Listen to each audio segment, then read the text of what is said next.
go ahead and call this Pompano Beach City Commission meeting, February 10th, 2026 to order. If I could ask everyone here to please put your cell phones on silent or vibrate, that way we don't get disrupted during the meeting. So please check your cell phones, make sure they're on silent or vibrate. That'd be great. Thank you. Let's go ahead and call the roll, Mr. Alfred. Commissioner Fezzik? Here. Commissioner Perkins? Here. Commissioner Segerson Eaton? Here. Commissioner Smith? Here. Vice Mayor Fournier? Here. Harton? Here, our invocation this afternoon is going to be given by the pastor Robert Kitchener of the Christ Fellowship Church of God in Christ. So if we can please rise for the invocation, followed by the Pledge of Allegiance. Pastor?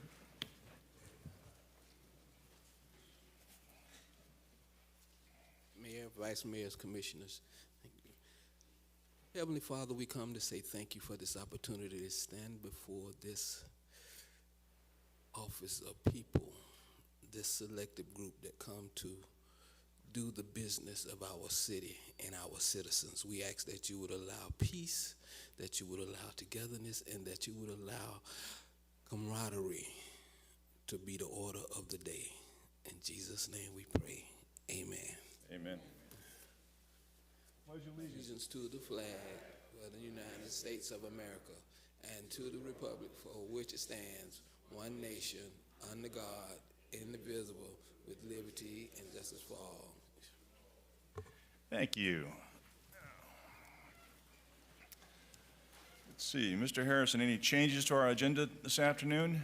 No, sir. Very good. Can I get a motion approving the agenda as printed? So moved. Second. And second. All in favor say aye. Aye. Aye. Opposed? Motion carries unanimous. Thank you. On our consent agenda this afternoon, we will be pulling items 1, 2, and 3 for individual discussion. So 1, 2, and 3 will be discussed individually and as they come up in order. So item number 4 is eligible for discussion during audience to be heard. All right, that takes us up to our proclamation. Today we've got a great proclamation for Black History Month. So I will be met over here at the podium over there. I believe Mr. Wooten is here. Mr. Wooten, come on down. And anyone else who would like to join us over there also, come on down.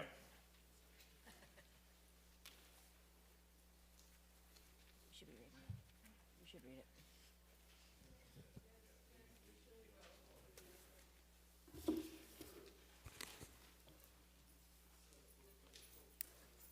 Over here. Come on, over here.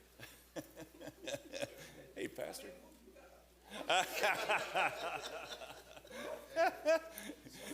Where you go, people follow. How about that, okay? I told him to. You're a legend in your time. Good seeing you, Mr. Wooten. All right. Come on up in this area. That's it. Yes. Good seeing everybody. Thank you for being here. All right. Yeah, come on over here with us. Come on, Mom. That's. There you go. You just direct things, Mr. Wooten. There you go. Okay.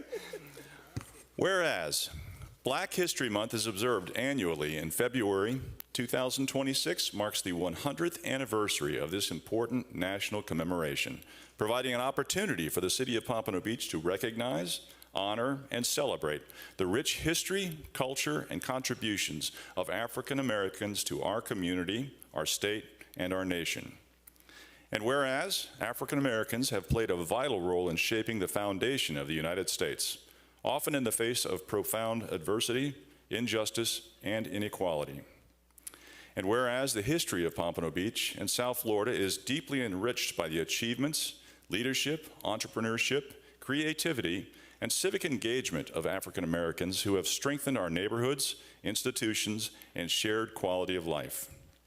And whereas Black History Month encourages all residents to reflect upon the struggles for justice and equality, to acknowledge the ongoing pursuit of civil rights, and to recommit ourselves to the principles of dignity, equity, inclusion, and mutual respect.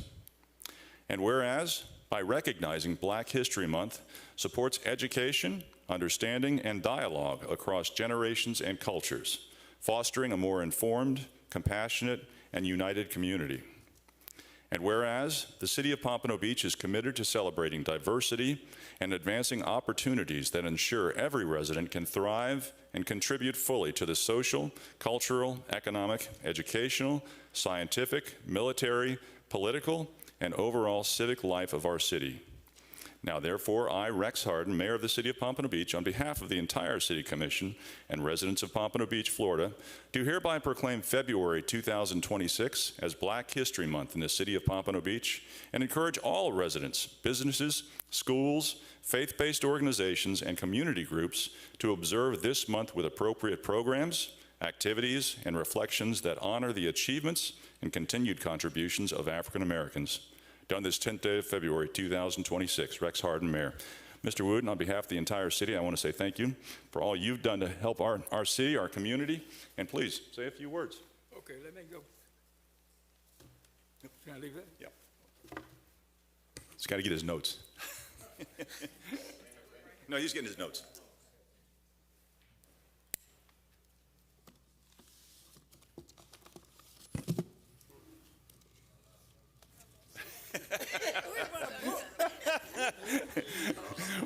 We got a time limit here.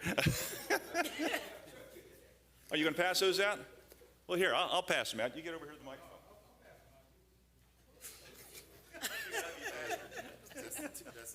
Yeah, I know. He taught me drafting back in middle school, so I got to follow his lead. He taught you? Yeah. Oh, heck yeah. Mr. Wooten. Pompano Middle. Yep, Pompano Middle. It's my inspiration. Yep. There you go. That's right. Pen and pencil. Yeah, I think he does.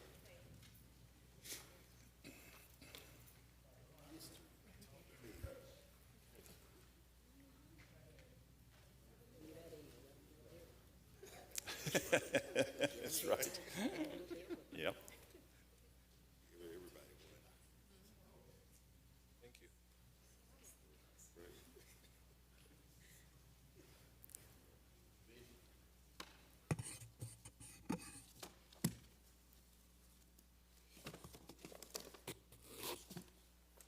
Now, Mr. Woot, no, come on over here. Commissioner Perkins said I should remind you that you taught me drafting back in middle school. I thank Commissioner Perkins for calling me Thursday, I think it was, and told me what she wanted me to do.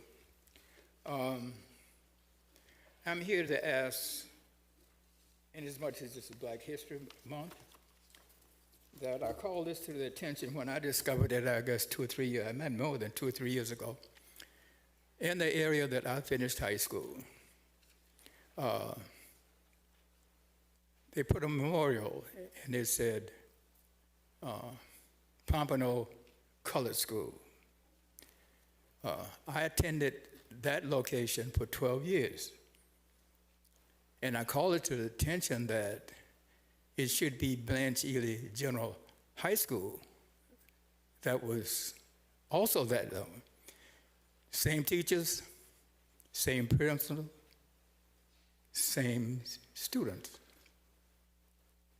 I finished in 1952 when the school was named Blanche General Ely High School. There were 13 of us. I'm the only one left. It will be derelict of my responsibility if I not call it to your attention again, to include Blanche General Ely High School as the first 12th grade graduating class in Pompano Beach. In the vestibules out front, they held the first 12th grade class that finished Pompano High School that was then known as the Bean Pickers. Never picked beans, but we did. If you can recognize them, then I think somewhere on that plaque, sometime soon this month, you should recognize our class as the first 12th grade graduate in Blanche Ely High School. Now that's why I'm here. What I pass to you is the alpha of the first yearbook of Blanche Hill High School. This is the first alpha yearbook that was published at Blanche Ely. Mrs. Ely's information is in there. You can read through it afterwards. I would ask you today, sometime between now and the end of the month, hopefully by the end of this week, you will authorize first sign of Pompano Beach, you got an office of business here, to put a sign to recognize Blanche General Ely High School.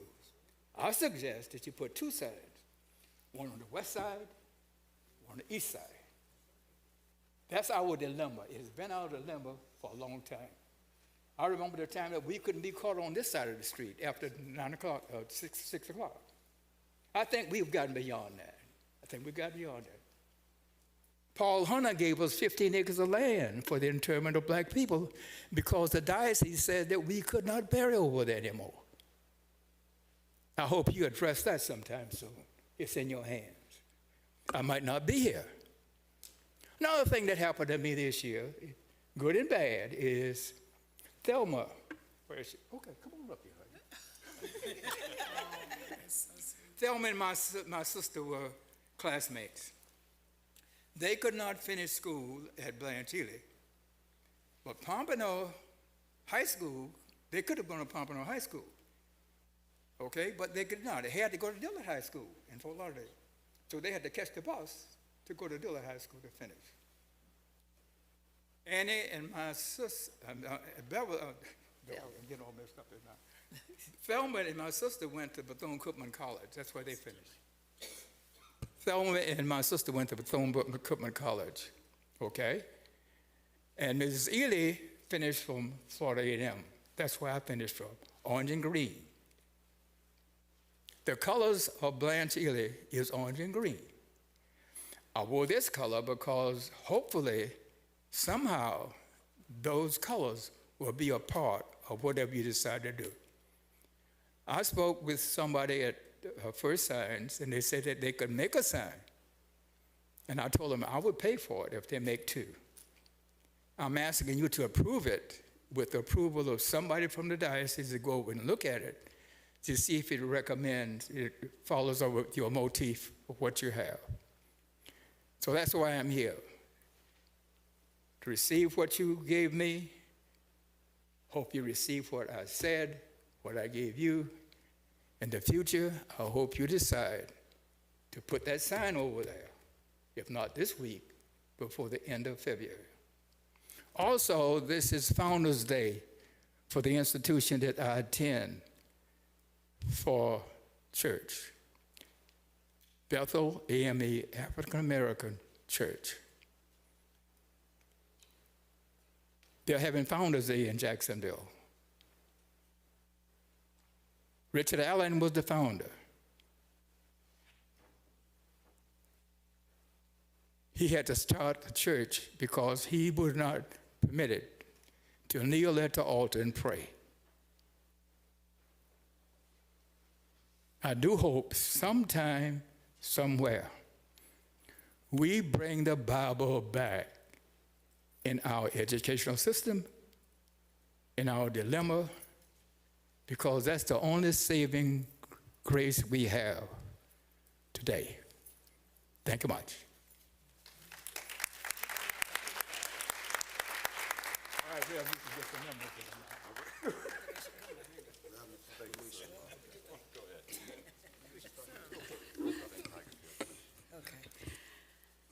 Thank you so much. Mr. Elijah Wooten, thank you so much. He's one of our retired teachers in the Broward County Schools. Has been an inspiration in this community a long time. Also standing with him was my mother. They're both in their 90s, between 94 and 95 years old. But I want to say Black History Month, of course, is every day for a lot of us. And I'm always reminded every day that I stand on the shoulders of those that walked before me and also opened the doors for me to walk in, especially those that have done a lot in this city of Pompano Beach that have passed and gone on.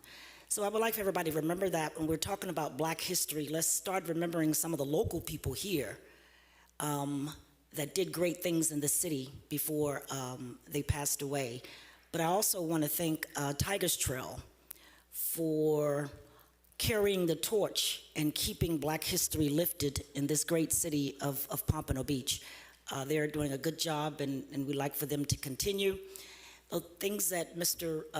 Wooten requested, we will work on that. I think he's talking about over here at Coleman Park.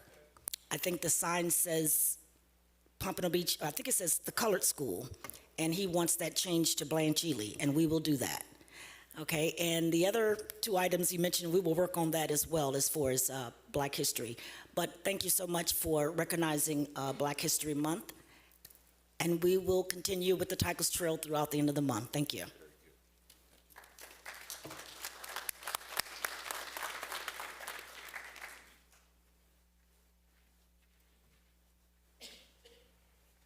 All right, thank you for that. All right, that takes us up to audience to be heard. Do we have anyone signed up for audience to be heard today, Mr. Alfred? We do, Mayor. We have 11 speakers. Very good. We'll get to as many as we can. First speaker, Roderick Phillips, followed by Elaine Hall, followed by African Bree Lassane. Just name and address for the record, and please limit your comments to 3 minutes.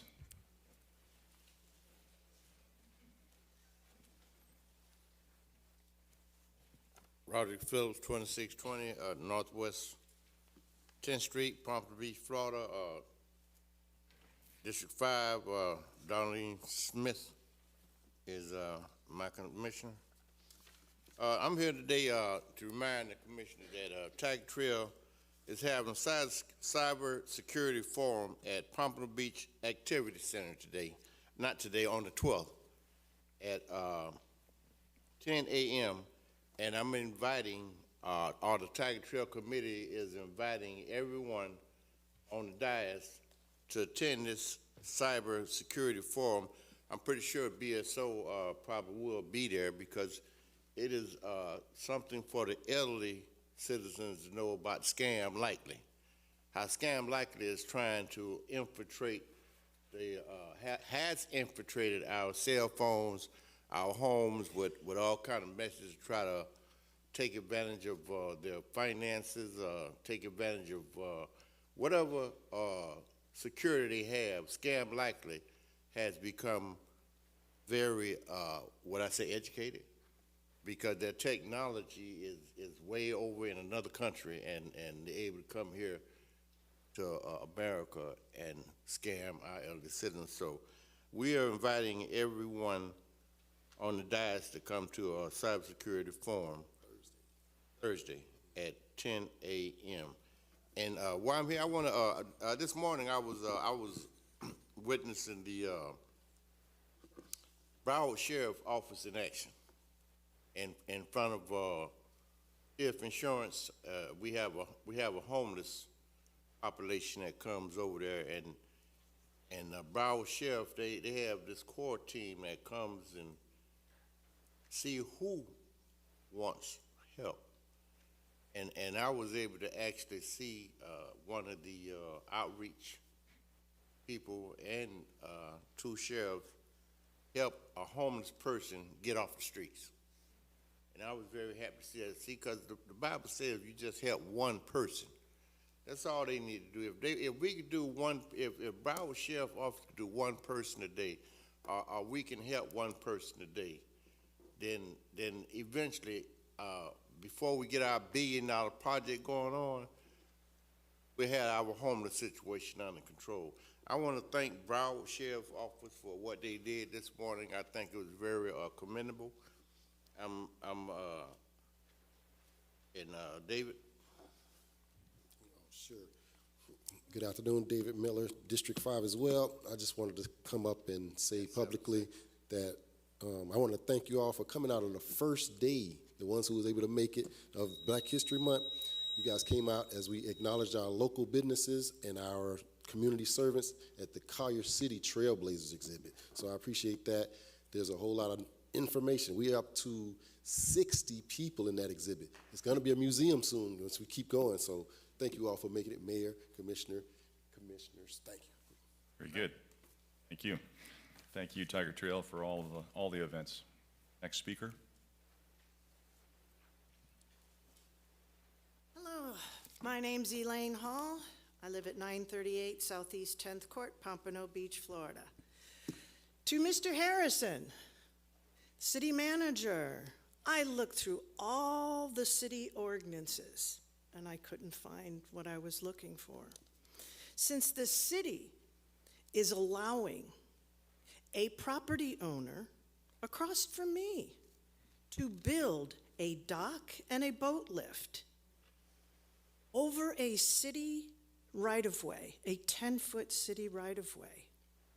Mr. Harrison, you allowed Pompano Real Estate Investments and Joey Accardi Dealership at 1001 South Federal Highway to build on a city right-of-way.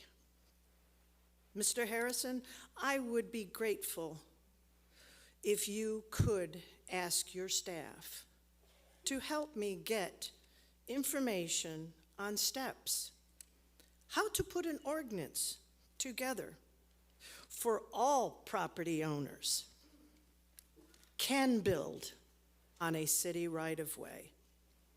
Mr. Harrison, I will be emailing your office with my information for your staff, okay? Thank you. Very good. Thank you. Next speaker. African Bree Lassane, followed by Ira Thomas Bush, followed by Carlene Duncan. African Bree Lassane.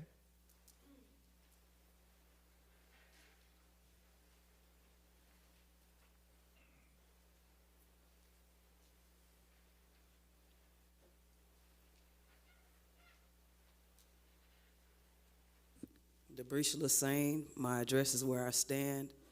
I came here a few months ago asking about the gate for the cemetery. I still haven't seen any resolve.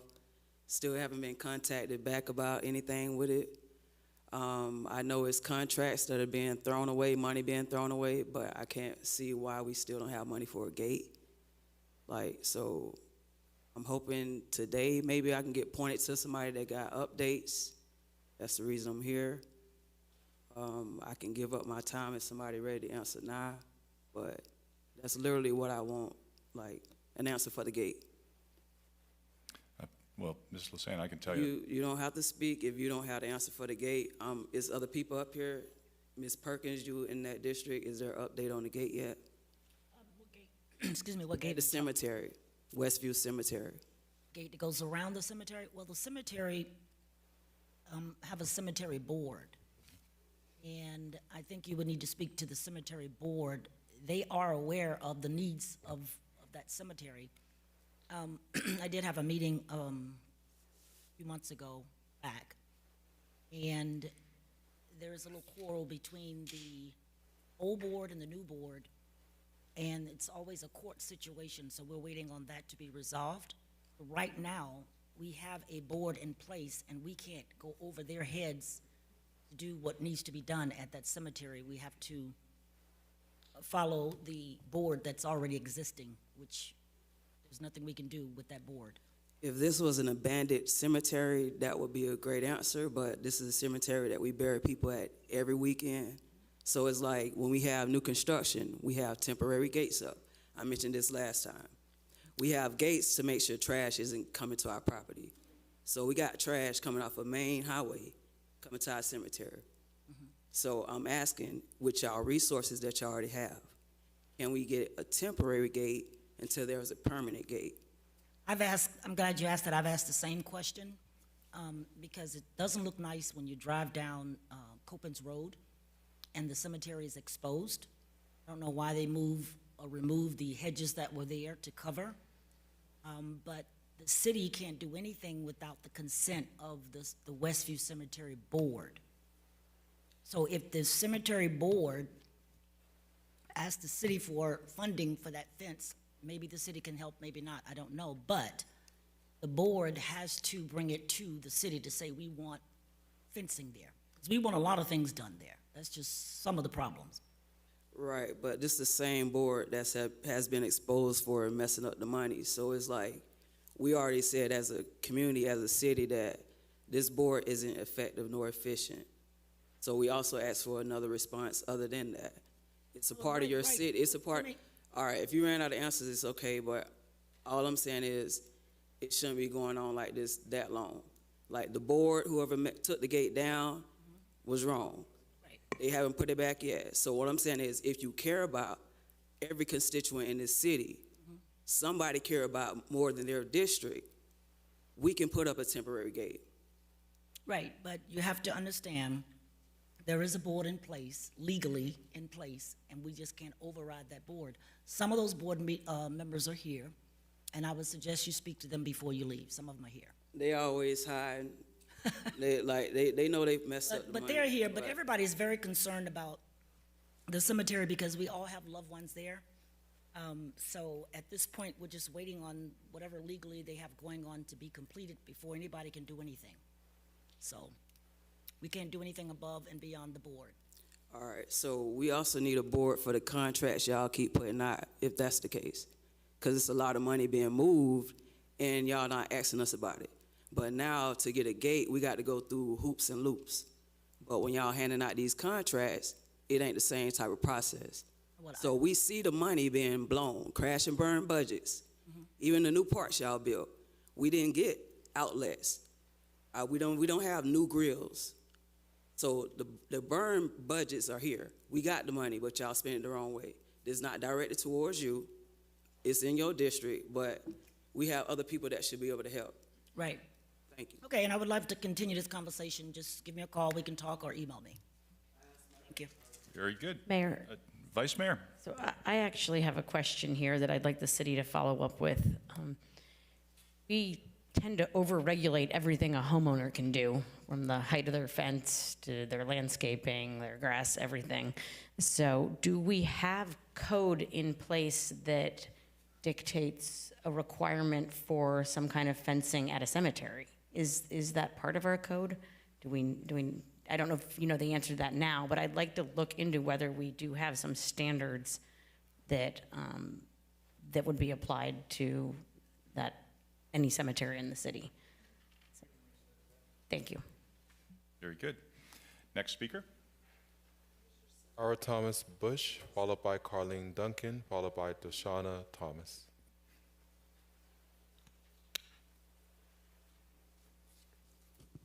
Hello, how y'all doing? I'm Ira Thomas Bush IV. I just wanted to say I've already been to the school board about these issues that I'm going to speak on. It's not as personal because I'm also an athletic coach. I've been an athletic coach since I was 18. I've been volunteering since I was 16. I'm 34 years old. I have students and players from Broward all the way to my home area of Pinellas County, Florida. I just wanted to say my child is based out here in Broward.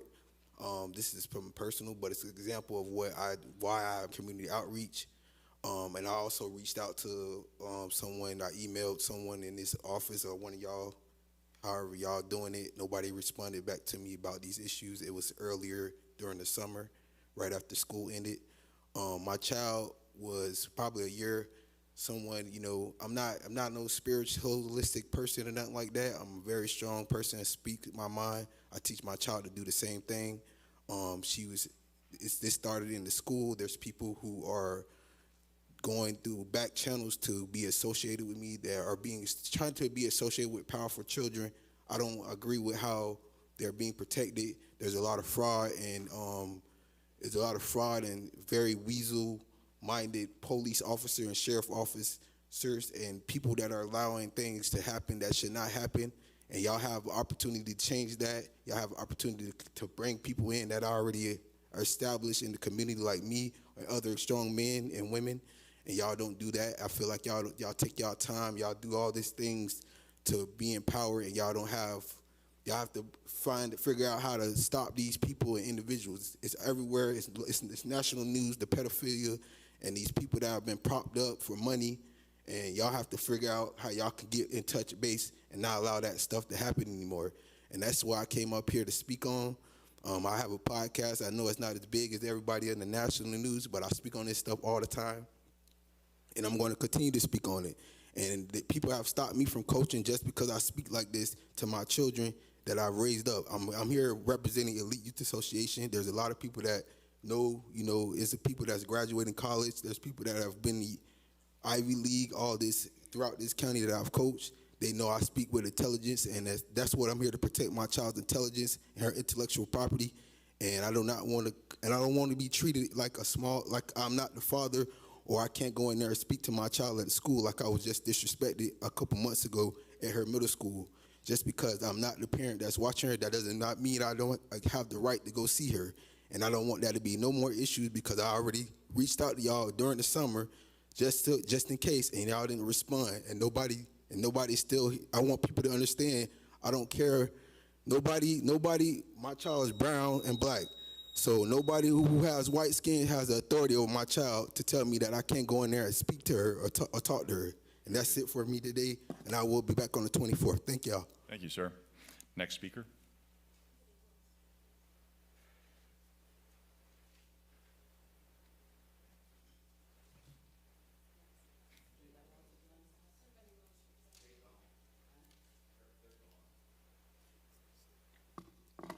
Good evening, everybody.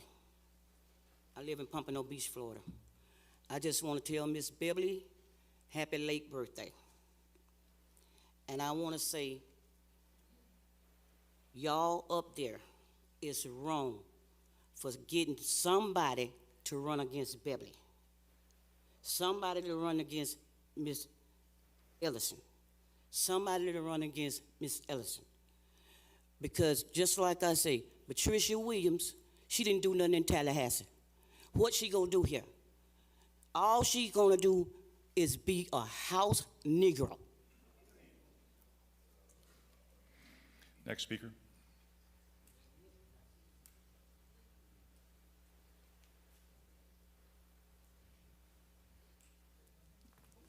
Hi, Tashana Thomas, 209 Northwest 15th Street. I'm up here to directly ask because, well, all of you guys were CC'd in the email. I believe some of the city staff too, but Rex, you emailed me back. I had requested a few other proclamations for this month, starting with Worldwide Wetlands Day on the 2nd, International Day of Women's and Girls in Science on the 11th, World Day of Social Justice on the 20th, and Black Climate Week, which is the whole last week of February. And everybody ignored it. Well, actually, y'all acknowledged the Black History Month one, but nothing else. And I was just wondering if there was an answer, formally.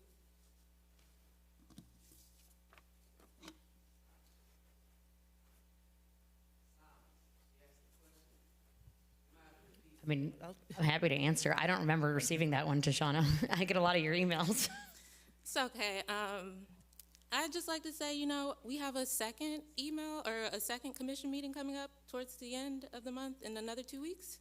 I'll be happy to CC everybody again and, see if we can collab. Thank you. Very good. Thank you. Next speaker. Marianne Manco, followed by Robert Manco, followed by Nehemiah O'Neill.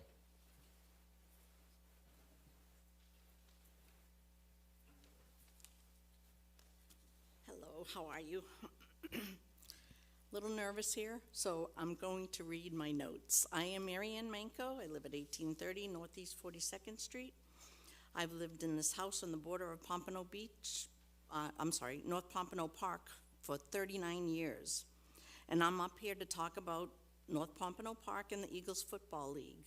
I watched the last commission meeting, and there seems to be a misunderstanding about our complaint as a neighborhood. We have never said that we do not want football to be played at the park. To be clear, we've complained about the volume of the amplified music with no results. We are now requesting that there be no amplified music at all. We've asked them to lower it down, and that was not done. I understand that the Football League is comprised of 4 to 14-year-old children, and for the past 3 years, the football games have had vulgar music so loud that it has disrupted the peace and quiet that we have a right to. This is not just 3 or 4 hours of music as stated in the last meeting. This is ongoing during the hours of 10 a.m. until 10:30 p.m. on the given Saturdays.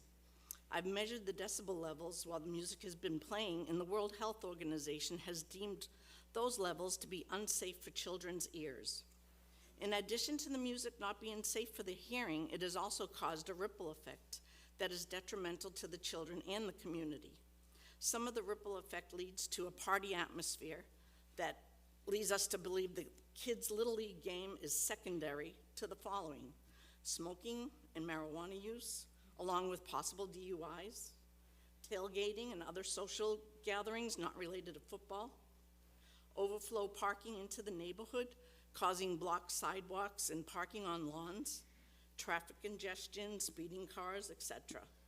I have a petition signed by my neighbors who all agree with everything I just stated and would like to have the amplified music stopped and then limit the sound amplification to the essential announcements at reasonable volumes and to consistently enforce the park rules during the events.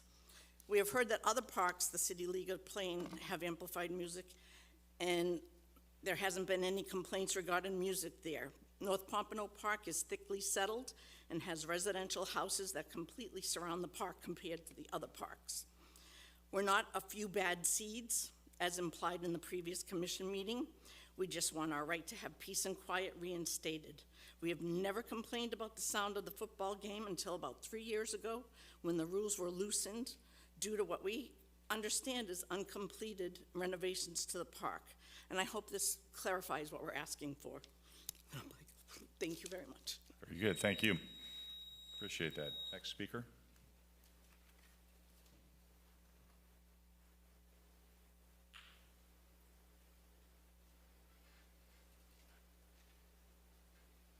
Robert Manco, 1830 Northeast 42nd Street, Pompano Beach. We're long-term residents over in the Highlands, or the south side of North Pompano Park. And Marianne just said quite a bit. There was a couple things I wanted to add to it. We have the petition. We went to about 66 homes or so, and the homes we went to, we found 60 homes with people in it. And of that 60 homes, 54 signed the petition. And that's only the houses around the park. And we still have a ways to go. Like the Cottonwood building with the, 400 apartments over there. We didn't get there yet, but we have spoken to the management there. So it's turning out to be, on average, 90% of the residents feel as though the music's too loud, and they did not appreciate it. Some of the visiting teams in the past bring their own speaker systems and things to the park as well.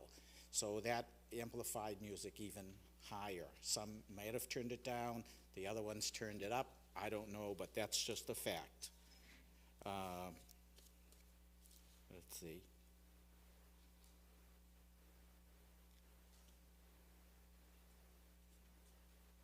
Yeah, I had conversations with the president of the league, and I think that the real issue, I think everybody agrees on all that ripple effect, that it's not good for a bunch of 4-year-old to 14-year-olds, but the contention is the music, and we don't want it.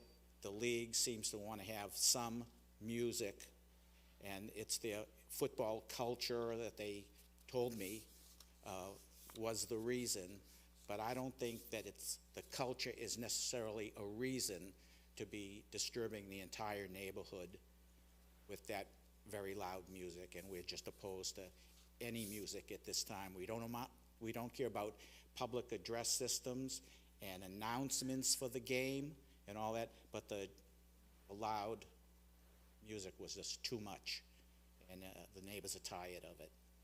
Thank you. Very good, thank you, sir. Appreciate it. Next speaker.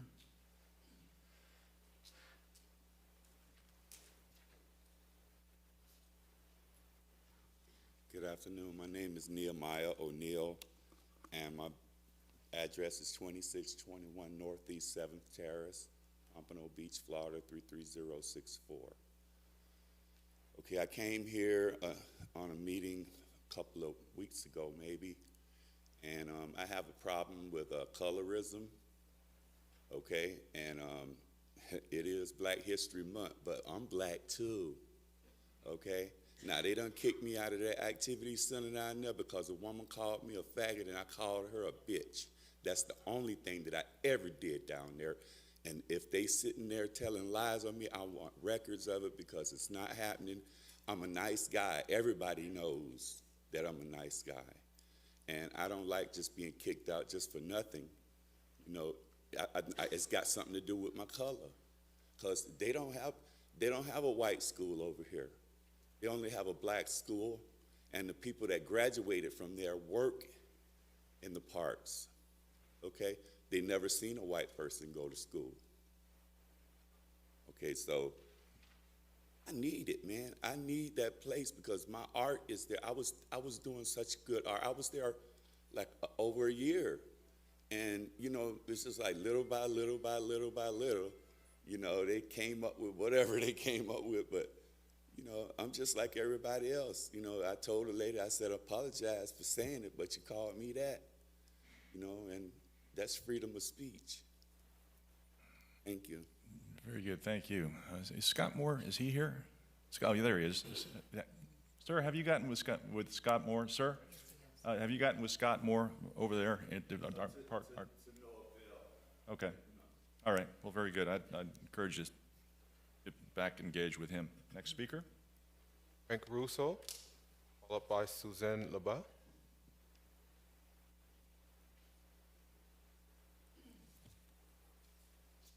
Hello, everybody. Frank Russo, 2293 Southeast 8th Street, Pompano Beach, resident for 45 years. Lived on Lake Santa Barbara now for 20 plus years, and very, very happy that finally there's going to be a potential ordinance change on the dockets for today. Yeah, that's on the agenda. First reading. You can speak on that when it comes up. Right, well, okay, well, I highly encourage when it does come up that you guys vote to put some kind of restrictive anchoring so we don't have. Mr. Russo, I'm going to have minutes. but not to speak on something on the agenda. You can speak on anything else except something on the agenda. When it comes up on the agenda, that's when you need to speak on that item. That's okay. I'm all sorry. right. No problem. I guess I'll wait till that comes up, but I highly encourage you guys to help us with the waterways of Pompano Beach. Thank you. Very good. Thank you, sir. Next speaker.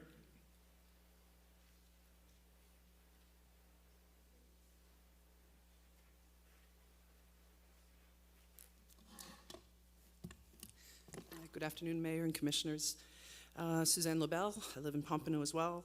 I want to recognize that I know 2 weeks ago the City Commission voted on, at the time I think it was called File 25444, the freestanding ER zoning change. But I just wanted to share some specific concerns that I had regarding the recently approved zoning change. First of all, nearly 30 residents spoke on this issue, and about twice as many opposed the change as supported it. That left a lot of us feeling like public input did not meaningfully influence the decision at all. When a clear majority of the public comment raises concerns, it deserves more than just acknowledgement. It deserves meaningful weight into the decision, and it felt like that wasn't happening. Otherwise, public participation really risks feeling just performative. Secondly, Jean Dolan from the city staff stated that the city did not lead any studies. There were no city-led studies conducted before approving the zoning change. That's troubling.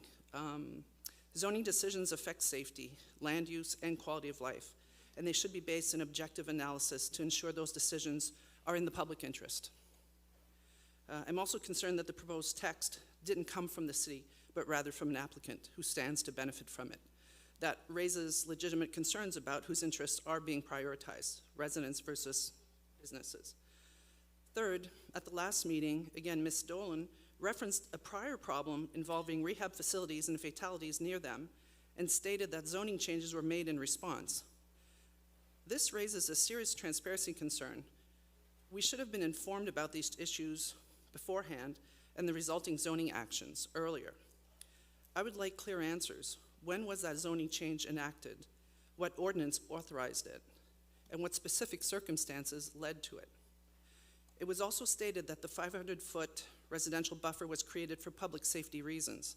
If those safeguards are now removed, what has changed to justify that decision? And how will public safety be protected going forward? I'm asking the Commission respectfully to pause further implementation, to revisit this decision, and to conduct a proper study and public review before moving forward. That would demonstrate a genuine commitment to transparency, safety, and to good governance. Thank you. Very good. Thank you, ma'am. Appreciate it. That concludes the audience to be heard, Mayor. Very good. Thank you for that. All right, that takes us up to our consent agenda. Can I get a motion approving item number 4? So moved. Second. Moved and seconded. All in favor say aye. Aye. Opposed? Motion carries unanimous. Thank you. Item 1 is an approval. Thank you. Approval, excuse me, approval of the members of the Auditor Selection Committee to evaluate proposals for independent auditing services for an audit of the City of Pompano Beach financial statements. So moved. Second. Moved and seconded for discussion. This item was pulled by Commissioner Fessick. Commissioner? Thank you. So I just pulled this because I understand that it's a fairly simple thing to want to pick somebody who's going to pick our auditors. But I would be remiss if I didn't sort of just ask how these were selected, how these members were selected. Okay. Alison Furtado, Finance Director. We typically would ask many committee members or finance directors from surrounding cities to see who would like to be on our audit committees. Again, we look for professionals, and they're all CPAs. So based off on the statute, that's where whosoever is available to be on the committee. That's how we are able to select these candidates. Okay. So it would, obviously somebody with a strong finance background would be. They have, yes. So that brings me to just, I guess, another point. With this, one of the rules on it says that somebody has to be a member of the governing board of the municipality to serve as chair. And well, no disrespect to Mayor Hardin, but I know that we have, fortunately up here, somebody who has a very strong background in finance, probably more than any of us combined, maybe. And so I was just wondering if there was any thought to perhaps asking our vice mayor, who does have a background in finance, to sit on this as well, to maybe ask those same questions. Well, we only need one governing board to sit on the committee. Right. I don't need multiple governing board. I just need one member of the governing body to sit on the board. That's the requirement. Okay. My question would be, I guess more so to our mayor, would you be interested, or would you agree to potentially allow, if Vice Mayor even wants to, I'm not sure if she does, but she has a finance background, and considering this is a very important topic for a lot of residents who always ask us about our audits and everything else, I would really love for this year, if at all possible, to have somebody with a finance background representing the residents to be on that selection committee. So I would support this only if we would be able to amend it slightly, and if Vice Mayor is agreeable to it, to have her as our, voting chair? Thank you. Very good. This is a public hearing. Is there any input from the public on this item? Seeing none, public input closed. Commission discussion. Vice Mayor. I'll respond to that. Thank you, Commissioner.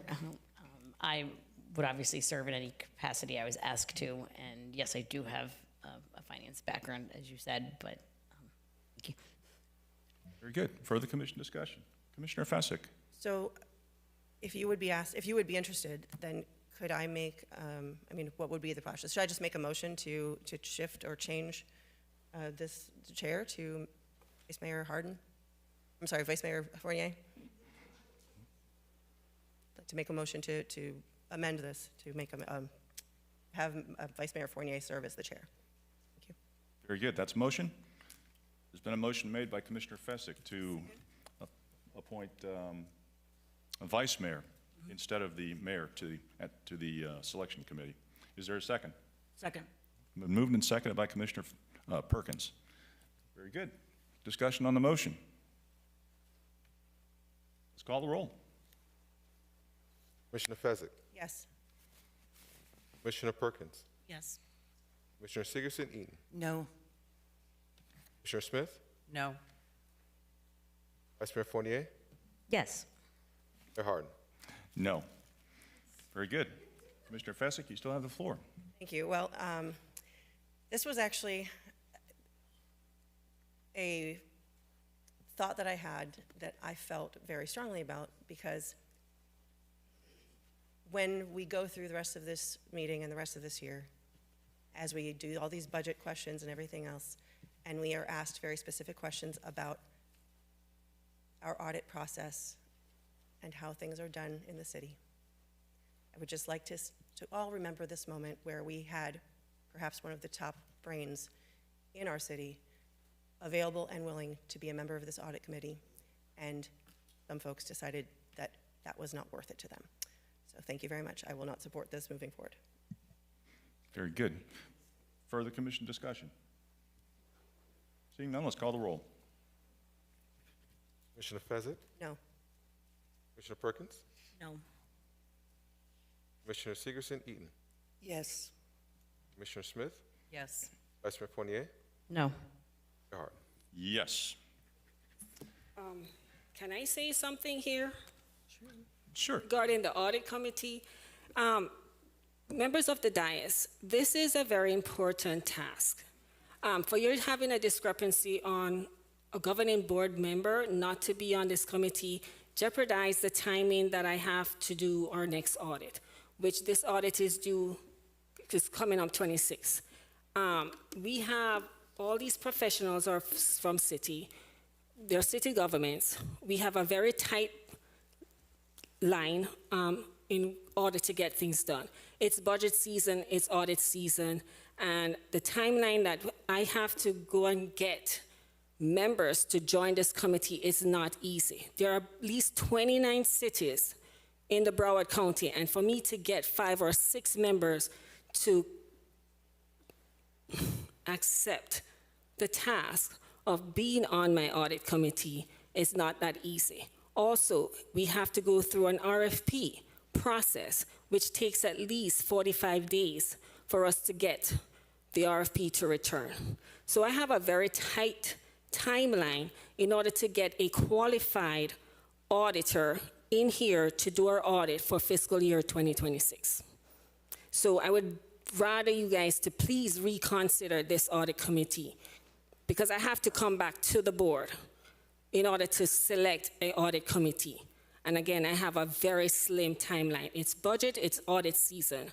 And again, during the summertime, it's also difficult because that's the time we have in order to get our CPEs, our credits to continue to keep our license. So this is a serious matter. So I would like you guys to reconsider your voting in this matter. Yeah, I'm not sure how. Commissioner Sigerson-Eaton, it's. Yes, I just wanted to point out as well, this is required by state law, I believe. Yes, every year. Yes. And Yes. JLAC, it puts the city in peril. It's also we have to have an audit. It is Correct, affecting correct. all of our bond financing. It's a lot of things. It's a cycle. Right. So I have to have a selection, because if I don't get one today, I have to come back again, and we're going to go through this cycle. But I need to have a committee member. Yeah, and I have no knowledge of Vice Mayor's proficiency in finance. Last I heard, you worked for Boeing and you were an engineer. So, I haven't seen any degree or accolades. And I would ask, if you were a finance guru, why aren't you making $350,000 at a auditing or CPA firm? So, I mean, I don't have any knowledge of your expertise, and to say that you all want to compromise, and here you're holding this city up from a very important and required task, required by Florida law. It doesn't seem to be in the spirit of compromise. It seems to be a little more spiteful. Okay. Thank you. Very good, very good. Vice Mayor. Thank you. Certainly. I guess I would say in response, it looks like, as usual, you're holding up the city business by your unwillingness to ever compromise. And just to clarify, this is nothing to do with me personally, but since you asked a question, I will answer it. I did work for Boeing, but that was years ago. I have an MBA from Harvard in finance and worked on Wall Street doing corporate M&A for 6 years. So, Ladies and gentlemen, please. as a vice president, so. Please, please. Please, ladies and gentlemen, let the vice mayor speak. I also do have complete respect for what Ms. Furtado was saying and her frustration with her trying to get her job done and being caught up in the politics that go on in our city now. And that's why I, again, look at our city manager and the other colleagues up here, and I ask for compromise every meeting, and I ask for a culture change and respect and, us to all be treated equally, but that doesn't seem to ever change. Thank you. Very good. Commissioner Fessick.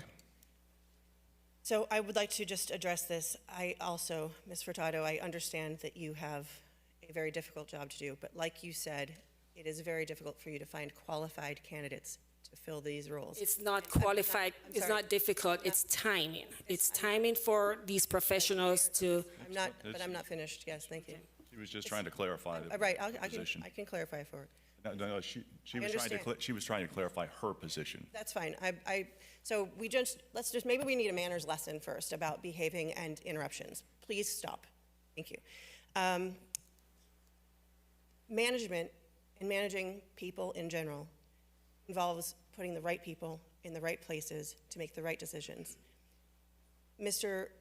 Harrison, if you had any role in this selection or this agenda item as a consent agenda item, it is so important that we do what's best for the residents. And I would implore, in the spirit of moving this forward, for if somebody wants to bring it back, then we use the right person for the right job here. And somebody with an MBA from Harvard who's got financial experience, I believe would represent the residents the best as part of this committee, and we could essentially move this forward. That is my stance on this. Thank you. Very good. Ms. Furtado, do you have something you wanted to add? I mean, you don't have to. Just very good. The only thing I can see is Darlene also has an accounting background. She was an accountant as well. Just saying. That's very good. Very good. We probably all have certain accounting backgrounds, but okay. All right, let's move on. Item number 2 is a resolution. A resolution of the City Commission of the City of Pompano Beach, Florida, approving and authorizing the proper city officials to execute a service contract between the City of Pompano Beach and the Fruitful Field Incorporated to provide management services for the Patricia Davis Community Garden, providing an effective date. So moved. Second. Moved and second for discussion. This item was pulled by several commissioners. I've got Vice Mayor first. Vice. I just wanted to make sure we talked about this because this transition from CRA to city, and I know over the years I've heard that there was a lot of interest from residents and other people in potentially being more involved or having a management role here. So first, I do want to thank the city for listening to that interest that seemed to be percolating and putting this out to bid, even though it was only a $58,000 contract. So first, thank you for doing the right thing there, for giving us a chance to see what other opportunities might be out there. It appears that there was only one bid that came back, and it is the same provider we have used. And this is, I'm not saying anything against them. They do a great job, but I just wanted to make sure we talked about this, and also thank the city leadership for putting this out to bid to ensure that we had exhausted all the opportunities that might be out there. So thank you. Very good. Got Commissioner Perkins. Thank you, Mayor. I was very concerned about this bid simply because there was only one bidder. I remember in 2018, 2016, when I was elected, this garden was not even open. So we brought Fruitful Field on board to get us started. And we were looking forward to trying to get a group or organization in the area to try to manage this garden. At some point, this garden was under the CRA, because I know it was the CRA land, is that correct? Okay, so we had no idea, I had no idea there was a bid out there, because there are several groups in the area that are interested in managing this garden. However, we didn't know anything about it, that's why you had a sole bidder. So where do these bids go? Are they going to, the bids are going to CRA, or are the bids going to the city? Good afternoon, Scott Moore, Parks and Recreation. The bids go through the whole procurement process through the purchasing department. And I will tell you, I did hear a number of community members say that they wanted or were interested in this. And I personally called a number of those community members and let them know that this was going out to bid and out for bid to give them an opportunity to bid on this. And we still only had one response. Okay, so are we in the process of getting any kind of matching grants for this particular project? We are always looking for grants.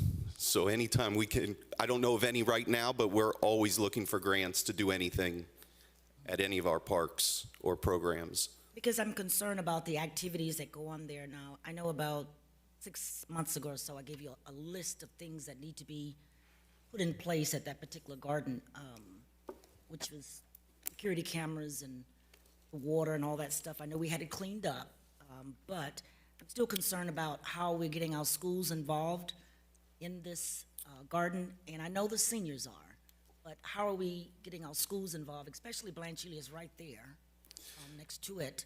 So we've been in existence long enough with this garden that Blanche Ely, the Sanders Park, the Markham, all those schools should be fully involved at this point, because this is the same group we started out with in 2018. I can give you some information on that. One of the things we did with the negotiations is we talked to them about the seniors having a plot. Yes. So the seniors have one of the plots that are there. They do regular field trips. The seniors do from the senior center, and they learn about all the stuff involved with that. We also negotiated with them that all of our after-school programs, Mitchell Moore, McNair, Highlands, and the Civic Center all also have a plot that they share, and they do stuff throughout the whole entire year and learn all about gardening and what we can do with that. I've talked to one of the local principals to see if we can start doing stuff with them as well. I haven't had much luck with Blanche Ely yet, but I'm sure with everything they're going through, I'm sure they'll be open to stuff as well. But we are trying stuff. So our after-school programs and seniors who are directly with Parks and Rec, we got them are all involved with it. And then we did with what you first brought up with improvements that we've been doing at the park. We do have new benches, composting bins, new fencing around the area for security purposes, new signs, all new mulching. We've cleaned up the whole place since we took over about a year ago. And then we have, we also created 10 new plots. So we were at I think we were at 13 before, we're at 23 plots now. So we've increased the plots. We have a greenhouse in the future planned. We also have iron regulating mechanism to help with some of the vegetables that we grow, and a new shed. So we're working on improving as much as we can. Yeah, we really needed that shed, so. Yes. Okay, and the lighting, we're still working on that. I'm sorry? Lighting at the garden? Yes, I think lighting, and then there was some cameras as well. Yes. And there was some issues with the cameras. I don't have all the information right now, but when I get that, I can let you know. Okay, all right, because I do believe that Blanche Ely, they have a culinary, they have culinary classes, and that should have been something should have had in place a while back. But the fencing in the back. Yes, that was improved. Yes, but we were asking for an opening there. Okay. Because it sits right there where Blanche Ely is on the. For access. Yes, right. Okay, so, yeah, I'm just concerned because the bid is so small, it's only 58,000. And it would be great if we can get some matching grants or something, but I'm still confused about the bidding. Because you said purchasing, right? Correct. It's an RFP that went out, and then, Our purchasing department. correct. Okay. All right, thank you for now. Thank you. Very good. Commissioner Fessick. Thanks. Okay, so I actually had a lot of the similar concerns in terms of the CRA properties that then get turned over to the city to manage and absorb the cost of maintenance and such. So when I was there, I was speaking, I was concerned about this because it is such a low, I mean, it is a low dollar amount for maintaining that level of a active garden, for lack of a better, I mean, that feeds our green market and a lot of our programs. Last I heard, when I spoke with one of the folks who was out there, he was telling me that he actually thought he could be used with more time, or he could either with and needed more time there in order to do things and more resources. So I had so my question is, yes, I agree, we need to really get a lot more community members involved, but with the bid, how many people total did that go out to with the procurement? And I appreciate you, by the way, before you answer that, for picking up the phone and being proactive to some of the folks in the community. I don't know how many people it went out to. I can find out and let you know. Earl's right behind you. I do. He does. Step aside, rookie. No, I'm just kidding. Good afternoon, Mayor, Vice Mayor, Commissioners. We advertised that in the Sun Sentinel and on Iron Wave, and it was sent to 10 different known vendors that we had in the system at the start of the process. Okay, thank you for that. And who are you? Earl Bosworth, Assistant City Manager. Thank you. And also part-time comedian. So the reason why I ask this is because maybe this is more about our processes, right? So I think what we've had happen before in multiple instances is you guys do all of the right things, you send things out, you even pick up the phone and go the extra mile, or send an email and go the extra mile, but there's just not enough of the quantity of people who know about it. And maybe this is something we could add to either our agenda, because I feel like a lot of people are now paying attention to our CRA meetings or our commission meetings. They know where to look for information there. So if maybe we just add something where any open RFPs and how to apply somewhere in documentation that's easily found where people normally look. That might be helpful moving forward.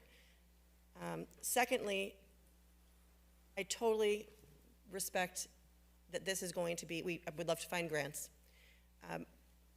I know we've talked about potential sponsorships as well for this facility. So I know that this is just one particular item, but I'd like to see moving forward, and this is more Mr. Harrison, I believe, as we're looking at budgets and as we're looking at things that we need to do to make sure that we can run these programs that we have already invested so much, whether it be through CRA or city, land, resources, et cetera, we make sure that we feed the department that has to pick up the slack, if you will, because we have a lot of these CRA projects that are getting turned over to management as Parks and Rec, and I don't think that they have the matching budget that goes with it. So,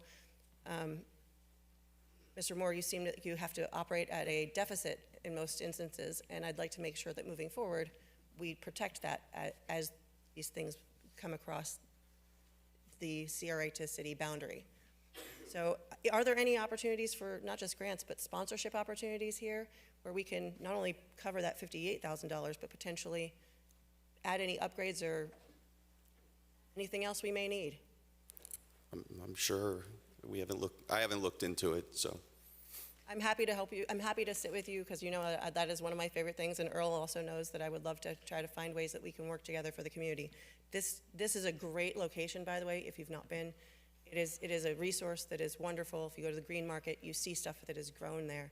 And this deserves more love, not less. So I will support this. I want to see our community be more active in it. Thank you. Very good. This is a public hearing. Is there any input from the public? Mr. Thrower. Vicente Thrower, Pompano Beach. Mayor, can I ask you a question? Have you ever picked your first grapefruit or bunch of collard greens from this location since it's been open? From this particular location? Yeah. Have you been out there to pick anything of significance yet? No, sir. I haven't picked any vegetables or anything out there. Have you been invited to pick any first round of anything out there since it's been activated? I believe I have. You believe you have, or you have? I believe I have. I can't say, I'm not going to put my hand up and swear to it. I'm not just holding you accountable to that, Mayor. That's my point. We're going down into a 5-year contract with a company that we continue to have worked with in the past, and yet I hope that in this contract we give them some benchmarks to say you got to grow something. When are we going to see something produced? And this is an investment that we continue to make, and there is.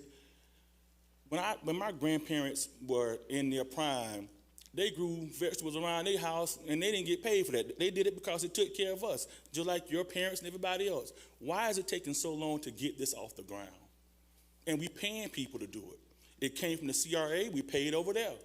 But for some reason, somebody can't get a green thumb and make it work. But I guarantee if Home Depot was in charge, it'll be growing. So I'm hoping that in this contract, because there were others who have schools who wanted this contract, at least an opportunity. Because for them, they could teach their kids how to go ahead and farm and do this. So I guess, Mayor, I'm going to say it to you again. If this moves forward, my concern is, where's the productivity? Where's the product? I ain't seen the strawberry yet. I mean, I'm going to be real, man. Hey, you could have gave it over to the marijuana company. We should have got something up out of it. I'm just being honest. So show me something that says that every time we spend this money, there's something at the end of it. Because, Mayor, if you ain't had a ribbon cutting yet to say, man, our first batch of collard greens, our first batch of turnip greens, that should concern you and the manager too, because I know the manager like turnip greens, so where is the outcome? Can somebody tell me in this contract, will we be looking for outcome? To the mayor, to the Parks and Recreation. Go ahead, Mr. Thrower, keep going. I said to the mayor, to Parks and Recreation. I'm looking for a response. Can somebody tell me, will we be seeking an outcome? To manage the community garden. Yeah, will there be something that comes out the ground? Will there be something that comes out the ground instead of just paying somebody another fee? It's my understanding that they show up at the green market to sell stuff there. Sell what? It's also for the community to actually grow stuff there. Mayor, when you go to Fort Lauderdale, and our dear friends, you remember LaVoy Williams over in Lauderdale Lakes? His wife ran that community garden with Lori Parrish, and they did it for free. Lori Parrish turned that place around with them and made it a beautiful community garden. And they got seeds out of it. So I'm just saying, I think we need to look a little more deeper into this contract situation. Thank you, Mayor. Thank you. Further input from the public?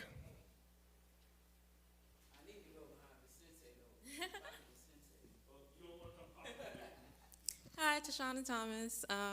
First, I'd like to say, while the recommendation may be to continue the Fruitful Fields contract in its current form, I strongly advise a postponement until the city can secure specific clauses that provide Pompano Beach residents with genuine stakeholder rights. Under current management, there is a significant lack of community agency. Residents currently have no input regarding the site's operations or crop selection. Instead, we are simply informed of decisions after they are made. Furthermore, the existing operational hours, limited to 12 hours per week, 8 of which fall during standard business hours, effectively disenfranchise the majority of District 4.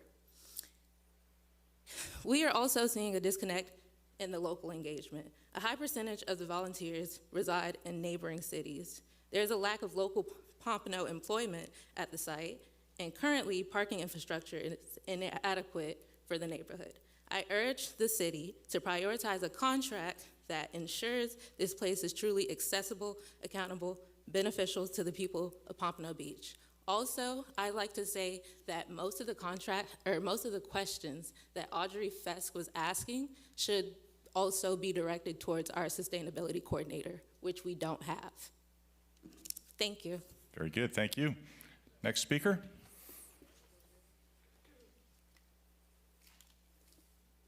All right, so y'all saw Vincente come up here. That's one of the board members for the cemetery, right?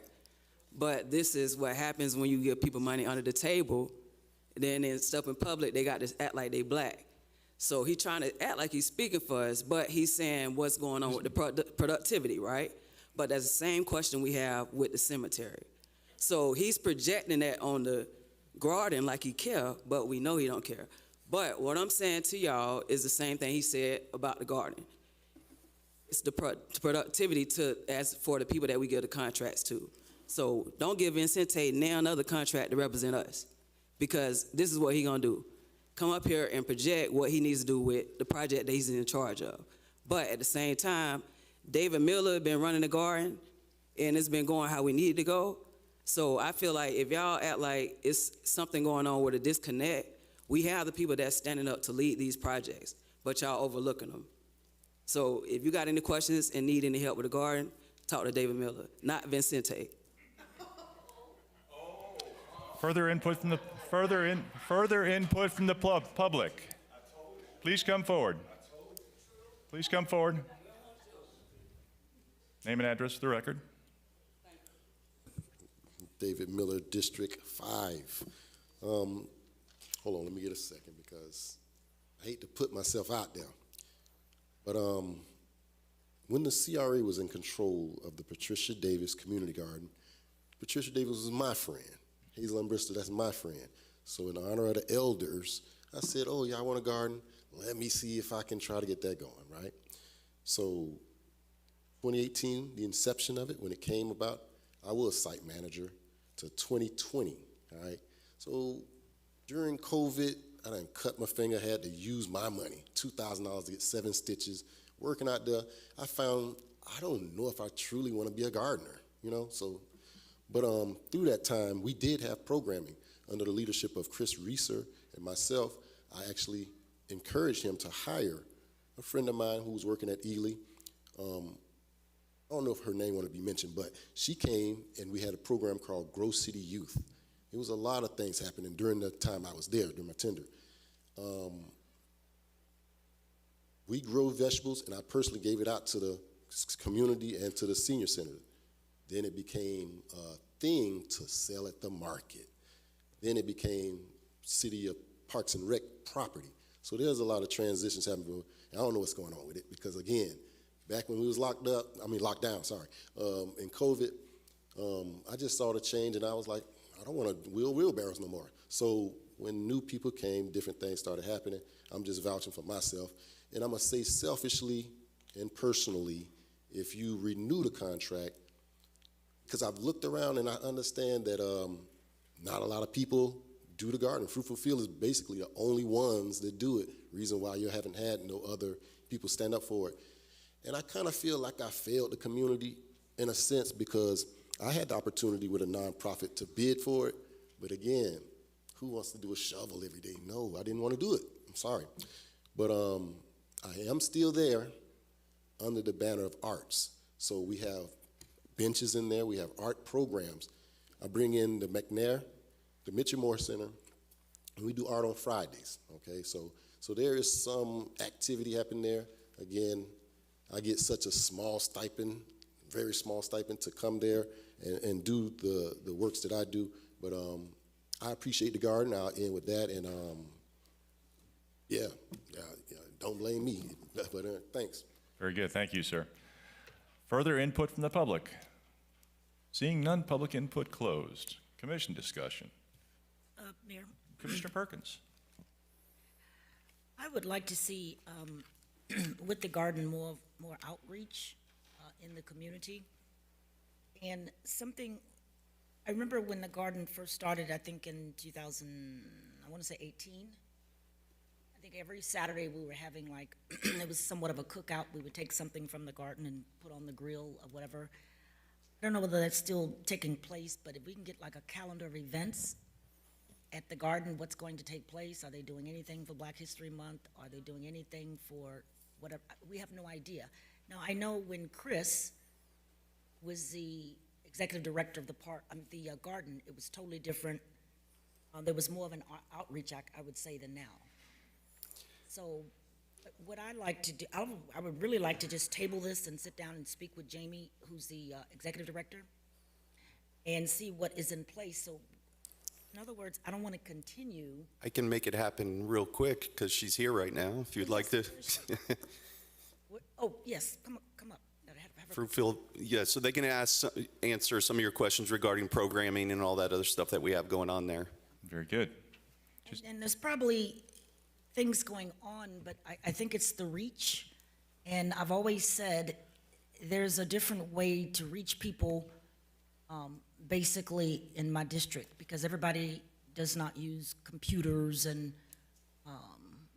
read the newspaper and that kind of thing. So you would have to do flyers, more flyers in the facilities, the library and those places. So just give us an update of the schedule of events of things that you have at the garden. Okay. Identify yourself. I'm Jamie Castoro. I'm the executive director of the Fruitful Field, and this is William. I think most of you know Will from Patricia Davis.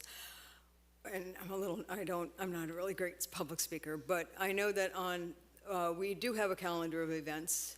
We do get flyers made that go to they should be in the community centers. We do hand them out.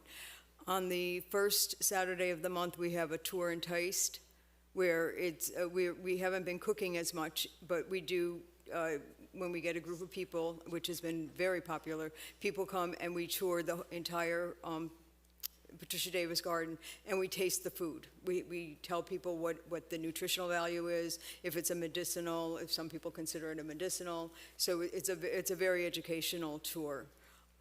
We also have at least one workshop a month. The last workshop was last week. It was a do-it-yourself flower arranging class, where people came and made some bouquets and flowers. It was very well received. We also have medicinal classes. I'm trying to think of the other ones. But every month we try to have some sort of a growing class on how to grow food. Somebody said that we're not growing. We do grow food. We introduced a fresh food box program last year, where people can pick up a box of produce for $20. And if you have EBT or SNAP, you get $10 off. So for $10, you can get a fresh box of produce. That has, I believe, over 200 people registered for that program. Every Sunday, they get an email and ask if they want to pick up that week. We obviously cannot make 200 boxes, but it's usually between 10 and 15 people. It's like a cycle. Some people come every week, some people come every other week, some people come every 2 weeks. So we feel that's a pretty impactful. So what are the hours at the garden? Wednesday, Friday, Saturday. The published hours, I believe, are 8:30 to 12. We are there. We're often there longer. People who belong to the community garden have a code. They can come in anytime they want. We recommend between dawn and dusk. Okay. Are you considered full-time? Is Will considered full-time? No, are you considered full-time, the executive director? I'm full-time at the Fruitful Field. I'm not considered full-time at the Patricia Davis site, because I manage the Fruitful Field. I have oversight of the Fruitful Field. I have oversight of the Patricia Davis Community Garden, and we also have the Dania Beach patch that we manage. We have we have an outreach. At every site, we have a site manager, which Will is at the Pompano site. So I'm usually there 3 days a week. Will full-time? Will is not full-time. The contract, in our contract, I believe the budget is about 30 for salary for employees is 35 or 36,000. The rest is for you're catching me off guard a little bit. It's for programming. It's for materials, seeds, to buy the seeds and the soil and bring in the mulch and things like that. So that's where that. That's where the 58,000 comes in, so that it's not all for salaries. If we could have more salary, then the budget would be higher, and then I would have somebody there full time. But you're usually there 25 to 30 hours a week. 40 hours would be full time. I also want to suggest to you as well, if you can go out into the community and speak to some of the organizations, that will help bring more people in. And people will know more about what's going on there, some of the activities, to pull the different people in. So we can continue that. I mean, we have, who are some of the, we have Pompano Proud is there. We have the Fort Lauderdale Club. Well, that's not Club. the Rotary Club. We do have some Pompano. There's a sorority. that are from Pompano that have community garden beds there. And they come in, they're there quite often during the week. And then somebody was talking about Blanche Ely. We are working closely with Blanche Ely. There's a challenge where there's a ask on a desk somewhere at the school board to build that gate between the properties, and it seems to be stuck there. And we're doing our best to push it along, because the students aren't allowed. If the students aren't really allowed now, it's a new for safety and security. The students need to take a bus, even down the street. They're not really supposed to walk down the sidewalks. They're supposed to take a bus. I have the same problem with Tedder Elementary in Deerfield, where they're right next to the school, but they're not supposed to be walking down the street. So our workaround was to get the gate between the property where it would be locked, and only the school would have that locked to maintain that security. But it's stuck on a desk somewhere, and so it's something that we are working closely with, especially the culinary department, and they have a STEM classes that really we had worked out where the students were going to be coming for a study hall to the Fruitful Field to be doing some volunteer work and to be doing some learning with their STEM classes and the culinary department. But until we figure out a way to get the students there safely, we can't, our hands are tied, and security is a really big concern, and I have to appreciate that. So, but it's not something that we're ignoring, and we do, we're working hard to get Blanche Ely on the site.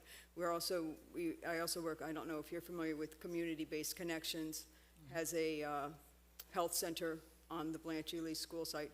We're working with them. We just put in for a grant where we'll be supplying them education and food for, I believe it's a diabetes education program for area residents. So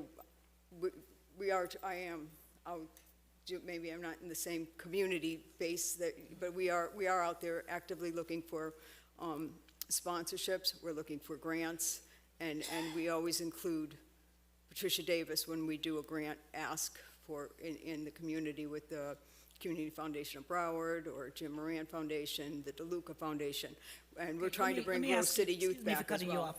Let me ask you, Scott, do you think we can be better, the garden will be utilized, excuse me, much more if we had, per se, 2 full-time employees there versus 1 part-timer and a volunteer? I mean, that would be, I would assume, I mean, it sounds. And maybe that's something we consider putting in the budget to fund more. I think it would be better if we had 2 full-time people there at that garden. I think it would be more effective that way. So. Yeah. Very good. All right. So if we can look into that, I'm on board. But I just want you all to know that we are paying attention. We are looking. We want this garden to work. We want people to utilize it more. We don't want it to be a quiet secret. We want everybody to know what's going on there. And thank you for all that you do, Will and David as well. Thank you. Very good. Commissioner Fessick. Yes, thank you. Okay, so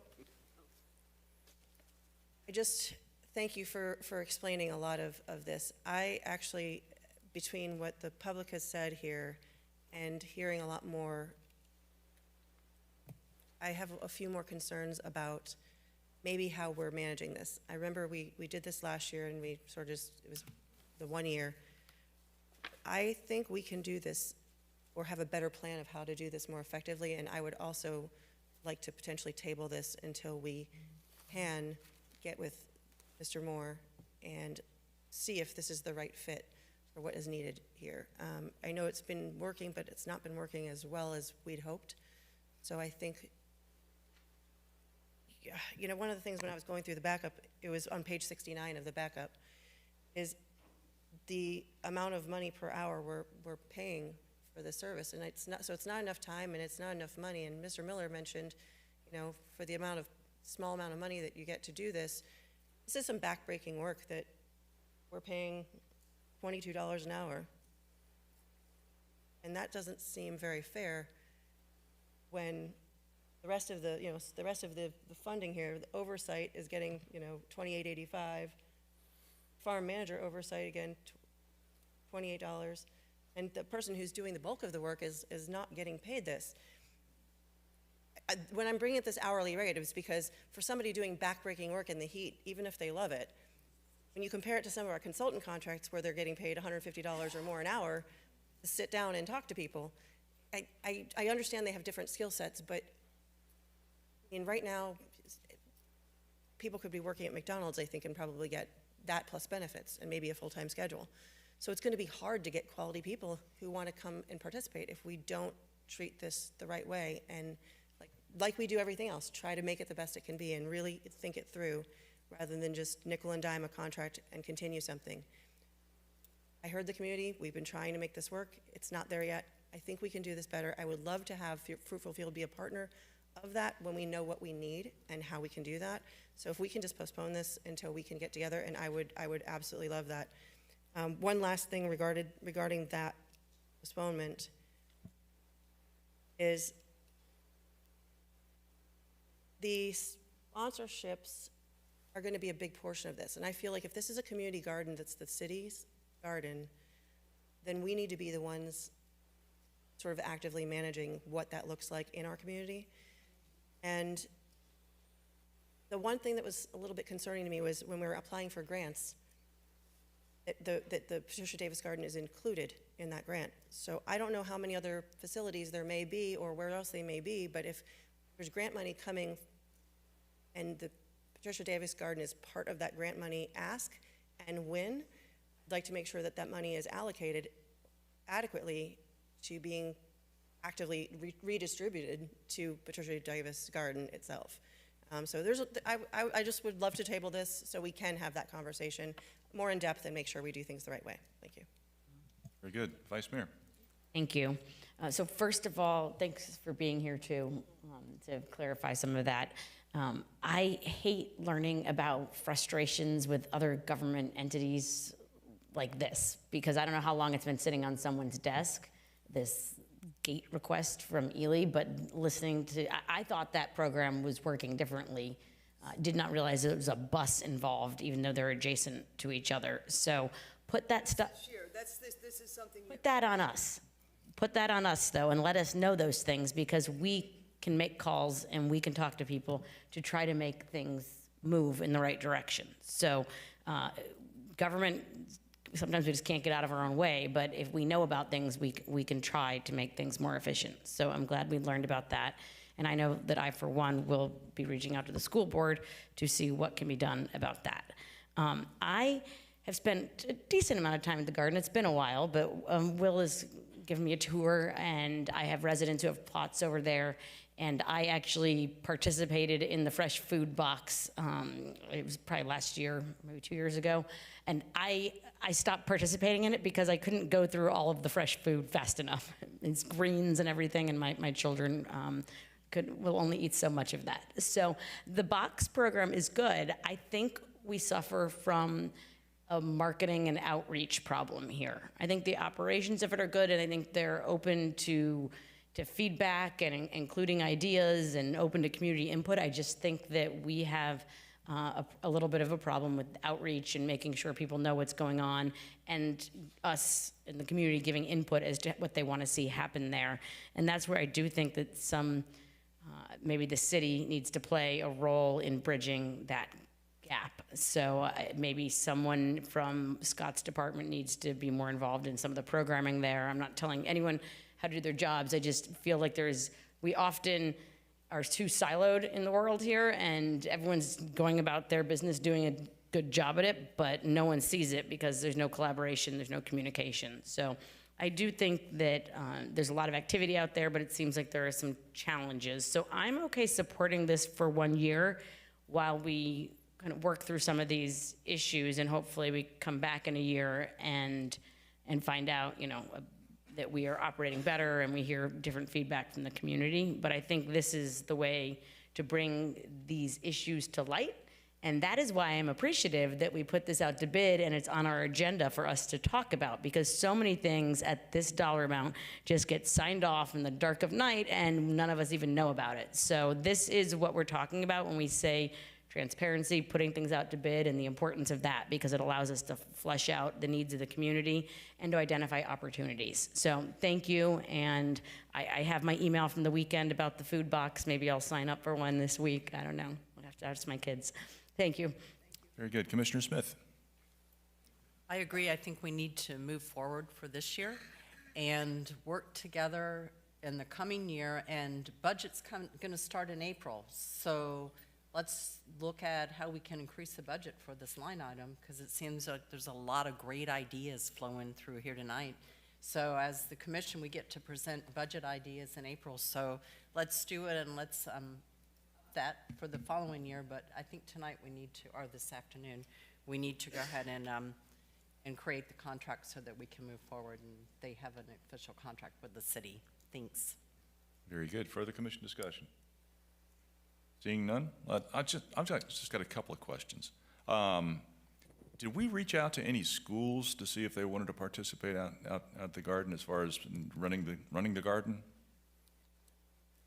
Not to my knowledge. I didn't reach out to any schools to run the garden. Local schools or anything like that, as far as trying to pursue the actual contract through procurement? Okay.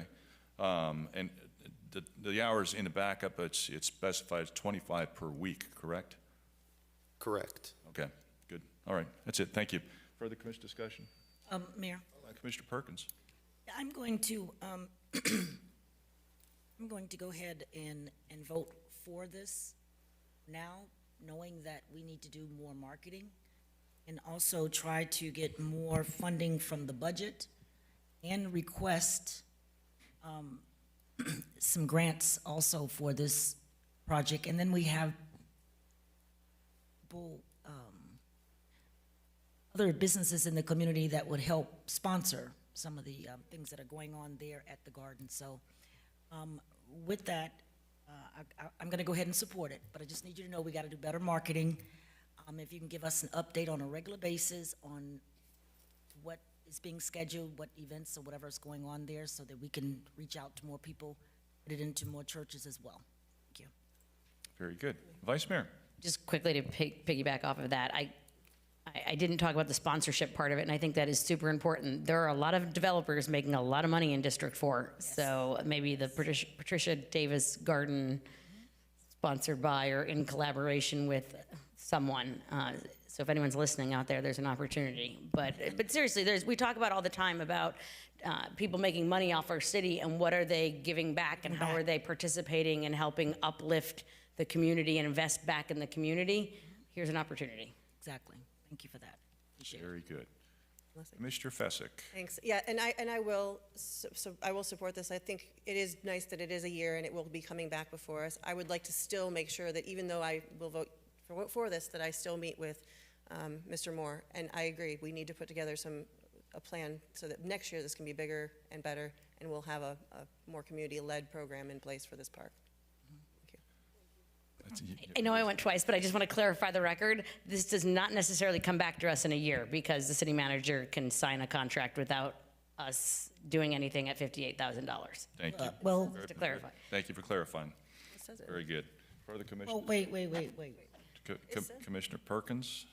So, repeat that again, Vice Mayor. So you said this is not coming back before us in a year? So it's a one-year contract with, I think there's an extension in here, but as we all know, the city manager can sign one-year contracts without our approval up to $200,000, and this is only 58. So maybe we make a motion that it's a one-year contract that comes back to us next year. Yes. I don't know if the mayor will let me make that since I spoke already, but I think we should make that motion that it comes back to us next year for approval before there's either a renewal or can I just make the motion since I'm saying it? Yeah, go ahead. I'd like to make a motion that before this contract is renewed or signed, or a new contract is signed for the garden, that it is brought to the commission for approval.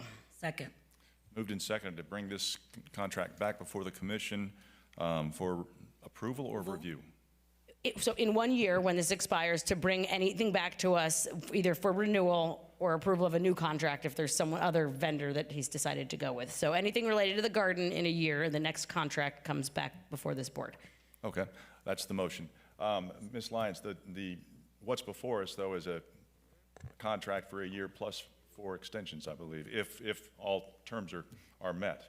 That is correct, Your Honor. So- Mayor. so- Sorry. I'm used to Your Honor. Yes, that is correct, Mayor. We can amend that if need be, within the contract, or That would have been, changed the terms of the RFP, wouldn't it? well, Amend it. yes, the RFP does provide for a year with a 1-year renewal. So if we change the terms, Year. then suddenly we've got to Yes, do yes. another RFP? Yes. You would, well, it actually, the contract calls for an option for 4 1-year additional term renewals.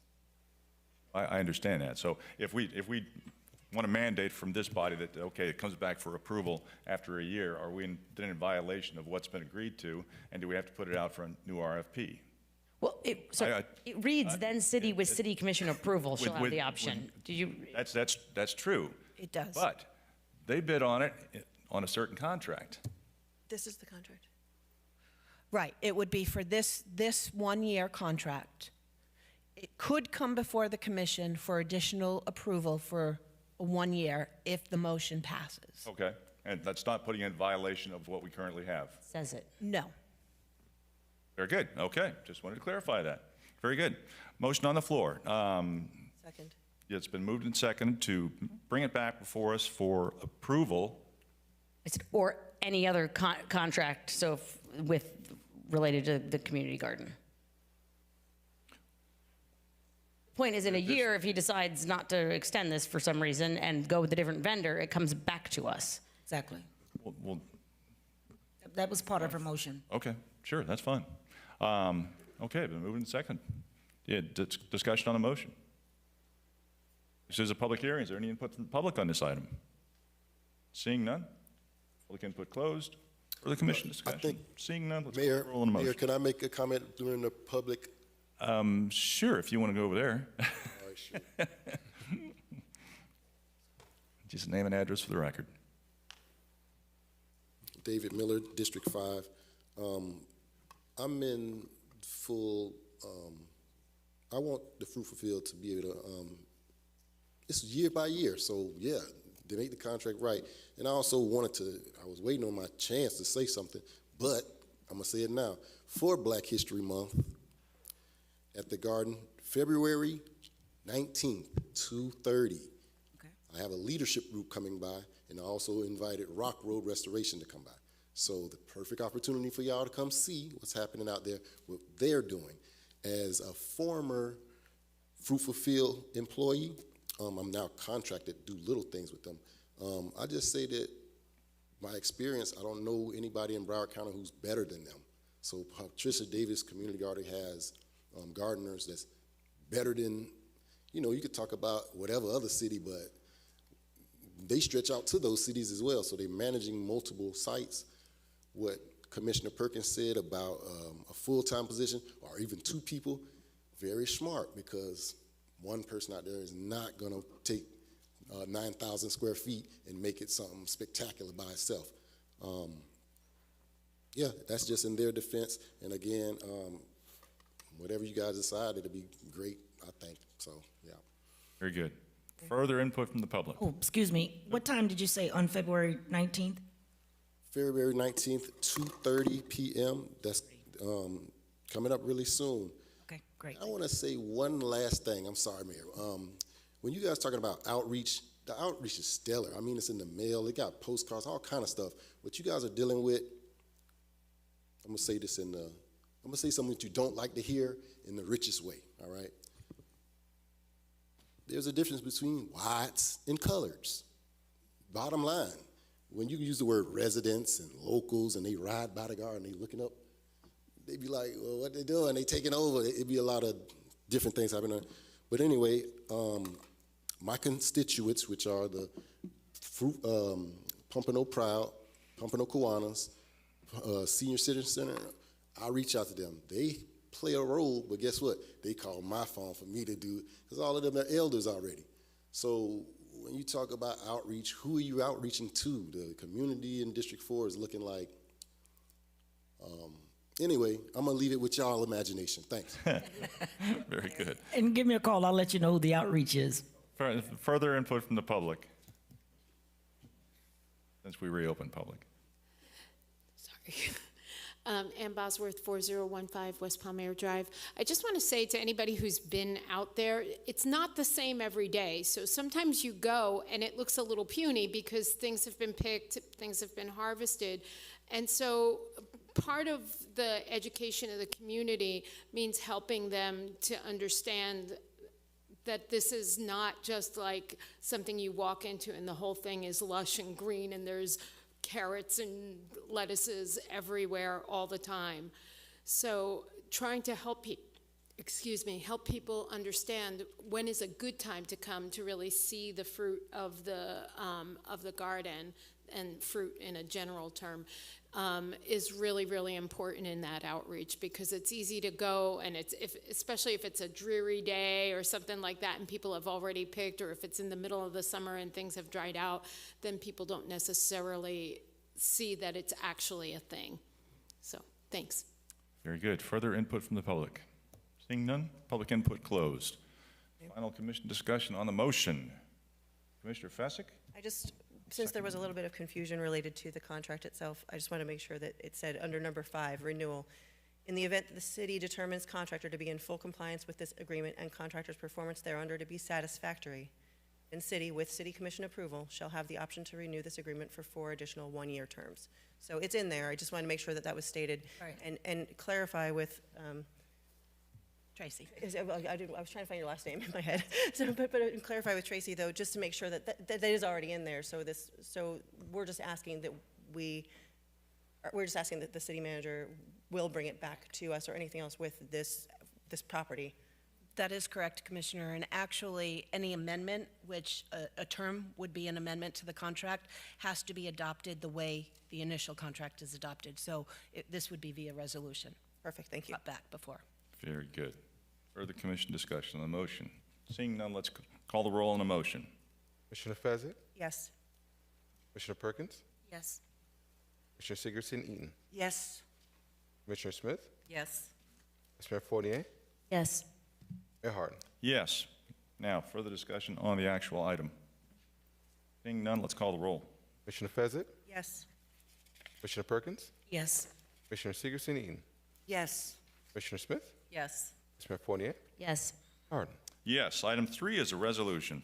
Resolution of the City Commission of the City of Pompano Beach, Florida, approving and authorizing the proper city officials to execute a service instructor's license agreement between the City of Pompano Beach and Crockett Foundation Incorporated to provide educational esports tournaments and technology-focused coding program at Mitchell Moore Recreation Center, providing an effective date. So moved. Second. Moved and second for discussion. This item was pulled by Commissioner Fesick.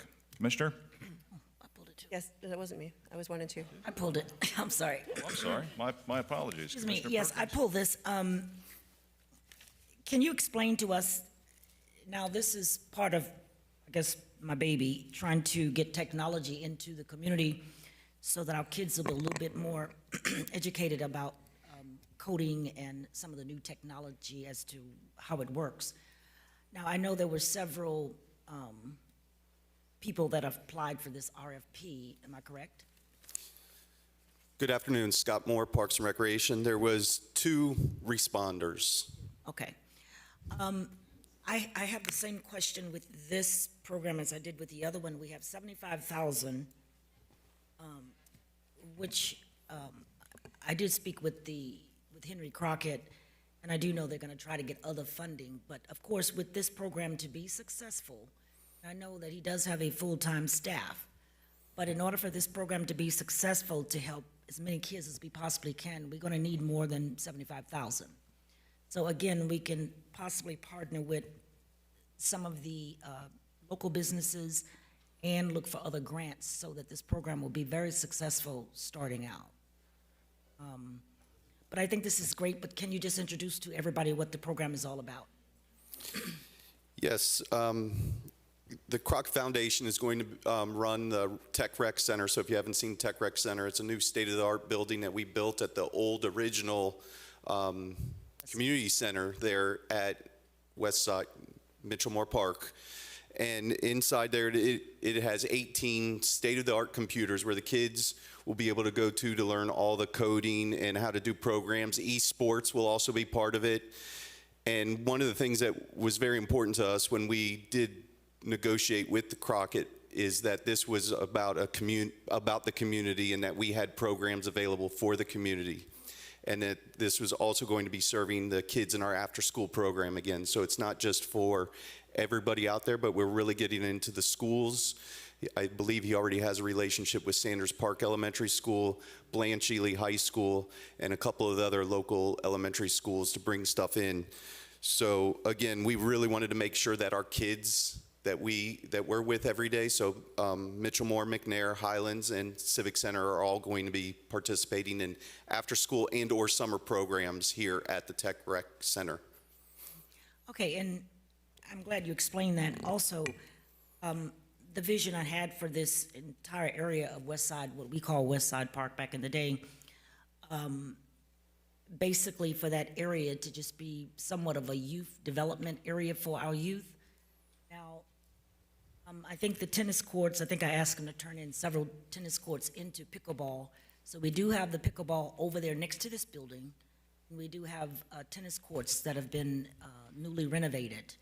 So do we have instructor on board to help teach tennis as well?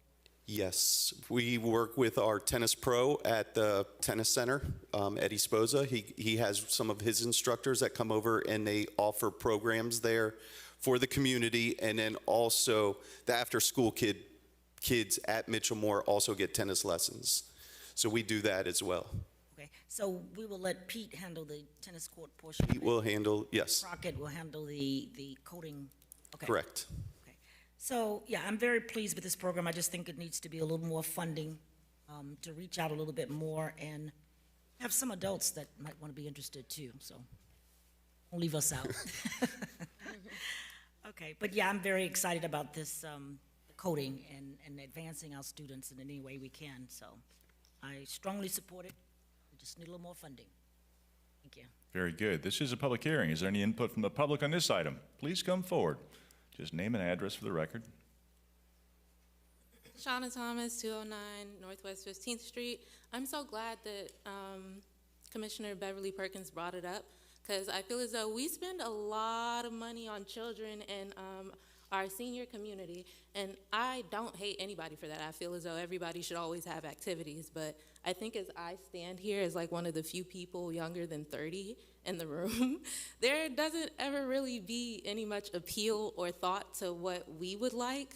So I definitely would like to inquire about adult programming, because like, am I gonna be able to virtually golf or anything here? Because if not, I'm like, yeah, a lot of times we pay for things, we approve of them, and I'm like, yeah, the middle part, and I wanna say like us that are 18 to about 35 or so, we don't really get a lot of programming here. So I was just wondering if you'd be able to tell me about any of the adult programming, if you have that information. I can give you the Crockett's contact, because they're going to be doing all the programming, but we did talk about adult programming and senior programming, so we talked all about that. I can give you, if you see me afterwards, I can give you their information. All right, thank you. Very good. Further input from the public? Seeing none, public input closed. Further discussion from the commission? Seeing none, let's call the roll. Commissioner Fezzik? Yes. Commissioner Perkins? Yes. Commissioner Sigerson Eaton? Yes. Commissioner Smith? Yes. Vice Mayor Fournier? Yes. Mayor Hart? Yes, let's take a 10-minute recess. Back at, let's see, that'd be 3:07.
Ms. and Vice Mayor.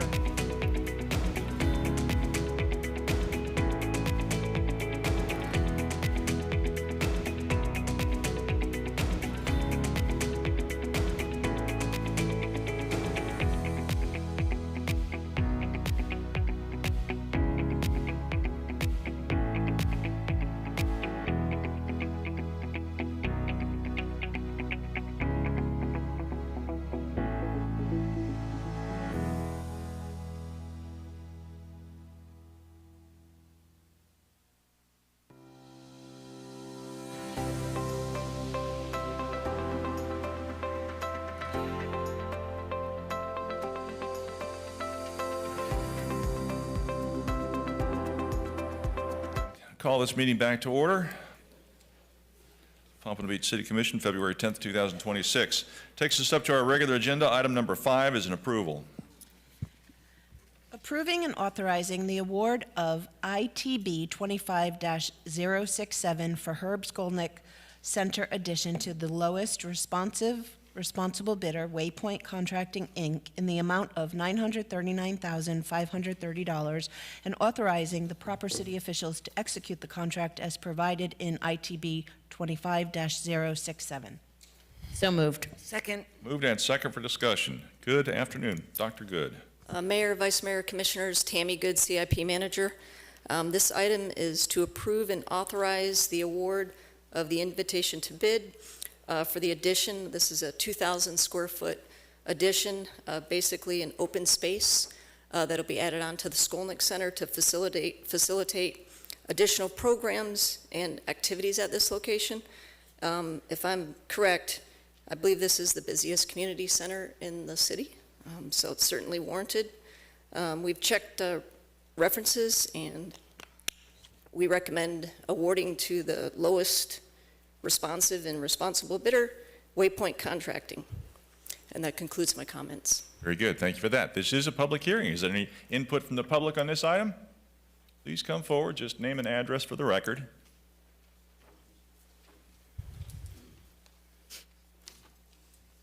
We said this about the Herb Skolnick, right? Correct. Y'all had 3.8 million in the Go Barn. So I'm trying to figure out what's going on now with almost another million. Like, I'm trying to figure out what that's about. I'm not familiar with the Go Bond project at that site. They familiar. The Go Bond, you don't remember the 3.8 million from the Go Bond that went to Herb Skolnick and Palmer Improvements? It's public records. Like, nobody know about the Go Bond? When we got the parks and everything else done?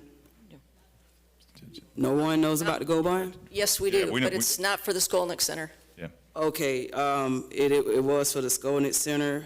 The public record says improvements at 2 bridges spanning the C14 Canal and to the Herb Skolnick Center, including lighting, landscaping, and sidewalks. So my question was, with that 3.8 million that was included for Herb Skolnick, why do we need an additional?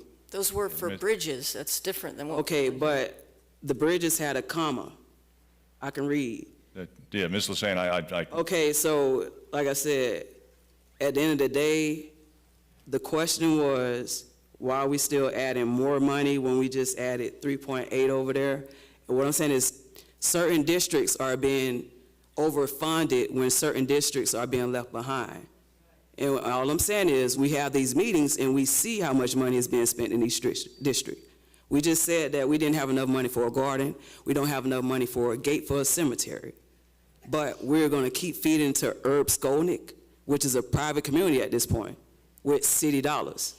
No. And if you don't have nothing to say, don't say nothing. Well, no, I do have something to say. Actually, but you know this Darlene district, right? So my question was, Darlene, in the Go Bond, it was 3.8 million that was spent. I don't know what y'all did to Herb Skolnick, but it's on the public record. So in the 3.8 million, what was happening with Herb Skolnick, and as to why we still need another almost $1 million with them? Ms. Lassane, as Dr. Good already mentioned the 3.8 million, that was for bridges. That was not for Right, this. so what I'm saying is, it only benefits that community, right? So they need to be on the back burner right now, because there's other stuff that need to be done. What I'm saying is, Herb Skolnick just got 3.8 million. It don't matter if it was for a bridge. The same community is being overfunded, is what I'm saying. That's simply what I'm saying. Before we keep feeding into the same communities, it don't matter what they need, a bridge, a sidewalk. The community that's connected with it, that's Cayuse City's community as well. They connected. But it's two separate cities in the same city on that side of town. What I'm saying is obvious that y'all spending too much money in Palm-Air. Thank you. And just for the record, the 3.8 million that was being referenced was for bridges in the Palm-Air community. Okay, and like I said, Thank you, Ms. Lassane. Your time. I asked Darlene, Ms. Lassane, I'm going to what ask you. else I'm going to ask you was done with at that this other point in than a time to bridge? stop speaking and sit down. Fuck you. That's escort her out. Escort her out.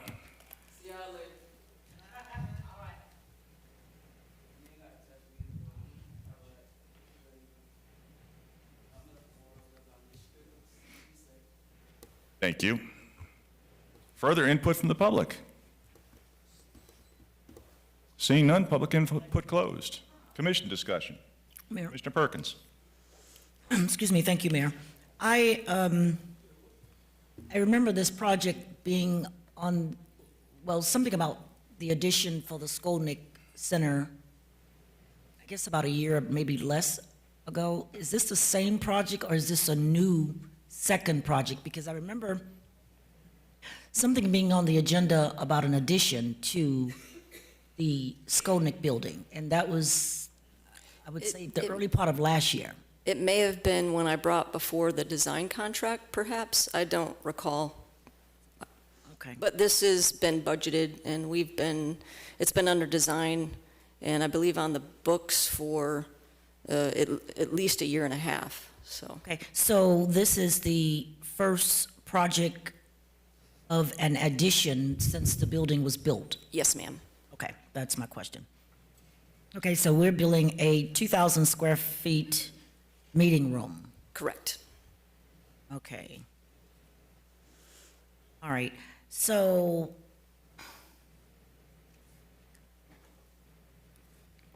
the young lady that was just standing there, she brought up a good point, and this happens a lot in the city of Pompano Beach, where there's a need, there's just a little over here on that side, and there's a big lump sum on the other side when there's not so much of a need.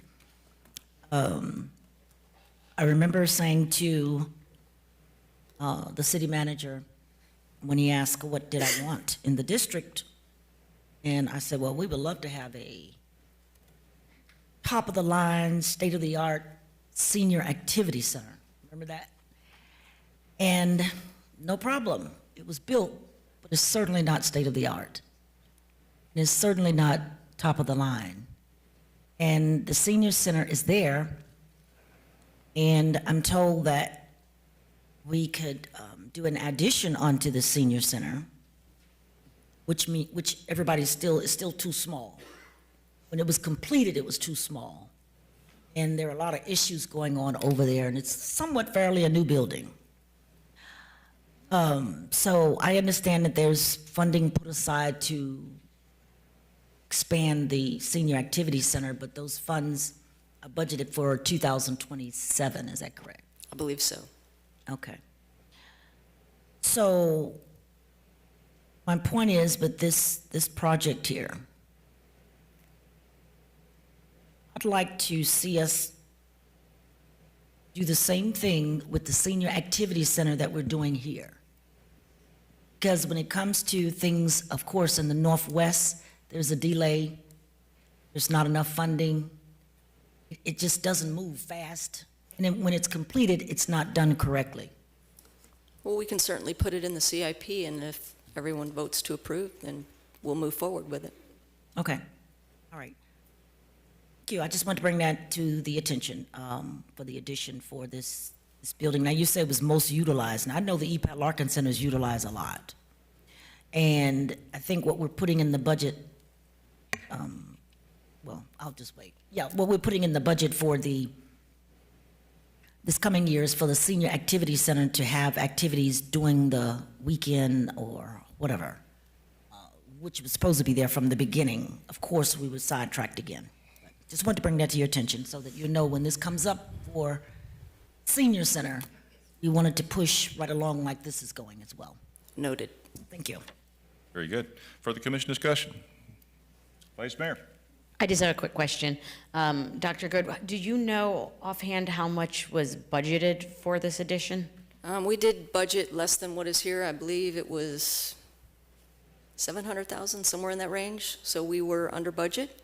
And we budgeted, well, we probably budgeted it 2 years ago. So with escalation and the market kind of being fickle right now, we weren't really surprised to see those numbers come in. So it was over budget. The low bid was over budget. So where is the balance coming from? Fund Suzette- balance? yes, Fund Suzette will balance? answer that, yeah.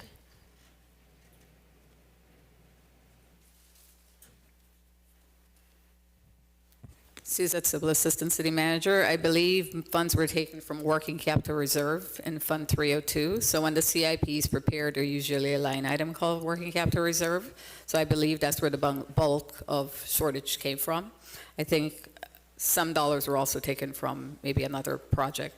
I would have to go back and look at the agenda backup, but that's what finance did to bring the project forward. What project? I think it was at general government. General Building Government, 07924, just for general building. Repairs can't or hear you. something like that. Okay. The bulk of it was Working Capital Reserve from Fund 302, which is the CIP fund.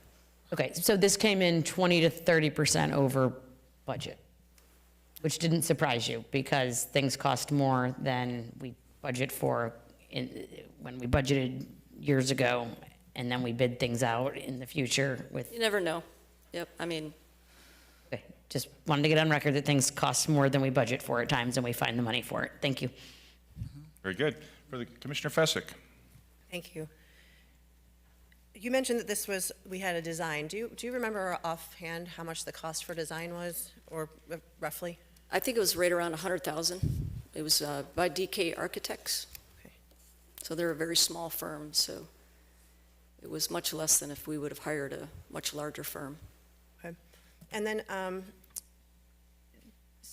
this is not necessarily about just this particular project, but can you maybe in future asks, I guess, bring maybe a short responsive survey or some sort of way that we understand how we get from, there were 14 applicants, 14 bids, and then I think it was like half of them were disqualified.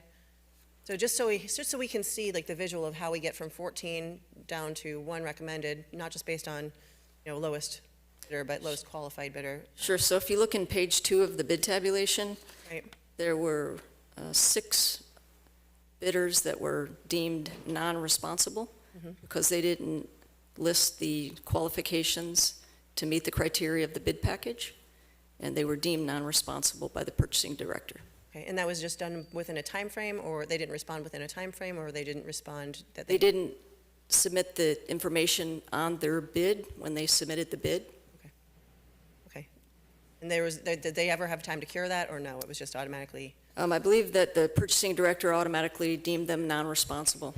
I was just wondering how that shook out. And then, so you said something interesting because the DK Architects, they're the same, so they're the engineer also on this project?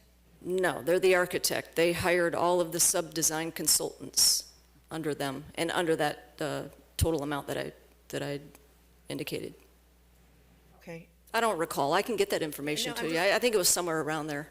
I'm looking, and Tracy, maybe you can help me with this because it's on page 1 of 46 on the construction agreement on the backup, in the backup. So the question I have is, so it's, because we've had a lot of contracts where we have a contract administrator or somebody else takes over and manages it for us. I'm just wondering if that's what it says here. So it says Article 2, Engineer.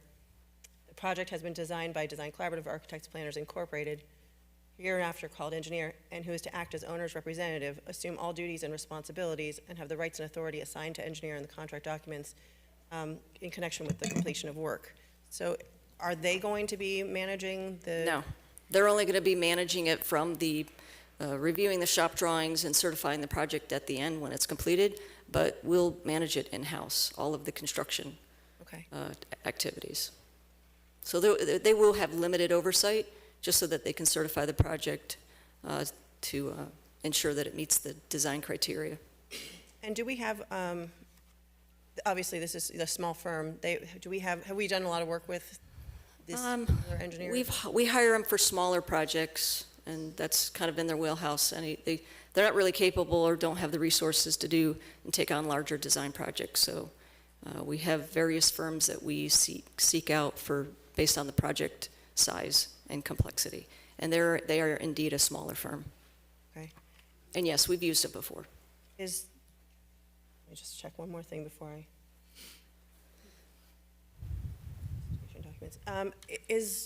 This one's what is it, Andre Cappy? Right, Correct. they're in Old Town, right? They are. They're local. Okay. Yep. Okay, perfect. Thank you so much. That's it? Chair Fessek, that's it? Yes. Very good, thank you. Further commission discussion? Yes, Mayor. Commissioner Perkins? Excuse me, can you explain when you say construction in-house, what does that look like? Construction oversight in-house. So me and my team will be out on a daily basis overseeing the contractor's performance. Basically, that's just make sure that he is constructing the project in accordance with the design. And the architect will have limited oversight only when there's an issue with the design. And then he'll have to, resolve that if need be, and then certify the project at the end. So they'll have limited oversight, but primarily that responsibility of overseeing the construction's performance will be on me and my team. Okay, great. That's all. Thank you. Very good. Further commission discussion? Seeing none, let's go ahead and call the roll. Commissioner Pheasant. No. Commissioner Perkins. Yes. Commissioner Segerson Eaton. Yes. Commissioner Smith.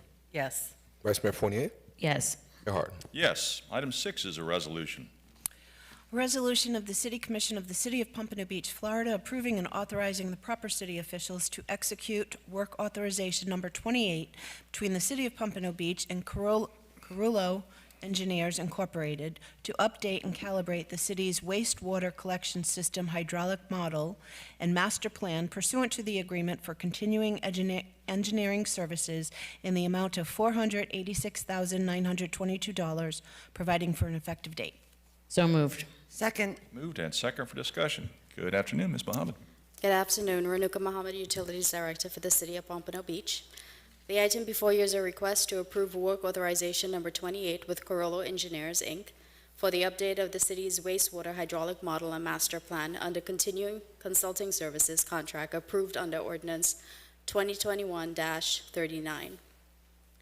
The existing hydraulic model and master plan was last updated in 2021 and no longer reflects the current system operations, including tidal and wet weather conditions, impacts from inflow and infiltration, and future growth and capacity needs. The proposed two-phase effort will update and calibrate the model using GIS and SCADA data, convert to a specific software platform for wastewater, and evaluate system deficiencies, lift station enforcement performance, capital improvement needs, while also analyzing future growth scenarios. The total cost of the work is at $486,922 within the CCNA not to exceed limit of $500,000 and is funded through the utilities budget. Approval supports the city's strategic and comprehensive plan goals for resilient, reliable, and sustainable wastewater infrastructure and long-term capacity planning. That concludes my comments. Very good, thank you. This is a public hearing. Is there any input from the public on this item? Seeing none, public input closed. Commission discussion, questions? Seeing none, let's go ahead and call a roll. Commissioner Pheasant. Yes. Commissioner Perkins. Yes. Commissioner Segerson Eaton. Yes. Commissioner Smith. Yes. Vice Mayor Fournier. Yes. Mayor Hart. Yes. Item 7 is a resolution. A A resolution of the City Commission of the City of Pompano Beach, Florida, approving and authorizing the proper city officials to execute a public transportation grant agreement between the City of Pompano Beach and the State of Florida Department of Transportation, accepting a grant in the amount of $1,257,500 for the Pompano Beach water taxi service, and confirming the city's matching contribution in an amount of $1,257,500, providing an effective date. So moved. Second. Moved and seconded for discussion. Mr. Bosworth. Good afternoon, Mayor, Vice Mayor, Commissioners. Earl Bosworth, Assistant City Manager. So when we look back, when the Commission approved this service on November 12 of 2024, we presented 3 funding streams at that time for a total of $2.6 million to cover the 3 years of operation for this project. We used approximately 1.1 of ARPA funds, which we had to use this first year, and it'll carry us up through March of this year. So again, ARPA funding for that first cycle. We received the FDOT grant now, and we'll start utilizing that with a city match to cover the next few months of this year, and then the final third year of operation. I sent out a annual report of ridership and subsidy so far for the water taxi, which covers 12 and a half months because we launched it that second week or third week in December the first year. So what it does, if you look at it overall, the funding streams, the ARPA funds and the FDOT grant cover 2.3, 2.2 and change. And then the city general fund will have to make up that difference. When we presented it to you to get approval for the project, we didn't know what that 26 or 27 out year would look at because we developed that flexible subsidy. Right now, when you look at it, the first year during some of the tourism months, we saw a little lower subsidy. The rest of the months have been full subsidy. So when you're looking at that, we're looking at for this first year, for this current year that we're in, up to maybe a couple $100,000, 200 and change from the general fund to make up the difference, and that what we would have to match on the FDOT grant. And then year 3, I just don't know at this point. It could be 300,000 or a little bit more from the general fund. So that's where we sit right now with it.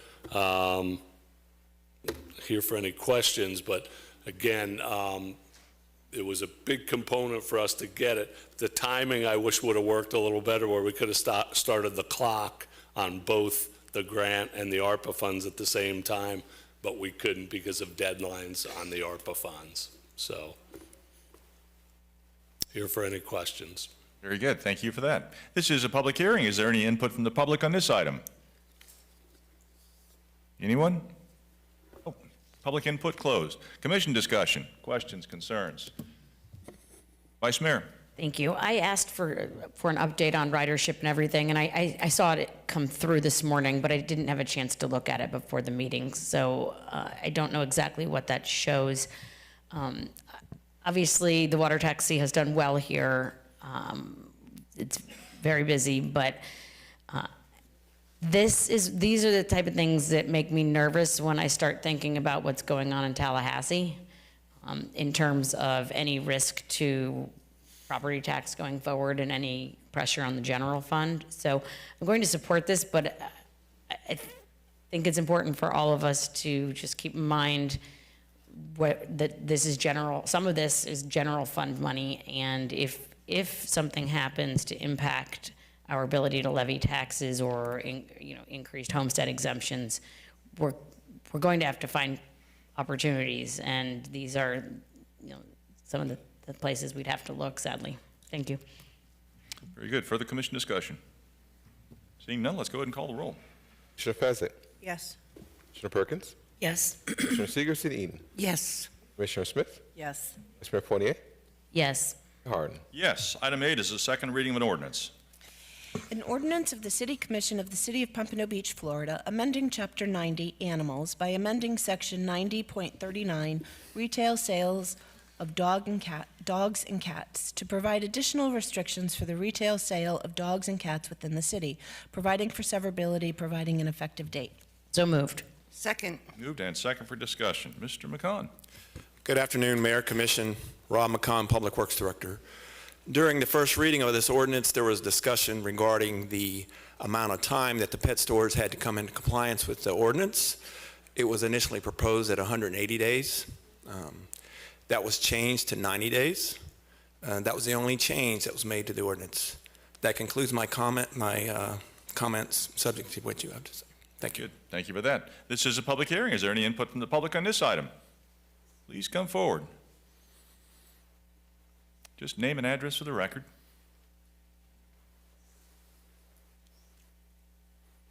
Hello, my name is Jasmine Sadiq. I'm the owner of Paradise Puppies at 1164 North Federal Highway, Pompano Beach, Florida. Could you just pull that microphone a little closer? Yeah, of course. Thank you. Hear me better? Yes. Okay. So I want to start off by saying, one, that I was just informed of this morning. When I first, getting everything together to open up my business, I not only took out a $500,000 loan, I went to the city. They all knew me by my first name. I would walk in there, they would come running, Jasmine, you're good to open, go open your store. And now I am dealing with this. So Jody Haven was zoning at the city's office that I worked with. She has notes of every time I've gone in there. I have not only put a lot of money into this business, but I also personally signed a 10-year lease. And, I heard there was some conversation going on that I don't make my money off of only puppy sales. It is. I do have retail stuff in my store, but that is for when someone purchases a puppy. I cannot pay a $7,000 rent by selling a shampoo to the one person that walks in once a month. My business is opened and for puppy sales. I followed the ordinance way it's written, getting from hobby breeders. I do everything that the city has asked of me. Opening, this ordinance was not easy to find, but I did everything I possibly could to make sure that I was good to open. I was terrified to sign my lease because I know there are some cities that, are going back and forth about this, but I made sure over and over and over again that I was able to do this. And when the first conversation came up, I was terrified. I had no choice but to, retain an attorney because of this. Not only the money that I'm negative, and no business makes that kind of money back in the first year. I've been open 1 year. I'm barely holding on. But shutting me down is only going to open doors for, I'm not threatening in any type of way, shape, or form. I want it done the right way, if I could be grandfathered in. But I have no choice but to, take legal action over something like this. I'm 21 years old burying myself, and this is not helping. You know what I mean? So, if I could be grandfathered in, I get it. You guys want to change your ordinance. You have a standing store. I'm selling my family's home. I still live with my parents. I'm selling my family's home in Boca to move to Pompano. We fell in love with Pompano, and now this is happening. I just hope you guys do the right thing and make it good for not only you guys, but me as well. So, thank you. Very good. Thank you. Further input from the public? Come on down.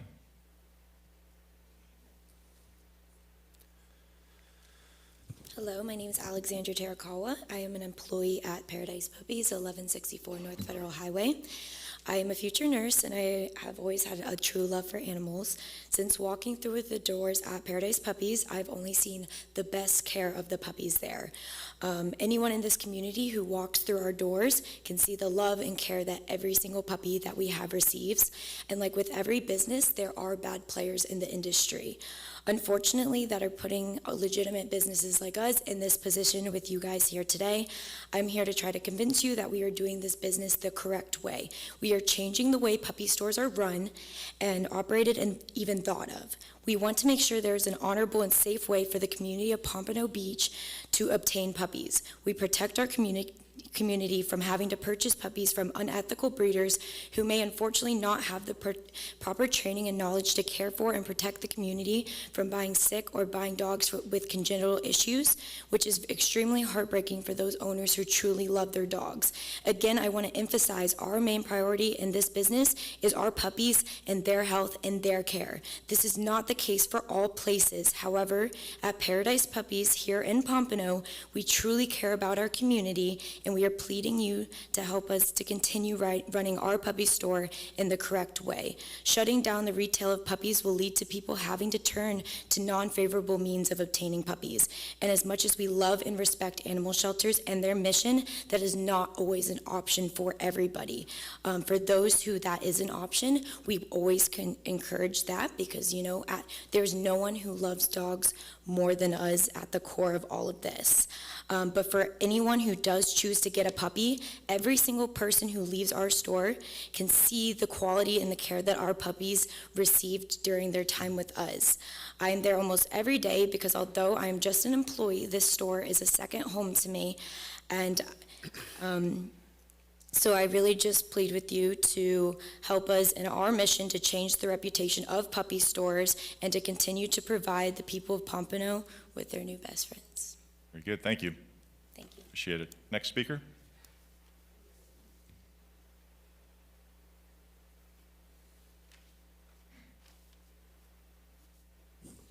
Hi, everybody. My name is Jennifer. I had the pleasure of meeting Jasmine. I was a customer of hers at her store. And I'm here today on behalf of Paradise Puppies and to address the misconception. I'm assuming, this is my assumption, that this is the driving of this proposal is that licensed puppy stores are the cause of puppy mills. That's what a lot of people think. In my opinion, licensed and regulated puppy stores are part of the solution, not the problem. And here's why. Businesses like Paradise Puppies are regulated. They are licensed, inspected by the city, and required to follow local and state laws. They must source puppies from licensed breeders and maintain documentation and veterinary records that creates transparency and accountability. When regulated puppy stores are shut down, the demand for puppies does not disappear. Instead, it moves underground to online ads, social media, parking lot sales, unlicensed home breeders operating with no oversight at all. I want to share my personal experience because I have seen this firsthand. I purchased 2 dogs from Paradise Puppies, but before doing so, I explored many other options. I responded to ads in newspapers and on social media and visited private homes where puppies were being sold. In some cases, the conditions were unsanitary and concerning, with poor cleanliness and a lack of proper care. In contrast, when you go to Paradise Puppies, the environment is clean, professional, and well-maintained. The puppies receive medical attention and proper documentation, and the business operates openly under regulatory oversight. From my experience, when people cannot buy from regulated puppy stores, they turn to unregulated sellers, operating out of homes and apartments, places the city cannot inspect or monitor. Paradise Puppies is visible, licensed, and accountable. If there are concerns, the city has the ability to inspect, regulate, and enforce standards. That is how animal welfare is best protected. I respectfully urge the board to allow Paradise Puppies to remain in business and focus on enforcement efforts on illegal, unlicensed breeding operations where the real problem exists. Very good. Thank you, ma'am. Appreciate it. Thank you. Next speaker.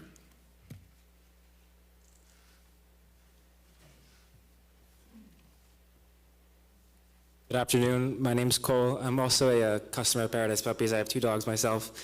I had the pleasure of working with Jasmine as well, and just being in the store, it's flawless. I mean, even I was there personally. I experienced people's even mental health just coming to the store, having something in the community like that. They just want to come see puppies. It puts a smile on their face. It brightens their day and stuff like that.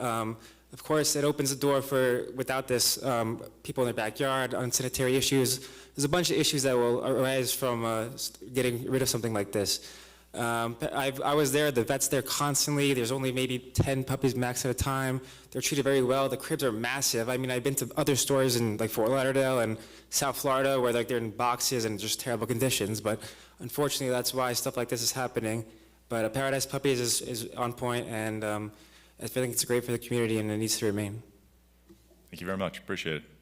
Next speaker. Please come forward.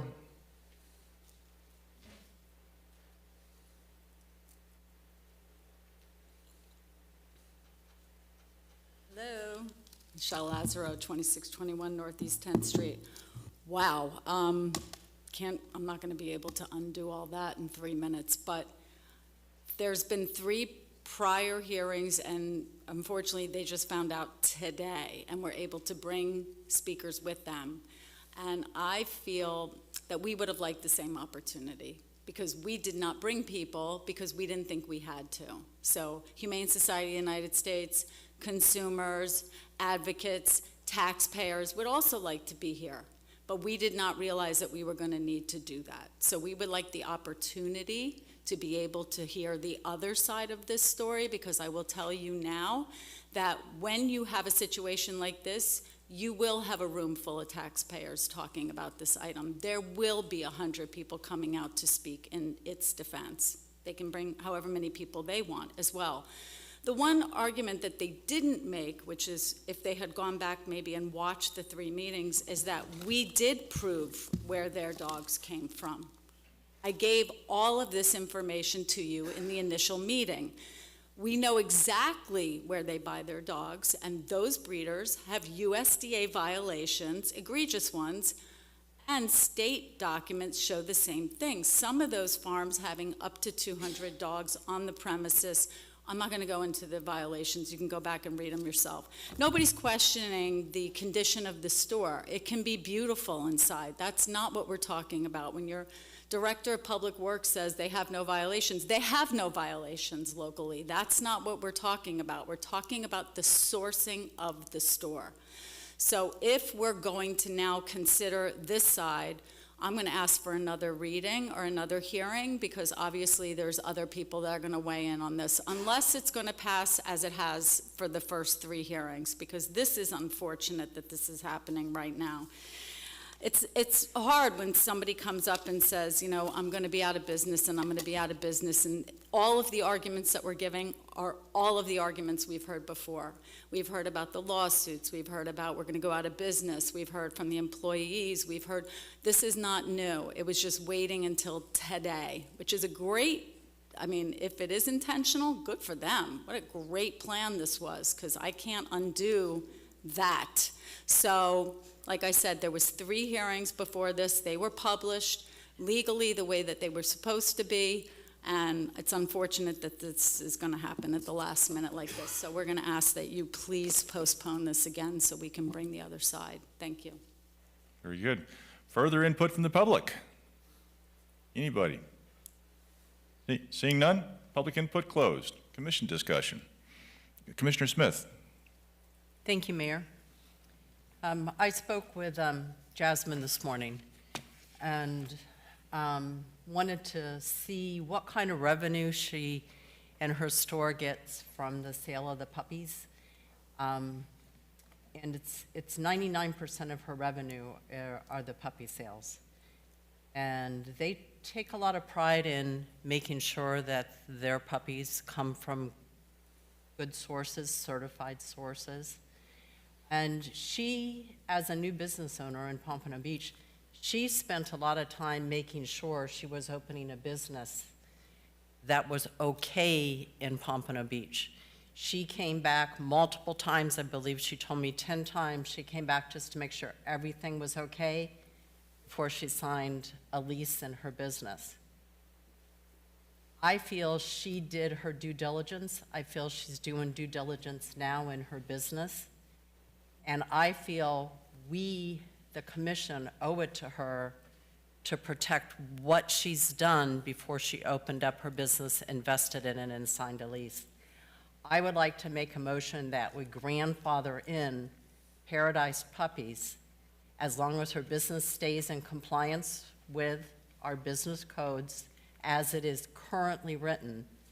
And if we grandfather, so I make a motion that we grandfather Paradise Puppies into this ordinance. Second.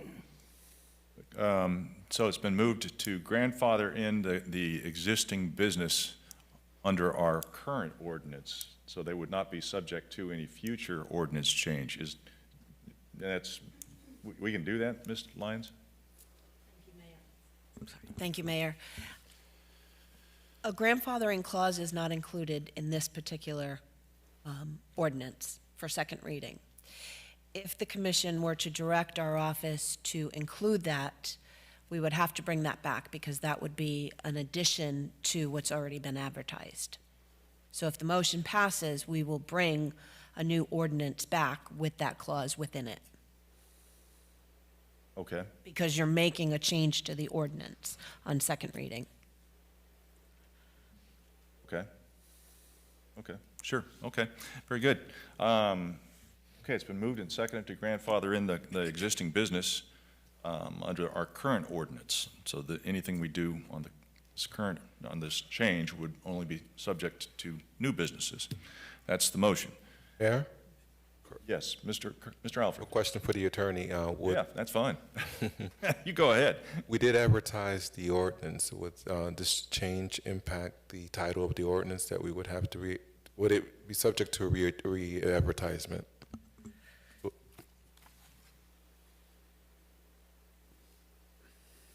Quite possibly.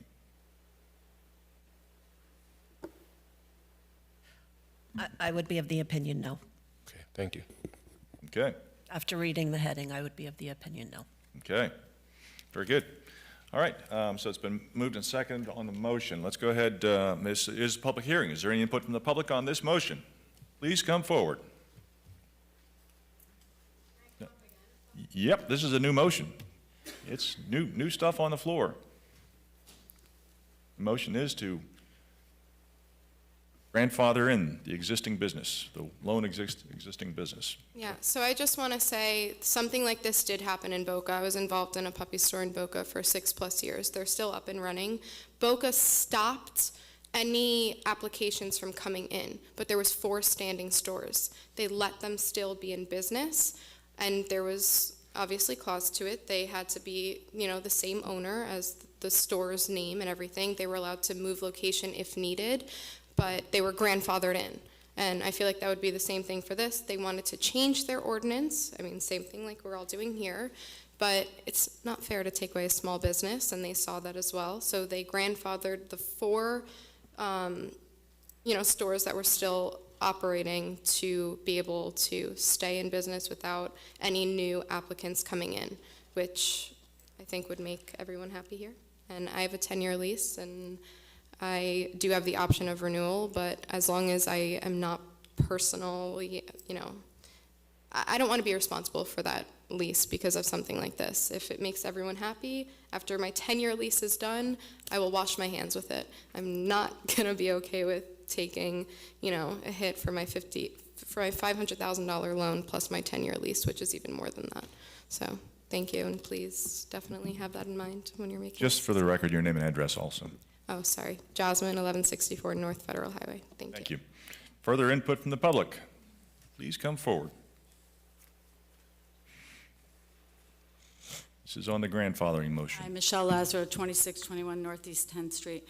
We're all for grandfathering if she will abide by the ordinance. And the problem with abiding by this ordinance is Public Works comes by and says, we can't prove this. Your ordinance says you cannot buy from a breeder who has more than 1 litter per calendar year. Every breed that she buys, every dog that they buy comes from a mill. So by all means, if you're going to though turn around and tell me now that you can't enforce your own ordinance because we can't prove that, like we're not all getting on a plane and flying to Idaho, Missouri, Ohio, all of the places that Arkansas, where she sources from, not locally. These are all out-of-state sources. So if you're, like I said, director is going to come forward again and say, well, we can't prove that, then we have a problem because the way your ordinance is written, according to them, is not, it's not, whatever. We can prove it. We have the paperwork. So by all means, grandfather them in with language as written, give her the 10-year clause. We'll wait it out because we know that based on the way that ordinance is written, we're going to bust them time and time again. So the question I have for you is how do you intend to enforce your own ordinance? And how many violations until you go back to the original discussion? Because we know there is no way a store is opening without buying from the breeders that we've told you about. So if you want to pass it, give her the 10 years, give her the grandfathering, and then allow us a certain number of violations to come back and say, okay, now can we have what we asked for? Because we already told you and proved our side of it time and time again that this is not the case. The dogs that are being sold in a pet store are not coming from hobby breeders. Hobby breeders sell direct to the public. They do not put their dogs in a van and ship them from Arkansas to get all of the diseases that you get when you're an 8-week-old puppy and you haven't been inoculated yet or vaccinated yet. So their dogs are not coming from local breeders. So, and then if you want to talk lawsuit, by all means, put in a commerce clause that says she can only buy from local breeders. Now we can't buy out of state. So that becomes a commerce clause issue. You're nodding your head because I know. I've been through multiple lawsuits here. Listen, I know it all. Sorry, I do. But by all means, like I said, we support it. I called HSUS, we support it, but we want you to be able to enforce your ordinance, and we want to know how many violations until you come back to the original discussion. Very good, thank you. Further input from the public? Again, it's Alexandra Terakawa, 1164 North Federal Highway. I've been in this industry before I found Jasmine Hair Paradise Puppies with any of these breeders. You know, I've spoken to them personally. A lot of the stuff online that you may read about these things, I mean, sorry. It's just really frustrating as somebody who has always, you know, loved animals, have, you know, done the rescue, like, you know, like routes as well, is when people, you know, because I hear it all the time, like people have an assumption that puppies come from puppy mills when they come from stores like us. You know, the breeders that we use are not like the breeders that we use. I have personally spoken to them. They are good people who genuinely care about the health and safety of their puppies. All of our puppies are vaccinated. We offer a 1-year congenital warranty on them. A lot of breeders don't want to work directly with the public. So the statement that hobby breeders want to sell directly to the public is, I mean, it's false, because a lot of people don't want to deal with the actual sales. These people know their dogs, they know their breeds, they want it, you know, that's why they got into the passion of breeding, but they don't want to deal with the public. The public is a lot. We are the ones that are there every day talking with the customers, any concerns they have, anything like that. We're the ones that are firsthand working with those families who are taking home these puppies. A breeder doesn't necessarily want that responsibility. You know, they know their dogs, they know they're good for the breeding, like that is what they do, that is what they, you know, want to do. So I just think that the statement that, you know, that like a reputable breeder would only sell to the public is not true. They know our reputation, they know our store, they know how we care about our puppies and we love our puppies and we want the best for them and we want them to go to the correct homes. So they're going to work with places like us who do truly care about the health of our puppies. Very good, thank you. Further input from the public?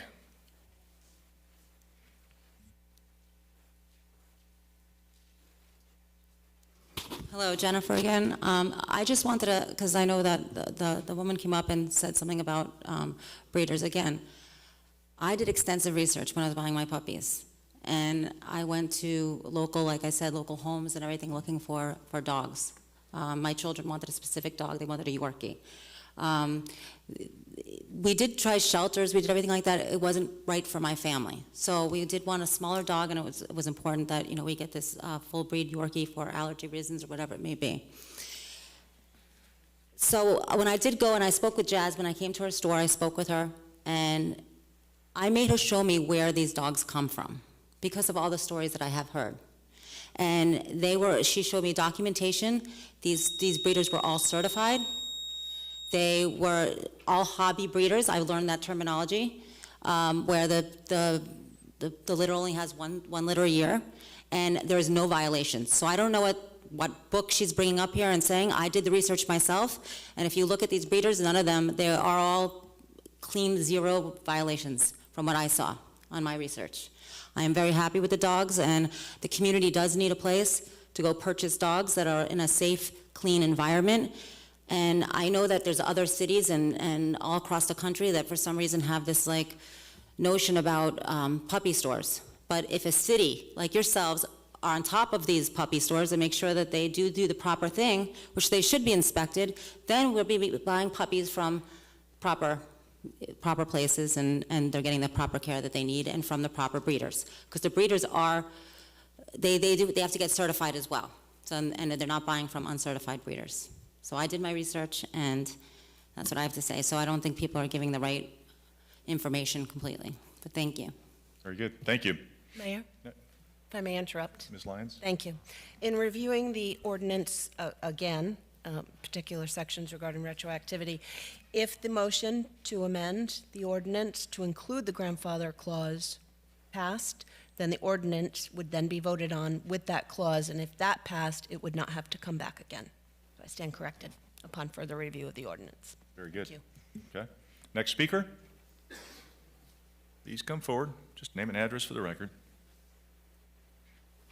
Cole again, customer at 1164 North Federal Highway, Paradise Puppies. I definitely think it's a false assumption to assume that everything's a puppy mill or just a puppy breed. They come from puppy mills and they're like mistreated dogs, stuff like that. I actually had the pleasure to FaceTime some of these breeders and see exactly what they are, because I do my due diligence as well, and I don't support puppy mills or stuff like that. And I felt very comfortable, and I got all the information I needed, pictures of the parents, stuff like that, and I saw where they're being raised and how everything's proper and in place. So I just wanted to point that out clear, that it's a false to assume that everything's in a puppy mill and stuff like that. Thank you. Very good. Thank you. Further input from the public? Anybody else? Seeing none, public input closed. Commission discussion. Commissioner Segerson-Eaton, then Commissioner Fessick. Thank you, Mayor. And this is on the On the grandfathering? grandfathering. Sorry. On the motion to grandfather in our current single puppy, pet store, puppy store, whatever. You know, no matter what business it is, I have a real hard time when we are essentially clawing back and retroactively enforcing a law. I frankly think that it's a taking to have this business shut down. I think it's unfair. They went in, they opened their business according to the laws that we had on the book. Now, to change the law, now if you think about it, if we started changing laws all over the place and going back, we could never function as a society. You know, you could make something illegal that wasn't illegal, and that would make absolutely no sense. Yeah, and I just don't feel that it's fair. And I think that we have worked through this ordinance for these many, many, many months. We've arrived at a place with the ordinance that seems to be satisfactory as a matter of course, but I do not feel, I would agree, I would vote in favor of grandfathering this business in because it just would be reprehensible to shut them down because we decided to change an ordinance in our code. Thank you. Very good. Commissioner Fessick? Thank you. So I had a couple questions again for Tracy, related to this grandfathering. So one of the things that was said that if we were to grandfather, we could do so with the same parameters, that they could only purchase from the breeder that has 1 litter per year. Correct. Correct, Commissioner. The grandfathering would be applicable to the previous ordinance. The new regulations would go from enactment of this ordinance before you, which includes the grandfathering. The only difference with the ordinance before you right now would be the grandfathering language. Okay. And wasn't kind of like first on the uptake here, but I mean, is there any harm in getting additional information? Because they just found out about this morning, as they said. Would there be any harm in postponing this more time so that we could make sure that everybody has what they feel is their moment to speak, and also we can maybe have a secondary clause ready if we choose, so we could basically choose one of the two. Would that be something that we would be able to do? That is completely within the discretion of the full commission. Okay. I don't, that we have a motion open, so I can't make a motion, but would that be amenable if you wanted to amend your motion to have both come back at us and postpone the grant, so that we can also give people the chance to talk? I would rather continue with the grandfathering in of Paradise Puppies. And we've had months and months of discussing this. And it's the first time that we've actually heard their side.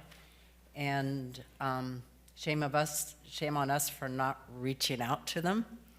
But we now have heard their side, and we've heard some truths coming from the clients of their puppies. They have a lot of passion. I just would like, I'm not gonna pull it. I feel we need to continue and grandfather and have closure finally with this ordinance. Very good. Mr. Fessick, you got the Thank floor. you. So this is why I was asking, because, so I have a couple of questions. It was mentioned that this was changed in Boca, and there was some grandfathering. So I don't want to just use the term grandfather without having some parameters or find out what other organizations or other cities have done.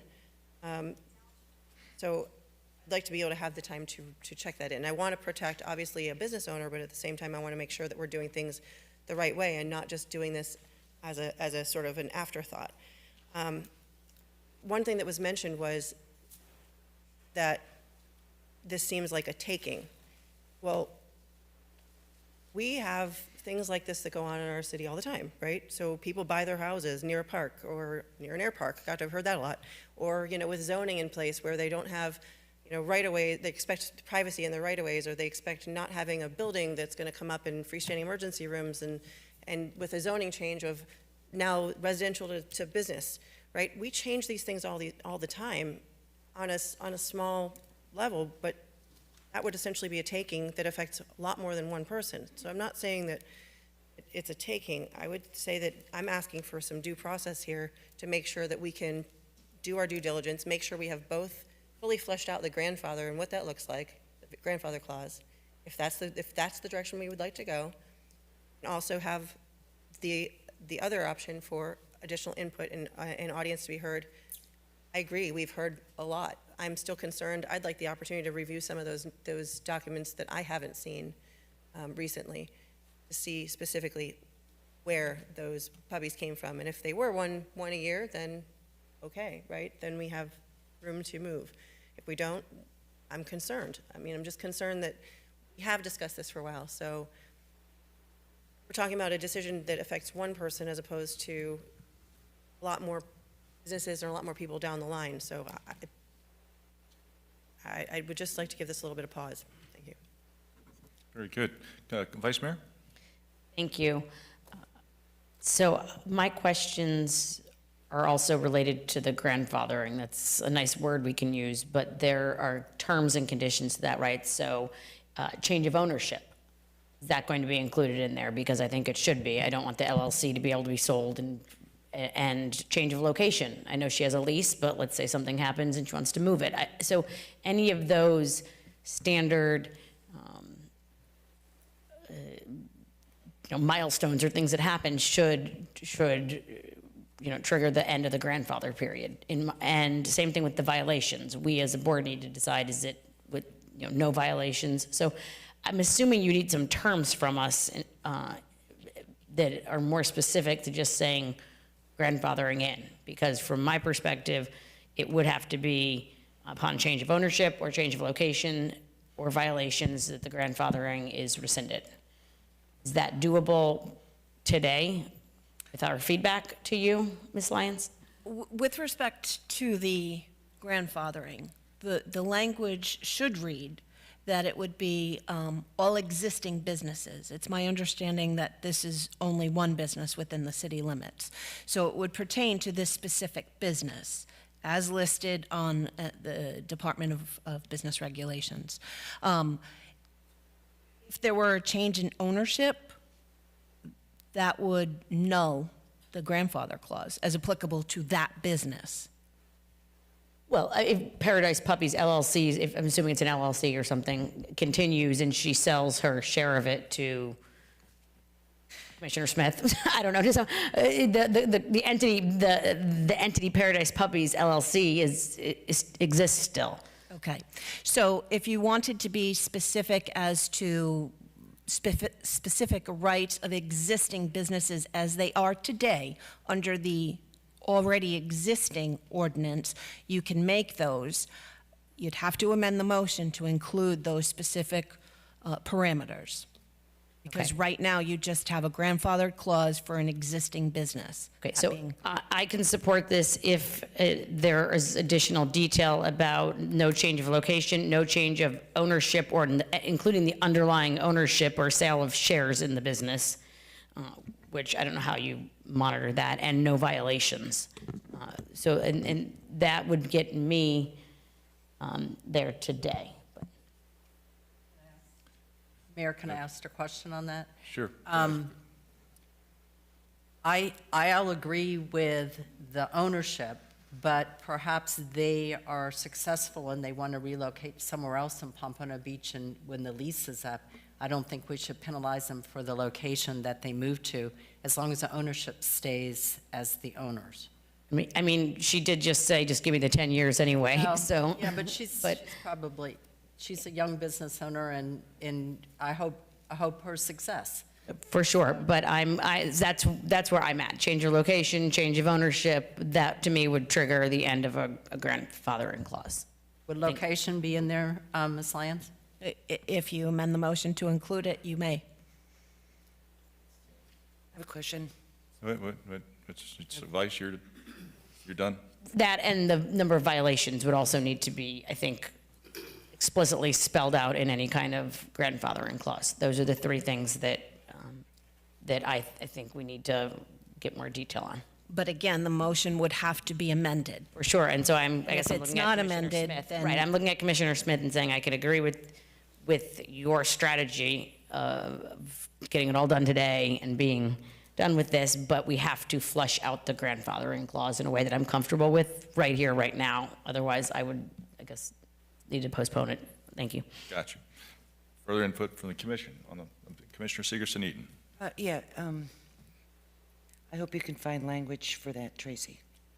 Okay, so would this be considered a non-conforming use, or does that just deal with zoning? No, this wouldn't be a non-conforming use because she would be grandfathered in under the existing ordinance. And just to respond to Vice Mayor, if there were a change in ownership, the city would have to regulate that through the occupational license and the business tax receipt. So we would know that. Right. Right. Oh, okay, so what are the parameters to ensure that this business remains and then can operate, and if they sell it, it's not viable? What are your thoughts? I think the language per the motion would have to articulate something that current businesses would be grandfathered in under the existing city ordinance. If those current businesses were to have a change in ownership or a change in location or have individual business violations as it pertains to the animal welfare, they would lose the grandfathering rights. I think that's fair. I think that's fair.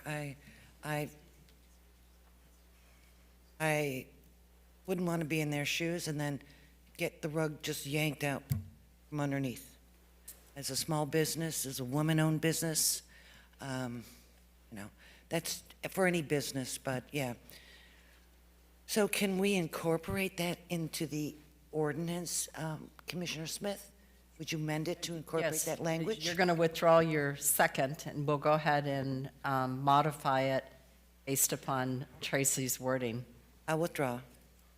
And just for point of clarification, with respect to violations, I understand nobody wants one violation, but are we putting a particular number for the violations? If there's more than 3, then they would lose the grandfathering protection? Any more than 3? 3.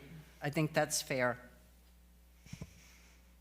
Is there a time frame associated with that?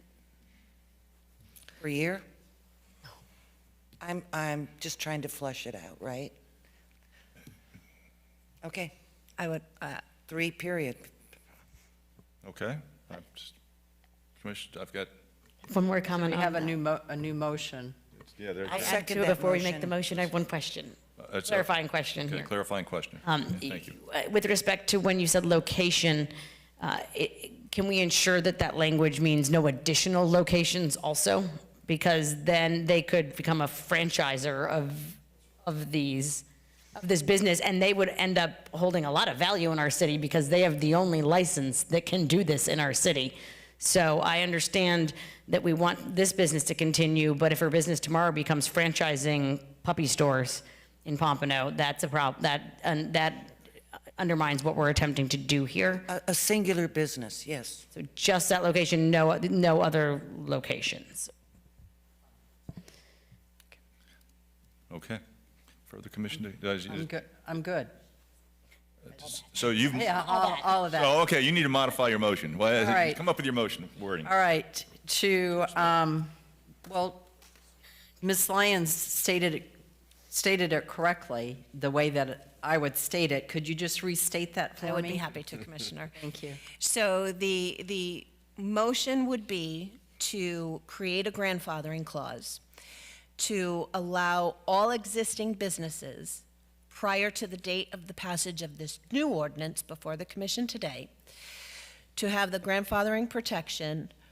However, if there is a change in ownership of the existing business, if there is a change of location of the existing business, or if there's 3 or more violations within any given year period, the current business will lose all grandfathering protections.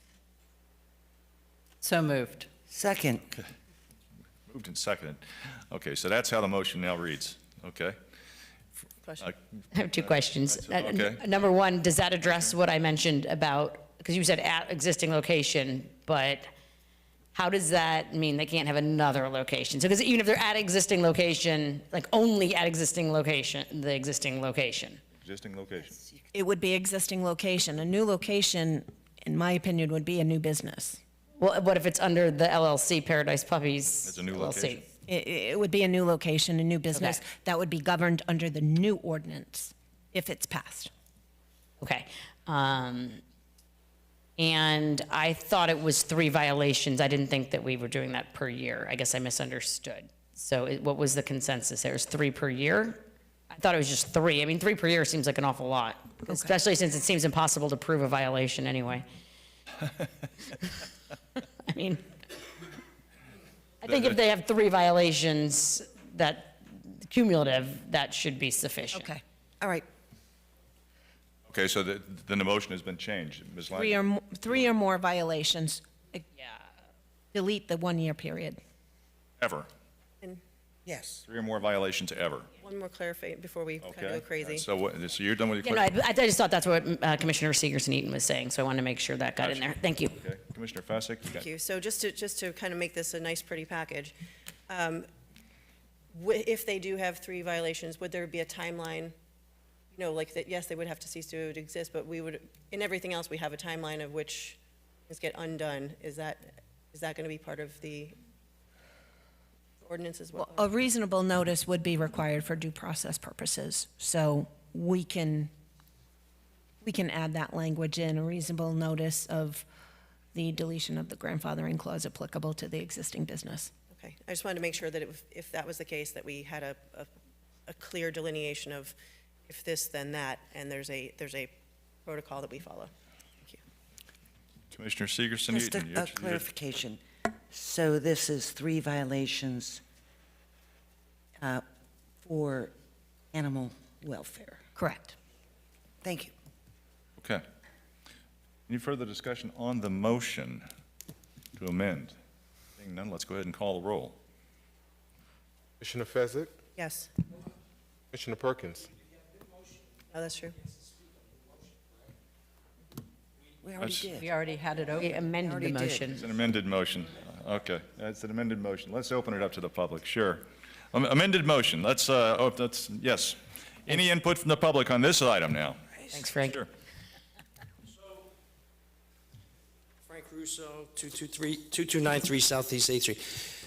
So you're going to have this girl do her business, which is great, but then you're going to put in a contingency about location? You give all the power to her landlord. And what happens if there's a fire, or if the building goes down, or if there's a flood?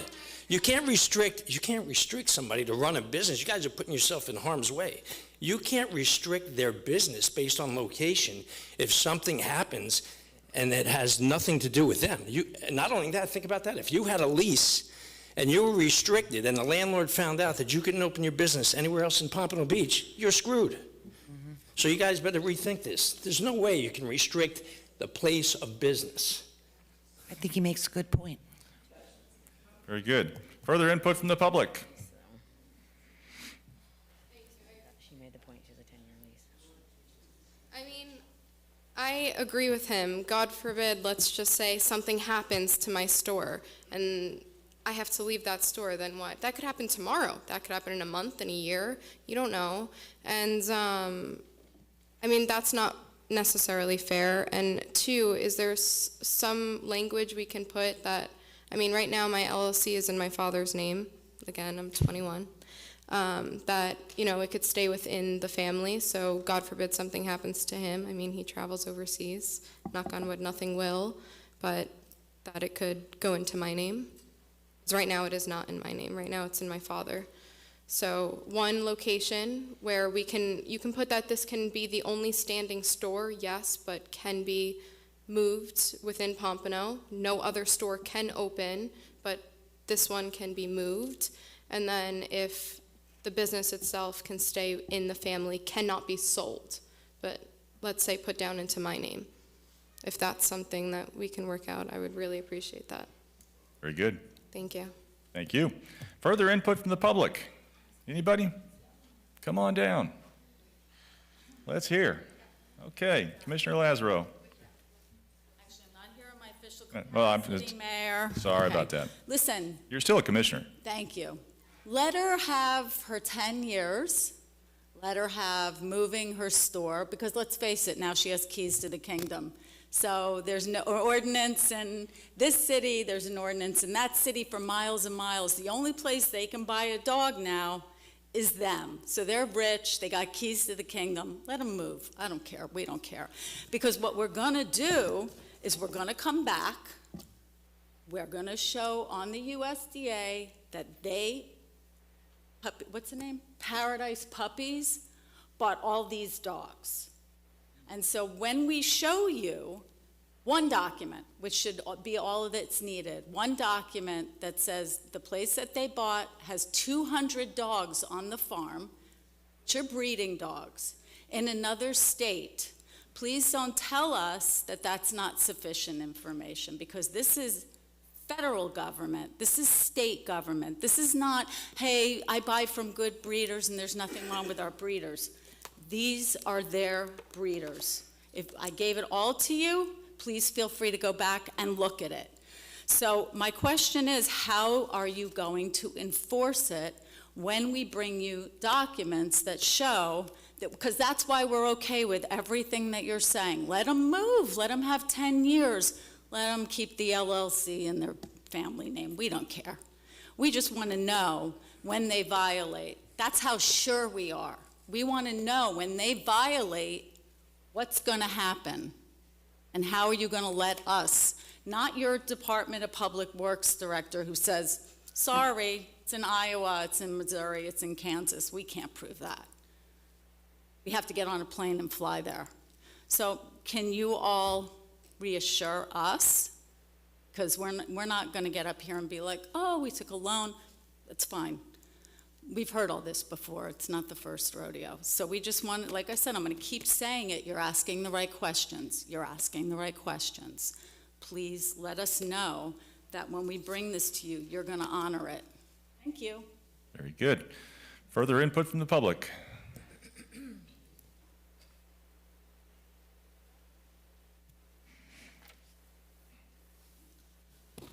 I'm talking as concerned because I am a customer of Jasmine and I'm very fond of her. She's a young lady who started a business and I'm super proud of what she's done, and she's brought so much joy into my life, bringing these puppies into my home. She's very passionate. Listen, I love people who are passionate about animals. I do, and I get where her heart is coming from, but it seems very vindictive. She does not want the puppy store here. There's a lot of people like that, and I understand their passions. So when you're talking about violations, though, she's starting to look. She's going to be looking for these violations, getting on plans, whatever they're doing. So 3 violations in the term of her whole entire, a year, I got it. 3 violations in her whole lifetime of her running a business, that does not sound fair to me. Because when you do buy things, yes, maybe somebody is deceiving. Jasmine, again, I did extensive work. I would not buy from a puppy mill. I think they're disgusting, and I do agree talking about. But she does not buy from puppy mills. But mistakenly, maybe something happens where, a breeder gives her the wrong information or whatever it may be. And that's 1 violation. 5 years goes by, there's another violations. Another day, so what I'm saying is it shouldn't be 3 violations, boom, you're out. I don't think that's fair. I don't, because it's not always something that a business owner would know, 100%. Very good, thank you. I'm sorry, ma'am, what, your name and address, I'm sorry.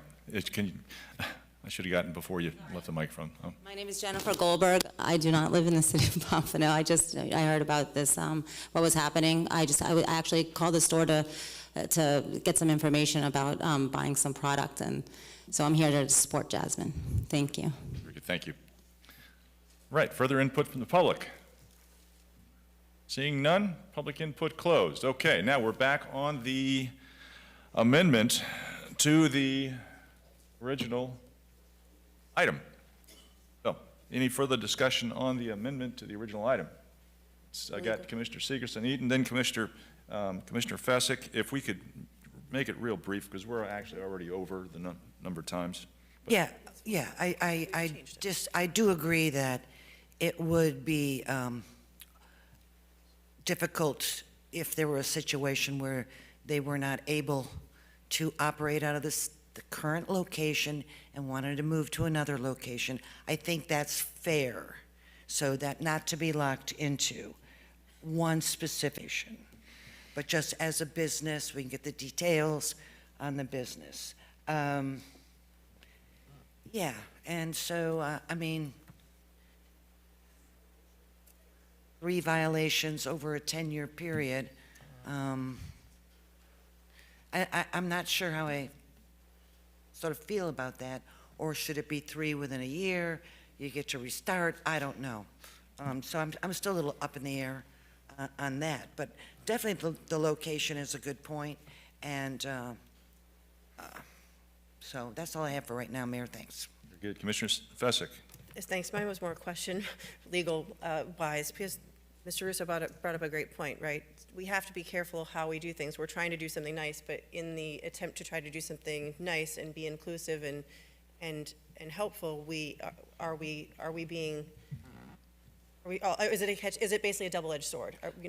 That's the question I have for you. So again, I might go back to, and I'll let you answer, but again, I might go back to maybe we need to postpone this till we can have conversations with staff, legal, and figure out what the appropriate potential path forward would be. It is an excellent point. And what I would offer is the change in location. There could be 2 scenarios. God forbid, an act of God, something happens. That particular business would have to relocate. That would still remain the existing business. Different situation, if they have a second business, then obviously the grandfathering clause wouldn't be applicable. But yes, it is a valid point, something that the commission should consider regarding the terms of location per se. I'm work at the direction of the commission. So however you want me to word it, I can word it. It is a valid point, and it is something to think about. So we could recommend taking the location verbiage out of the amendment, which would again require an amended motion. I'm sorry, Commissioner Smith.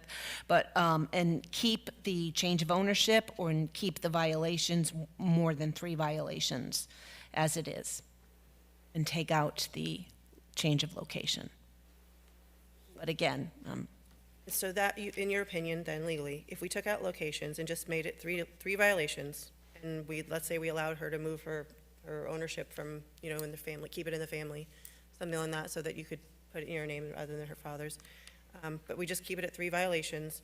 Would that be the cleanest, in your opinion, would that be the cleanest way we can be nice here? I would say yes.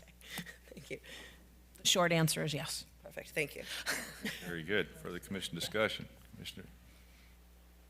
Right. Commissioner Smith. So I'll amend, if Commissioner Seegers and Eaton will take her second away, I'll amend the motion again to remove the location, but it'll still be one location, and that the LLC has to stay in the family's name, not specifically Jasmine's father, but in the family's name, and 3 violations. So those violations are concerning if somebody was to lie to her, but I think there should be some kind of discussion when that happens, if and when that happens. But, okay, that's the amended motion. Second. Okay, we've got an amended motion with a second, which means it's alive. Okay. Public input on this amended motion. Okay. Anybody want to speak on this amended motion? We've taken out the location issue, because now they can move around the city wherever they want to go or need to go. But we still have 3 violations, and still the ownership has to stay within the family. I don't know how you're going to Creating a dynasty. ascertain that, but that's the motion. Go ahead. Hi, Michelle Lazaro, 2621 Northeast 10th Street. Not vindictive, just so we know. I come with documents. You ever see Judge Judy? 4 corners of the document, that's all that matters. Everything I learned about law, I learned from Judge Judy. So that's all that matters. We can say anything we want. We can talk all day about puppies and how I love them and they've helped me and we give great service. We're all for that. But what we want to make sure you know is that it's the 4 corners of the document. So when we come to you, please don't say, well, they're a business and we're going to put them out and, blah, blah, blah. So we're supporting exactly what you're saying. We have no problem with that. We're all in alignment. Like I said, we will be back. I'm not being vindictive. No, you can't be vindictive. You either buy from a breeder or you don't buy from a breeder. This can't be personal. It can't be emotional. Because it comes down to USDA. It's not me. It won't be Michelle Lazaro's document. It'll say USDA. It'll say State of Florida. It won't say my name at the top. I didn't draft it. So if we have to prove, yeah, we're going to watch. Your code's not going to do it because they don't have time. They have other things that they need to do. That's why we do it.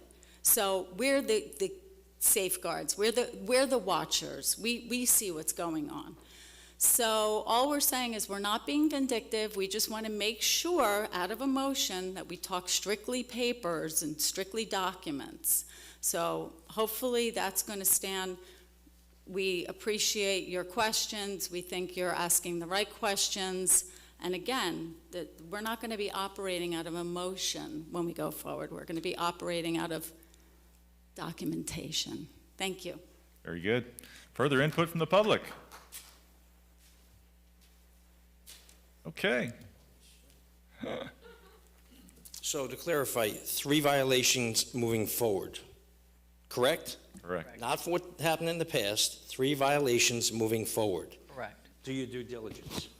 Thank you. Further input from the public? Seeing none? Public input closed. Commission discussion on the new and improved whiz-bang motion. Vice Mayor. Thank you. So this gets back to what Commissioner Fezzik said about wanting more time to understand some of this. As I sit here, I have real discomfort over some potential unintended consequences of this family handing down, handing over, handing off, that we're creating like a puppy dynasty here, and maybe she can actually hands off, but like hire someone to do this. I don't know. I haven't thought through it all because we're sitting here right now, but it feels really strange to give a family some kind of rights to this, the only rights to this business in Pompano Beach right now. It seems like a lot to be handing out without us having the opportunity to really think about this. So while I do not oppose that, I want her to succeed, and not have violations, and to be able to run the business that she was assured by our staff she was allowed to open. As we keep morphing this, I'm getting more and more uncomfortable with what we're creating. So I at the same time, I don't want to sit through another meeting of this. So Ms. Lyons, are my concerns, like I just had that feeling in my gut that's not right? Are there any concerns with what we're creating with this whole family thing? The grandfather clause will read existing business. So whatever the business is titled currently, that's the applicability of the grandfathering clause. So I don't know how your officers or however everything's presented on the Division of Corporations, but this grandfathering clause will be for the existing business. That's it. Right, but that was my concern too, that let's say her father sells the existing business, Paradise Puppies LLC, he sells his one share of it to Ann Bosworth, to anyone, right? So it's still on DBPR, it's still got the same name, it's still the existing going concern business because she sold a share of it, not the business. Because you can sell the assets, you can sell a business, or you can sell a share. The whole thing. So that makes me uncomfortable that we've created all this value. What? You want to buy it? No, right. We just created a very valuable LLC. Yeah, just change it. So I'm still concerned that we're not protecting ourselves in that way. Like, yes, we're worried about the landlord has leverage here, but now this family also has the rights to something that nobody else has in our city. And while I do want her to be able to continue her business, I'm uncomfortable with the wording of this being an LLC that can just stay in the family. So thank you. So I can't quite get there right now. Commissioner Smith. An LLC doesn't have stock? Shares. A corporation has stock. It's a limited liability corporation, and it has shares. Yeah. Okay. You can have multiple member LLCs where you have to issue multiple shares, different types of shares. Yeah. Could we ask if it's, this is getting a little crazy. That's the problem. But that's exactly the problem. We don't know the ownership structure. She sells the business, so what?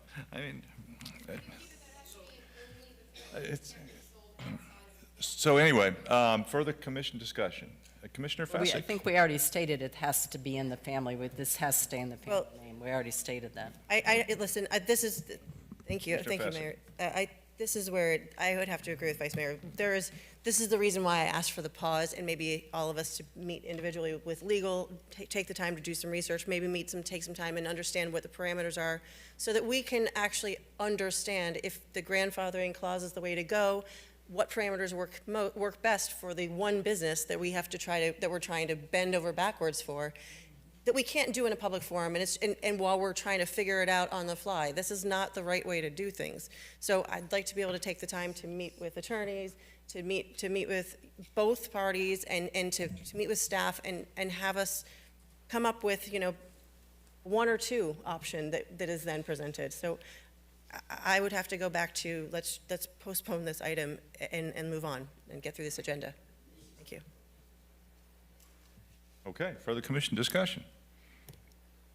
We can't, just one comment. I got Commissioner Smith. We can't discuss if we're not in an open forum. So that's what we're doing, is we're discussing and working out the details. They're taking a lot longer than I ever expected them to, but we can't discuss outside of an open forum. So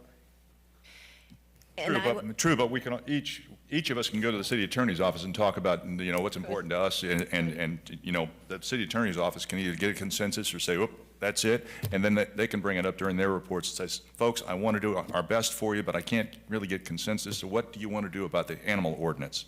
That's the thing, so that's how we could let folks know, but it's, we've got a motion. Vice Mayor. Well, and just quickly, I feel like as we keep doing this, we're putting Ms. Lyons on the spot too. And maybe there's like some language that's out there that she can look at and benchmark, or find another city that's done this or another time this has been done, that could make it really simple versus us, because we passed this and whatever we're cobbling together here becomes it, because it's the second reading. And so I would just be more comfortable if everyone had the time to vet the language that's going in, to give, and maybe you'll think of something else, because you came up and was like, oh, it's in Dad's name, like maybe there's something else. So let's all take the time to think about how to both protect the businesses here, but ensure that we get, the right language in the ordinance.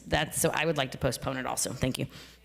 Thank you. Mayor, may I just say? Ms. Lyons, go ahead. I would not recommend including language regarding a family business. I would solely recommend the words existing business to be included in the grandfather clause if that were the direction that the commission wished to go.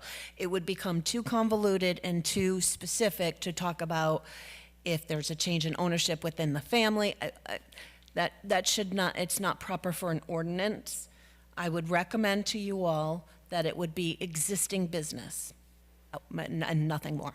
Thank you. Ms. Lyons, a question. No, I mean, if it's an LLC, okay, you can change ownership of an LLC and still maintain the name, correct? Yes. So you wouldn't, the city would have no way of knowing if ownership really transferred regardless.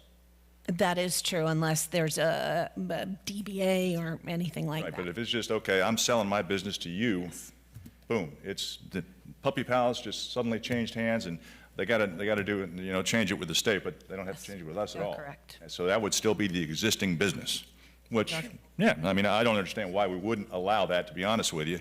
After all, it's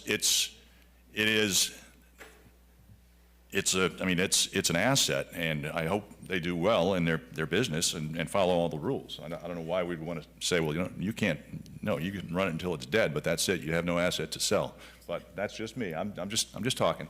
But we're on the motion here. I just think we are creating a lot of value for the one business in the city can do it. So that's my concern with it. Just as tomorrow she can go sell the thing and no one else can do it. And so we're creating it based on wanting her business to go on, but if she turns around and sells it, it's from the value this commission gives sitting here right now today, and that concerns me. Okay, I've got Commissioner Fessick. So a business license, so whatever happens on the LLC or the business license within the city, wouldn't that be a change that we would be, would that make the difference? If they're changing the business and they have to come in and get a new occupational license, that would be a change in ownership. Okay. Yeah, so going back, the other thing that I just remembered as we were kind of going back and forth and we started talking about family is, if I remember correctly, this individual came up and said she just learned about this today. There was an attorney had to contact an attorney, which I understand, that's a quick phone call usually, but then it was that she personally was on the hook for this 10-year lease and personally guaranteed it, and then now the business is in her dad's name. So I'm not sure. I really need I need to unpack some of that, and that's going to take a conversation specifically with her to find out what we need to do to be inclusive, if anything, and make sure that we also legally are doing our due diligence as a city for the residents and moving this forward. Thank you. Okay, I got Commissioner Segerson-Eaton. Yes, just very quickly. Let's remember how we got here. We're essentially saying we're going to shut this woman's business down after they made an investment and they did it properly under the rules. That's how we got here. Thank you. Very good.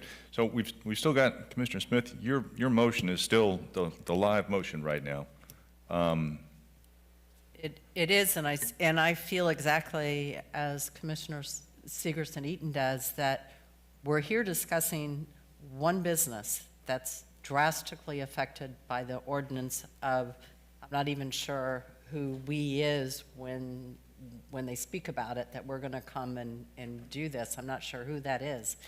But we're talking about the livelihood of a Pompano Beach business. That's all we tried, that's all I was trying to do today, is to just let that one business continue to be a business. And I think we could complicate it way too much, and we already have. I would like to see us save the business for Jasmine and move off of the puppy rules, and because we would just come back and we'll just have the same conversation all over again. I think we can just overthink it. And I was getting that we were going to, if we did these things, there was commissioners were going to support it, and I would like to go ahead and just support it. Okay. Commissioner Fessick. Sorry. Sure. Okay, so we're back. Listen, it is about the business, right? We're trying our best here to make sure that we are protective of the business and existing business. We are not all legal professionals like Ms. Lyons, and even she has admitted that it would be very helpful for her to be able to cross-check these references and take the time to vet this, or to, even though she can tell us what will work with the ordinance or some things we can change, those unintended consequences are the same. And I find it really kind of concerning that we're making these changes. We're doing all of this right now and going through this whole rigmarole when this is one person who's affected. And literally last meeting, we had hundreds of residents affected, by thousands of residents potentially affected by changes we're making, and we weren't giving it this level of intense thought or just conversation. So I would really, really, really like to see this be postponed, and so that we can meet with the attorney, so that we can meet with Jasmine and try to work with her, and so that we can meet with and make sure everybody's happy, and we can do this the right way, and there's no loss. There's only a gain. Good. It's working together. Okay, Commissioner Perkins. Is there a motion on the floor to postpone? No, because we've got a lot. Commissioner Smith has a motion to amend. Okay, where is your motion to amend? It's My motion to amend is to grandfather in the existing businesses, there's only one, as long as that business does not change hands and does not exceed 3 violations, that we would grandfather them in to the existing ordinance. Okay. And the only change is the hobby breeders. So they would be able to sell puppies from hobby breeders, and anybody else that comes in cannot. So, and it should be as simple as that. So we've added the 3 violations, and we added that the ownership, that the name cannot change. And that's the motion that's on the table. So, What about franchising? Yeah. all right, let's vote. Let's- We qualify on the motion. Yep. Any further Oops, I've got Vice Mayor again. Here we go. Does it address the franchising question? Franchising question? There's. No. No, it does not change the name. No. Just put in a License. I mean, I just think this is, I think it should be postponed. That's it. Thanks. I only have one thing. What constitutes a violation? Mayor, can we, That is regulated Commissioner under Fessick has the floor, sorry. 828.29. It would be in there. That's all I'm just asking, making sure. Correct. Yes, that would Okay. be under Florida statute regulations, 828.29. Very good. Okay, on the motion to amend, let's go ahead and call the roll in. Commissioner Fezzik, No. is that, I didn't hear you. Sorry, no. Okay. Commissioner Perkins? no, Commissioner Sigerson-Eaton? Yes. Commissioner Smith? Yes. Vice Mayor Fournier? No. Mayor Harden? Yes. Mayor, I'd like to Mayor, can I make a motion? Vice first. I'd like to make a motion to postpone this item. yes. Okay. Second. Moved in second. All in favor say aye. Aye. Opposed? No. Okay, let's call the roll on that. Postpone until our next meeting, correct? Yes, that would have to be a date certain. Date certain of Let's call the roll. February 24th. 24? Second. Commissioner Fezzik? Yes. Commissioner Perkins? Yes. Commissioner Segerson Eaton? No. Commissioner Smith? Yes. Vice Mayor Fournier? Yes. Mayor Harden. Yes. Very good. Okay. See everybody again. All right. Item number 9 is the first reading of an ordinance. An ordinance of the City Commission of the City of Pompano Beach, Florida, amending Chapter 91, Boats and Water Recreation of the Pompano Beach Code of Ordinances by creating Section 91.17, Pompano Beach Overnight Anchoring Limitation Area, to establish an anchoring limitation area within the city, providing for severability, providing an effective date. So moved. Second. Moved and second for discussion. We've got Ms. Lyons. Okay. Thank you, Mayor. So just by way of background, in May of 2025, the Florida Legislature amended Chapter 327, which is known as the Florida Vessel Safety Law. And this amendment was aimed to empower local governments with a population of 1.5 million, including municipalities within those local governments or counties, to establish stricter anchoring zones. The purpose and intent was to further navigational safety and preservation of the natural resources. The ordinance before the commission tonight is, if passed, would establish a new chapter, 91.17, which would be known as the Overnight Anchoring Limitation Area. The area would include Lettuce Lake, Lake Santa Barbara, Lake Capri, and the Hillsborough Inlet, and that would be under the restrictions of the overnight anchoring within the city.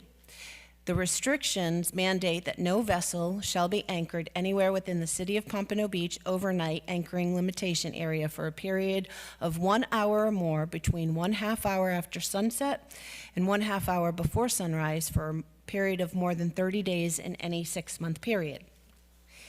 Violators would receive written notice, first in the form of a warning, if the vessel is not removed, and let me back up. The owners would receive written notice. If the vessel is unoccupied, it will be affixed to the vessel, the notice of violation. They will also receive notice via U.S. Postal Service by certified mail. If the violation is not rectified, enforcement of daily fines for first violation in the amount of $250 will accrue. For any second or subsequent violation would be a fine of $500 per day or more. The ordinance provides for an appellate procedure before the city's special magistrate. In addition, if there is no appeal of a violation and there's no removal, the ordinance provides the city with authority to remove, tow, or impound the vessel at the cost associated, and the cost associating with such removal, towing, or impoundment will be assessed against the owner. The ordinance also provides for certain exceptions, such as government vessels that would not obviously be applicable to this particular limitation area. And with that, I am happy to answer any questions. Thank you. Thank you for finally getting this up here. That's great. Thank you.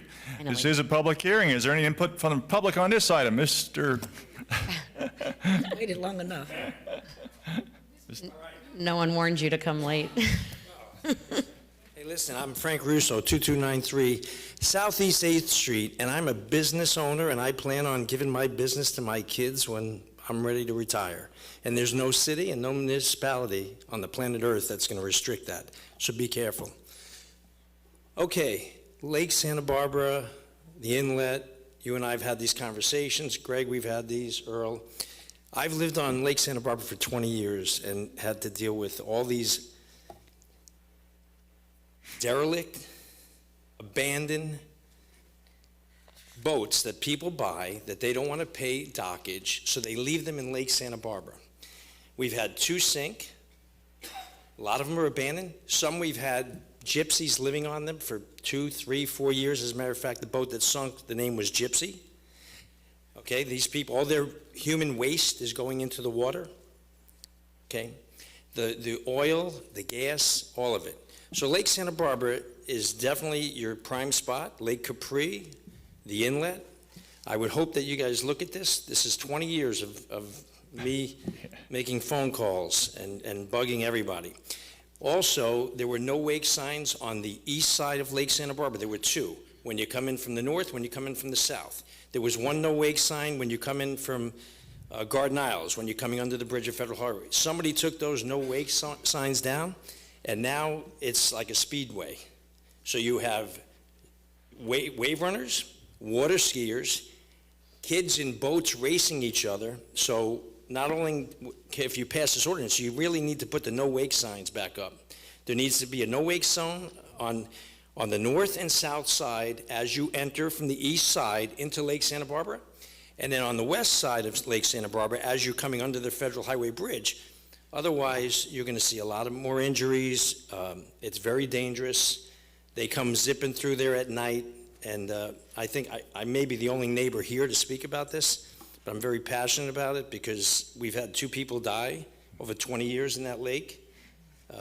One was a wave runner incident where the mother and the daughter were decapitated because they ran under a boat lift, and the other one was a kid that was swimming in the lake and somebody came speeding by. So thanks to everybody, Rex, right, Greg, thanks to Earl, and thanks to Frank Pelly, who's the Marine Advisory Board, and also the Broward County Sheriff Marine Patrol, who probably know my name, my phone number, my email, everything.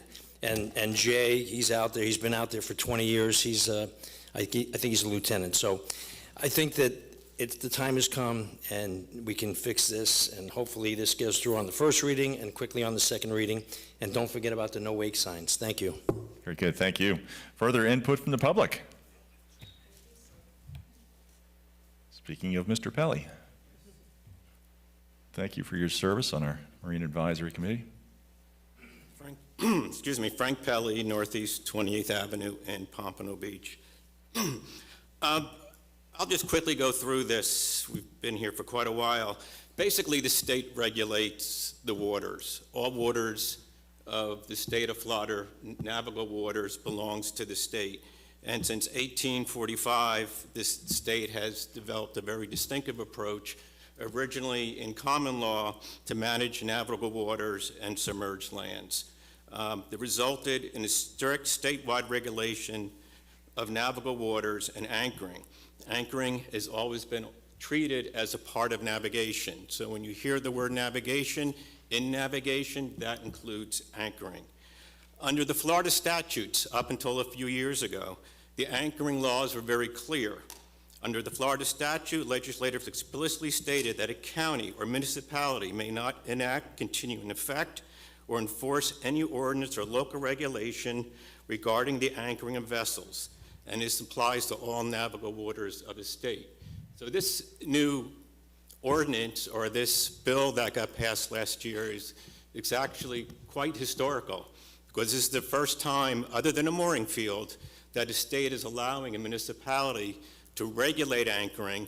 Well, it's not really regulating anchoring, it's regulating what happens after 30 days. So if you have any questions, I'll be more than happy to answer them. Very good, thank you, sir, appreciate that. Further input from the public? Seeing none, public input closed. Commission discussion. Vice Mayor. Thank you for bringing this forward. I remember in 2023, there was a change at the county, being able to designate some of this, and I went back and forth with Mr. Berman, our city engineer, in the hopes that it would allow us to do something about these vessels. It did not do that. So finally, when the law changed in 2025, we are able to do something. I am wondering if we find the need to expand this, so there's an area off of like Exchange Club Park where people anchor and hang out, and I think there's actually a sailboat down there right now that's been, and that might even be what's in the picture here. That's not on the map. So are we able to do this anywhere or just in the areas on the map? On the composite exhibit 1? Pursuant to this ordinance, it would be those identified on the map. So if we find the need to expand this because these vessels find new places, like I anticipate happening, can we do that? Yes, you can always expand. Okay, because I do think that area off Exchange Club Park, I think. That's considered part of the intercoastal. Okay. It's a navigable waterway. Well, there's a boat there. There is a boat down there now that's sunk. Yeah. Okay. Anyway, so just in general, if there's other areas, because I know as we go further back into Garden Isles, there's another lake back there. There's some other areas where this could expand to. So I just want to make sure that in the future, if we need to, if this turns into like whack-a-mole, that we have tools to expand it. But overall, this is a big positive change. So thank you so much, and this is really going to help clean up those lakes. Very good. Mr. Pelly, could you just come forward so everybody can hear on what you were saying on the microphone? Even though public input is closed, but you do have a certain expertise here. Yeah. You put on the advisory board hat. That's it. So yeah, if you could explain, you were yelling from the audience there, but in relation to what Vice Mayor just brought up about the intercoastal. Yeah, I looked at that part, and it is considered part of the intercoastal waterway, although day anchoring is allowed. The boats that's washed up there now was up at the inlet. It went to the marina. I think it broke loose out of there, ended there. We're waiting. They've been given 21 days notice, and once the 21 days are up, VSO will take the vessel, bring it to the ramp, and it'll be crushed. Okay, great. Thank you. Going back to the other side of Federal Highway, we thought about that. Most of these boats, 95% of them are sailboats, so they're not going to get back in there. But yes, you can add to this in the future. Very good. Thank you, sir. Appreciate you coming forward. Thank you. Further commission discussion. I've got a question. Will this take care of, because I know we had a situation out there that Mr. Russo and I talked about, and the city attorney's office also. We had a situation where a sailboat sunk, and all we could see was the top of the mast sticking up out of the water. And it was like, nope, there's nothing we can do about it. It's not, nobody deemed it a hazard of navigation and all this, but will this allow us to go out there and put some kind of a sticker on the top of the mast and then get it out of there after 30 days or something? Yes, sir, it would. Very good. That's great. Appreciate that. But we would have to hire a diver to get down and actually find the VIN number or something for the boat? The last known owner, yes. Okay, gotcha. Well, Mr. Harrison, you're going to have to budget for that now. Very good. Further commission discussion? Usually it is the Broward Sheriff's Marine Department. Got it. Further commission discussion? Seeing none, let's call the roll. Commissioner Fezzik. Yes. Commissioner Perkins. Yes. Commissioner Segerson Eaton. Yes. Commissioner Smith. Yes. Vice Mayor Fournier. Yes. Harden. Yes. Item 10 is the first reading of an ordinance.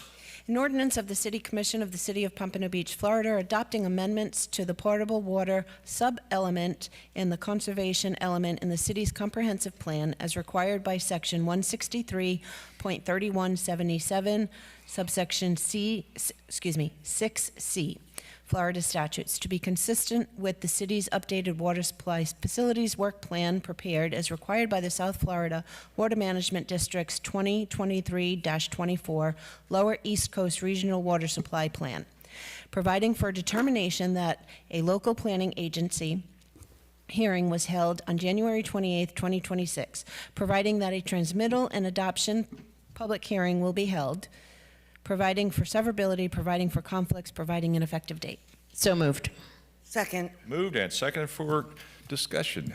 Hi, Ms. Dolan. Hi, Jean Dolan, Development Services. Great to see everyone. The Pompano Beach is the applicant for this item to amend our comprehensive plan to accommodate the 2025 update to the water supply facilities work plan. So as the applicant, we are recommending approval of the comprehensive plan text amendment adopting these amended policies associated with the water supply facilities work plan, which is being updated for the planning period of 2025 to 2045.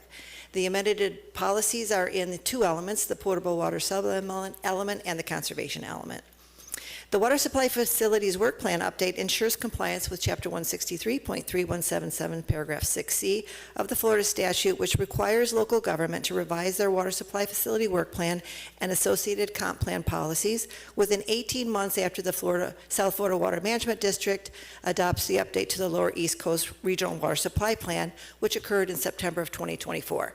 So we do this every 5 years. The last time we did it was 2020, so it's time for us to do it again. So just a very brief summary of what the policy changes are. So under the portable water sub-element, the policy updates reflect the following: a revised level of service standard based on more recent data analysis, available treatment capacity and treatment methods to remove PFAS from treated water, the need for changes to the consumptive use permit by 2030 to accommodate the removal of the PFAS from the water supply, water demand calculations for new development, reclaimed water infrastructure installation for new development and mandatory connections once the reclaimed water is available, the expansion of reuse infrastructure and consideration of potential alternative water supplies to meet demand through 2045.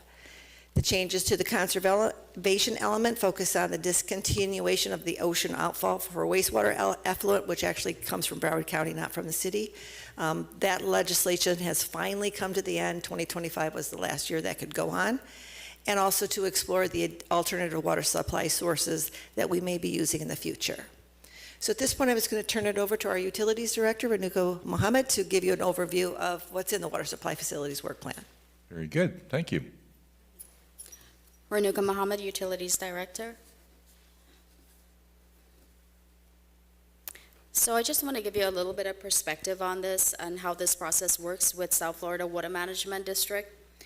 We are one entity of many that are submitting at this point, and like Ms. Dolan said, it's a 5-year process. Every 5 years it rolls around. We are part of the Southeast Coast Water Supply Plan update, and strategic goals and objectives of the Lower East Coast is to identify sufficient water supply sources and projects to meet existing and future beneficial uses during a 1 in 10-year drought condition while sustaining water resources and related natural systems. The Lower East Coast Plan involves West Palm Beach County, Broward, Miami-Dade, most of Monroe County, and eastern portions of Hendrick and Collier County. The region also has some unique and critical ecosystems that we have to take into account: the Everglades, Lake Okeechobee, Florida Bay, Biscayne Bay, Florida Keys, Loxahatchee River, and Lake Worth Lagoon. We also have 2 large agricultural areas, one around Lake Okeechobee and the other one in southern Miami-Dade County. And coupled with that, we have expansive urban areas, which right now accounts for about 30% of the state's population and growing. So when we take a look at this plan and why public utilities is so important, it is projected by 2045, public water, drinking water, will be at close to 51%. That is an increase of 18% from the last plan update, which occurred in 2021. So like Ms. Dolan noted, for us at the City of Pompano Beach, there are 2 elements we are updating based on the potable water and then the water conservation, which we'll go into. So the plan itself is the water supply plan, and it's adopted by reference into the comprehensive plan, and those are the chapters. I'm not going to go through all of them, but lots of data and analysis for it. We're going to touch on a few things specific for the City of Pompano Beach. So the water service area, and I should say, the utility service area includes water, wastewater reuse, but it varies from the jurisdictional boundary for the City of Pompano Beach. In April of 25, the estimated population was 115 plus. We provide service to approximately 84% of the residents of Pompano Beach, portions of Lighthouse Point, and Lauderhill by the Sea. The remaining residents are direct customers of Broward County Water and Wastewater Services. So on the map there, everything with the blue lines is with the City of Pompano Beach Utility Services, and everything outside of those blue lines is served by the county.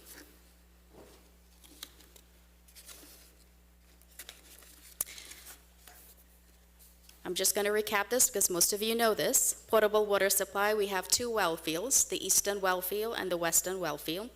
We have 2 treatment processes, lime softening as well as nanofiltration, altogether making up about 50 MGD. We have 13 million of water storage. We have 2 on-site storage tanks, 1 off-site storage tank, and what we call a clear well on-site as well. And we have approximately 290 miles of water pipe. So the data and analysis is on the 5-year process. So the City of Pompano Beach we are going to see an incline over the next 5 years. We're going to see a jump going up to the 104, and then we're going to kind of steadline from there, slight growth. For Lighthouse Point and Lauderhill by the Sea, there's a stagnation. We see a slight drop over the projected period. Bear in mind, this is all data coming out from the county, and it is subject to change over the next 5-year period, and we can adjust accordingly for that. So the level of service that we are projecting right now that we are planning to adopt is 141 gallons per capita per day, based on our production data and population data from the last 5 years. Currently, the average water demand is at just over 15 million gallons per day. The projected by 2045 would be 18.4 million.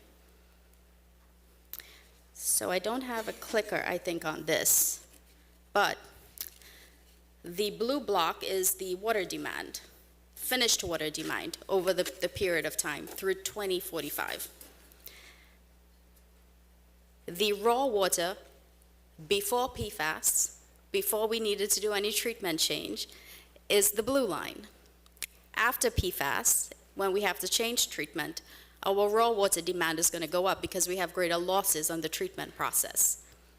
So for this differential that you see before PFAS, after PFAS, right now we are in conversations with South Florida Water Management District. We've done the pre-application meeting. We've submitted a modification for the permit to attempt to be able to get additional Biscayne supply. So that piece is ongoing. You'll also see on the permit requirements the red line. So there's a solid red line, which is the current permit. And then we did a modification where the city bought C51 supplies. So you will see a slight increase as well. But again, it doesn't take us to where we need to be based on the new treatment that's coming along. So we are working through that process, and the application has been submitted to the district. The other component on this is conservation. So twofold. We have the reuse water system, and then we have active participation via education and public outreach. On the reuse water system, 7.5 MGD capacity for the facility. We've had an uptick of 70% since the last reported, our last plan update in 2020, so we're doing really good on that. The reuse demand is currently at 2.57, and again projected just over 4 MGD by 2045. On the public outreach, we have 16 active programs. Again, most of them are aimed at educating and bringing awareness and importance of water conservation.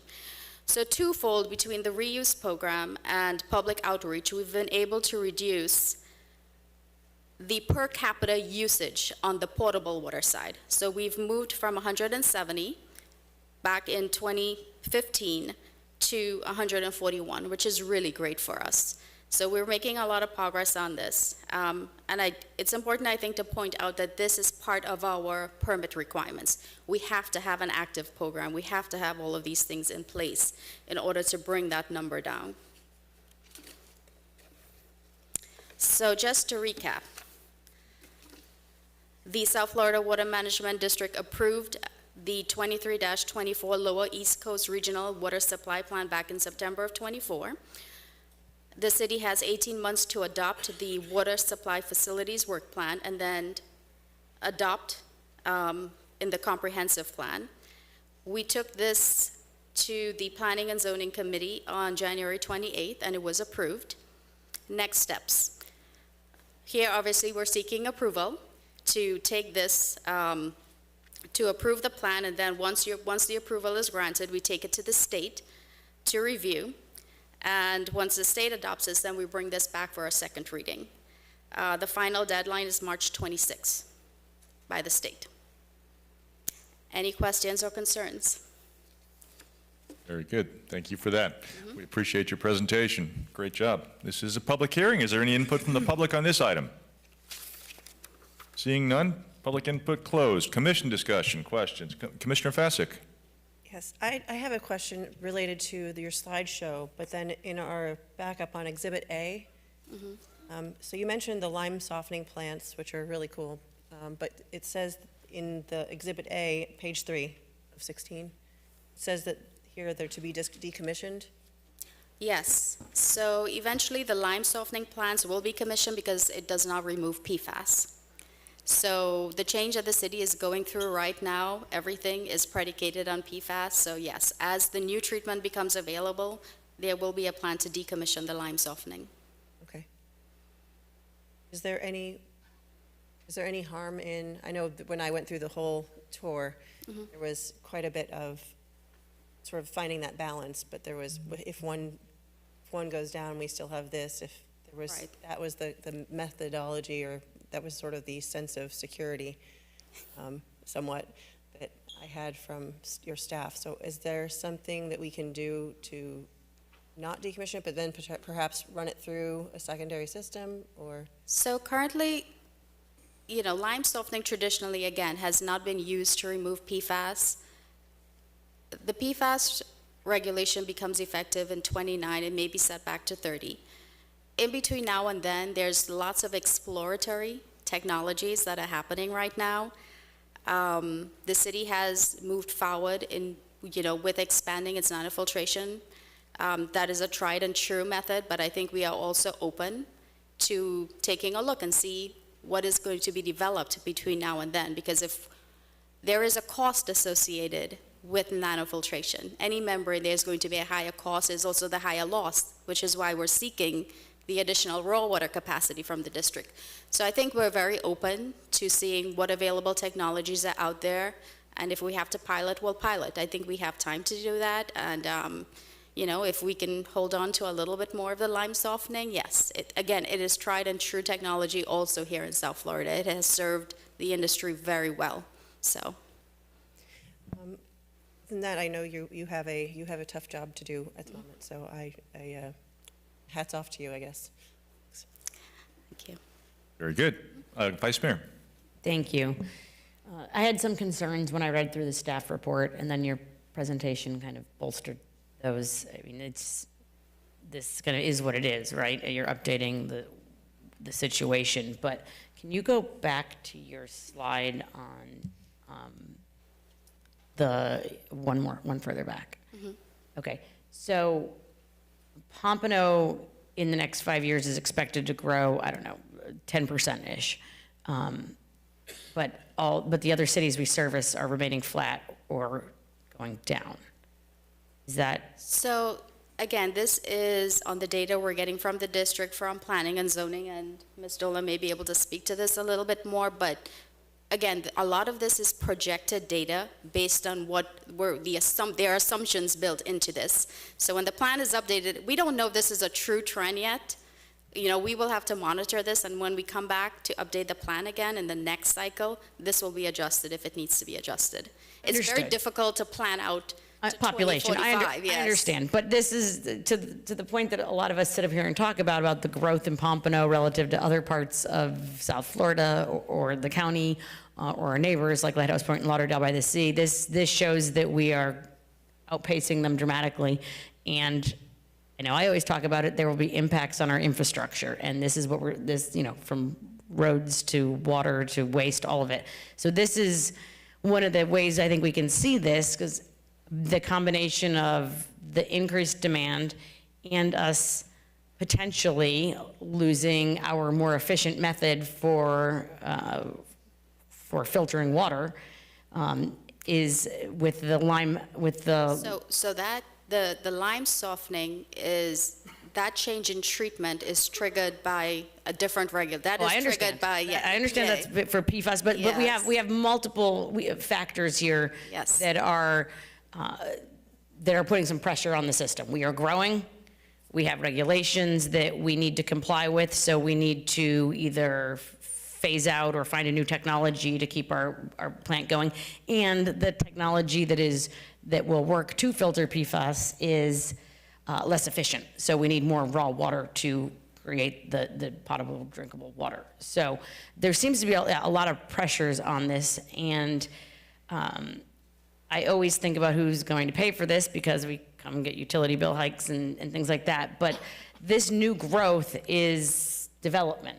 So is there a way for us to look at impact fees or somehow passing some of these costs along to developers that are building projects that are creating the additional population and demand? So as they come through the process, yes.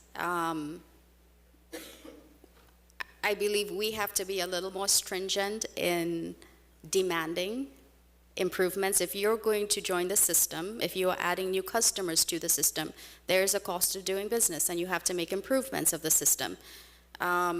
It's part of the due diligence process. So yes, we are in the process of reviewing that as well, because everybody has, again, anybody that's coming onto the system should be able to make a contribution, an impact fee to the system ahead of time, yes, because you're joining a system that, again, is already producing to the population it serves, and again, we're adding, like you said, we're adding these extra customers to the system. So usually what you would see in the utility business, there is an impact fee associated with developers coming online, and we will also ask you to make improvements. We can't ask you, for example, to join the system if something is not working properly. So we're going to work with you to go through that process to be able to bring value to the system. That's really refreshing to hear. So it's always, I've had this conversation over and over on everything, but I want to make sure that we are properly accounting for these increases and ensuring that the people responsible for it are bearing the burden, not the residents who have lived here a long time. So I don't know if there's some analysis that you're working on, or I personally would love to see some kind of update on impact fees after looking at this, because this is all this screamed to me, is we have a lot of need. We're going to need more raw water. We're going to need to change our filtration likely. We have this big population growth, 10% in 5 years. So we need to make sure that the developers and the people bringing this growth are paying for it. We are working on a study right now. It's a very high-level study, but this is one of the areas that very critical for us to work on. Okay, I look forward to hearing more about that. Thank you. Yes. Very good. Further commission discussion? Seeing none, let's go ahead and call the roll. Commissioner Fezzik? Yes. Commissioner Perkins? Yes. Commissioner Segerson-Eaton? Yes. Commissioner Smith? Yes. Vice Mayor Fournier? Yes. Mayor Hart? Yes. Item 11 is the first reading of an ordinance. An ordinance of the City Commission of the City of Pompano Beach, Florida, amending Chapter 155 zoning code of the Pompano Beach Code of Ordinances by amending Section 155.2432, reasonable accommodation, and Section 155.2434, community residence and recovery community certificate, to comply with Florida Chapter 2025-182 Laws of Florida relating to certified recovery residents, providing for severability, providing an effective date. So moved. Second. Moved and second for discussion. Good afternoon, Mr. Rial. Good afternoon, Mayor, Vice Mayor, and Commissioners. I know it's been, for the record, Scott Reale, Principal Planner with Development Services. I know it's been a long meeting, so I'll make it short and sweet. Let me start by saying this text amendment is being presented solely to comply with state statutes, so unfortunately it's not that interesting. Florida Senate Bill 954, codified as Chapter 2025-182 of the Laws of Florida, requires cities to adopt clear, time-limited procedures for reviewing certified community residences. From a practical standpoint, Development Services largely already follows these steps.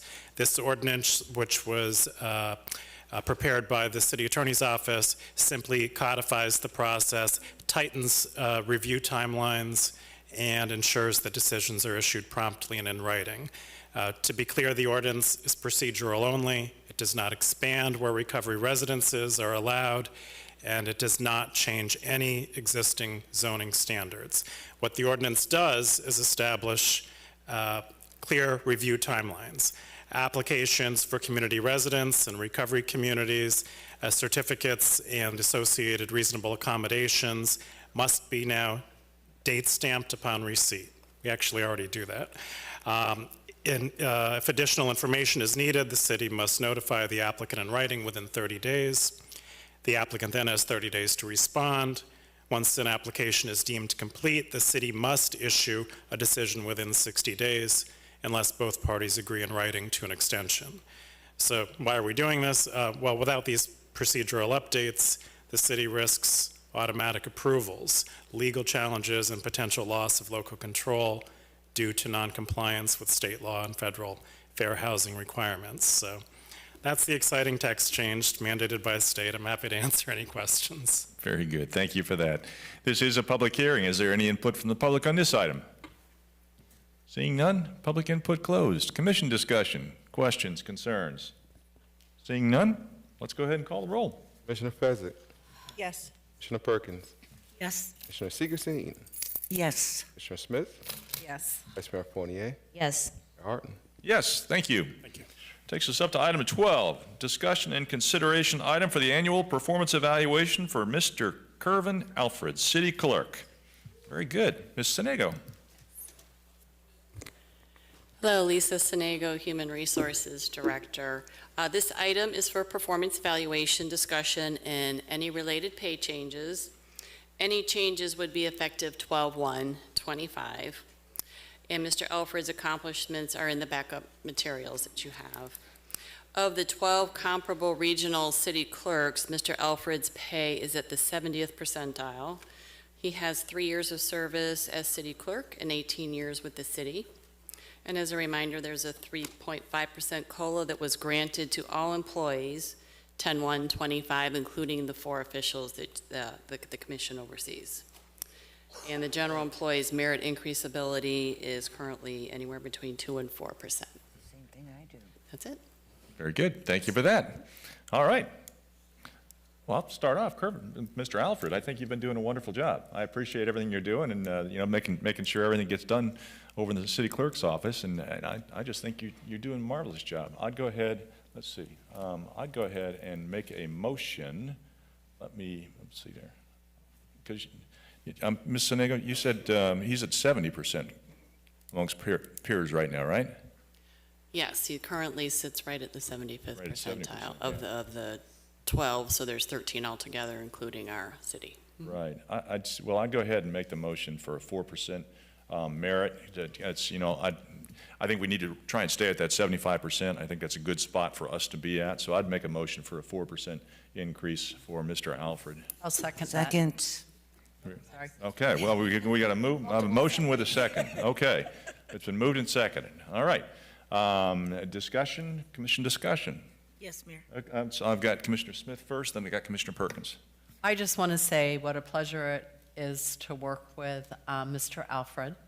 And when I was thinking about attributes that he has, he's efficient, he's knowledgeable, he's organized, and he's available anytime I ask of him. He's there for me, no matter if it's night or on the weekends. And I appreciate that. And I'm sure the whole commission is that same way. Yep. Commissioner Perkins. Thank you, Mayor. It's a pleasure to work with Kervin. Speaking of It's a pleasure to work with Kervin, and it makes me think about back in the day, how the city used to be. I think if he was back here during that time, he would understand, but he always deliver on everything he says he's gonna do. He has very good communication qualities, and that's what's lacking with a lot, I would say, in the city. And he always exceeds his expectations, so he's constantly telling us about the deadlines and the do's and the don'ts, and I just feel like he cares about the commissioners and the elected officials. He really sincerely care. He's very reliable. He always, like I said, exceeds his expectations, so excuse me, I couldn't think of anything that you need to improve on. Not one thing. Not one. But anyway, I just want you to know, Kervin, that we really appreciate you, and sometimes we don't get back with you in a timely manner, but you're always available. You always answer your phone. Very, very, very, very good communication skills. I like that. I guess that's what my degree is in, so I like to relate on that. So, but anyway, I agree with the percent. Thank you, Mayor. Very good. Commissioner Seegerson-Eaton. Thank you, Mayor. Yes, Kervin, you are graceful under pressure. And it's really a big job. All of the things that you have to do So you're an integral part of the city. You've got a great staff, and I think you've been doing a great job. So, and thank you. Okay. Absolutely. Commissioner Fessick? Thanks. So, Gervin, I want to thank you because I know that even before being elected, I was regularly visiting your office and emailing with you. And so I just want to say, again, you are one of the kindest and sweetest people. You truly love what you're doing because you take the time to give everybody that smile, and the kindness that you show to other people is always visible.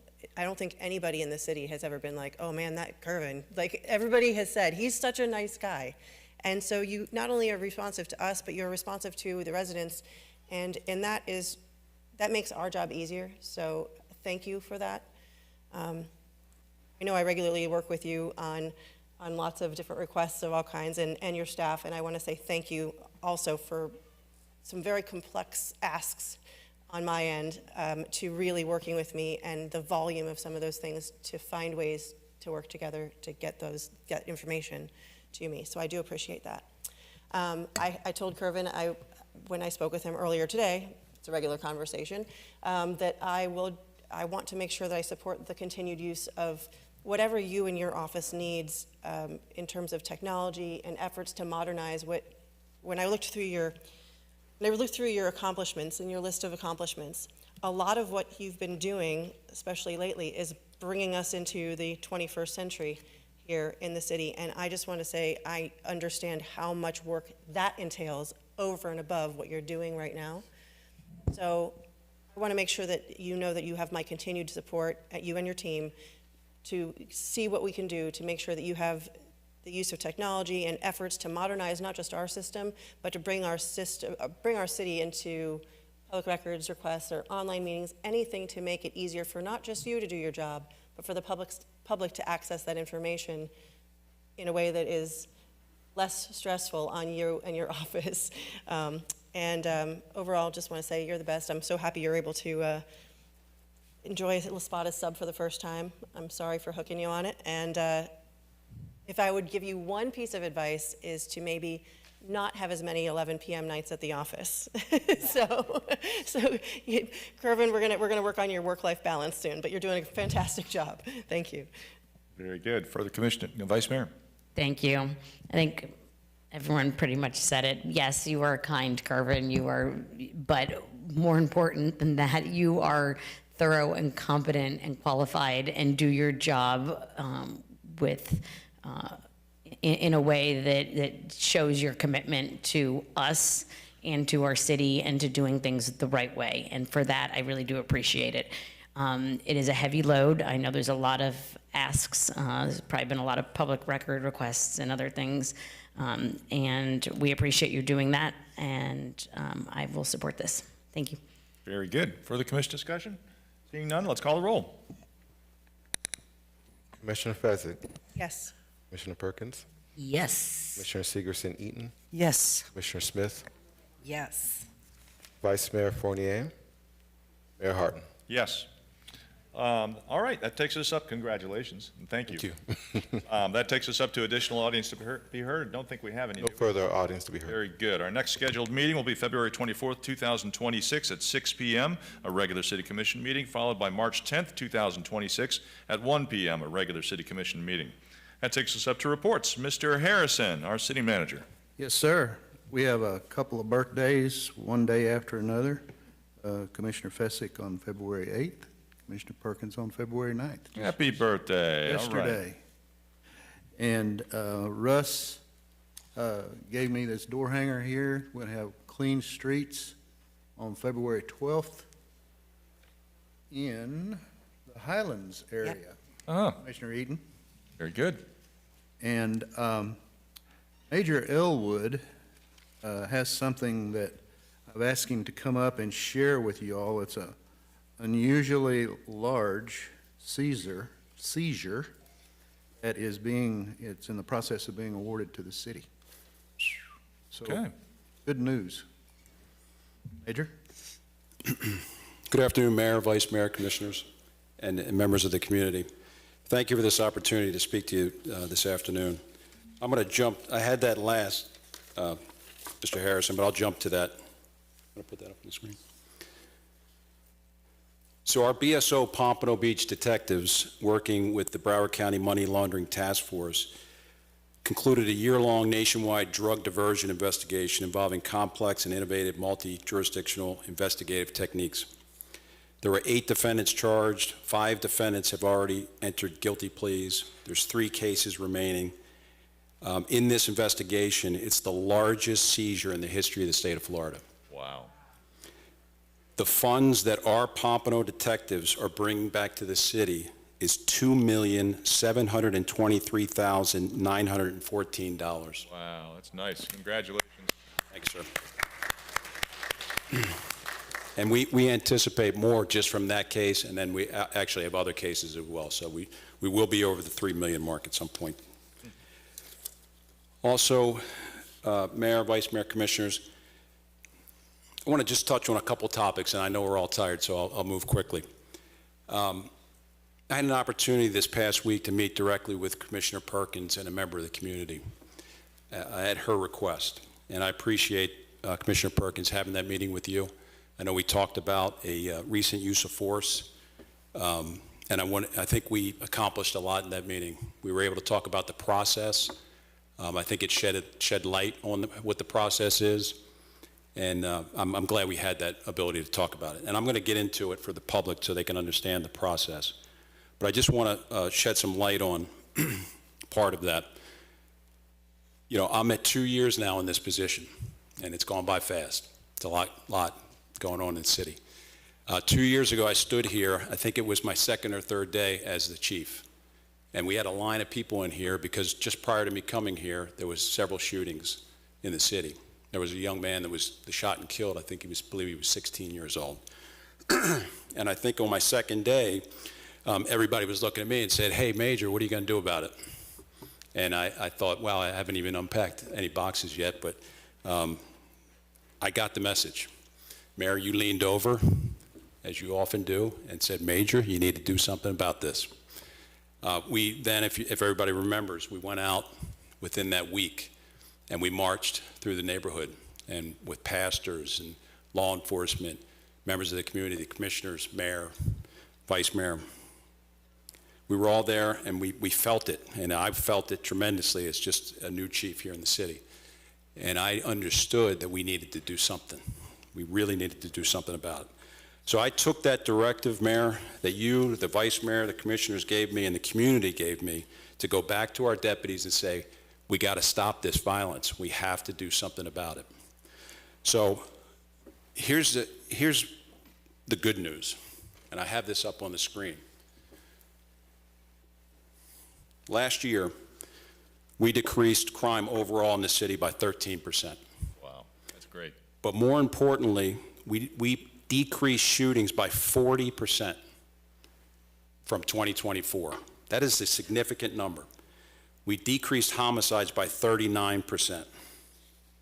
And I just want to say this to you. Those aren't just numbers. Those are people in the community. That means 40% less people were shot. That means 39% less people in Pompano were murdered. And we take that very seriously. And our deputies took the direction that myself and our command staff went to roll calls and said, you got to do something about this violence. And they went out and they became very proactive. We talked about you can't just be report writers. You can't just wait for the call and go there and write a report and then let the process work out and investigators investigate it. We got to stop shootings before they happen. And we're doing that at record numbers. These numbers that I'm talking about, Mayor, Vice Mayor, Commissioners, these are record lows in Pompano.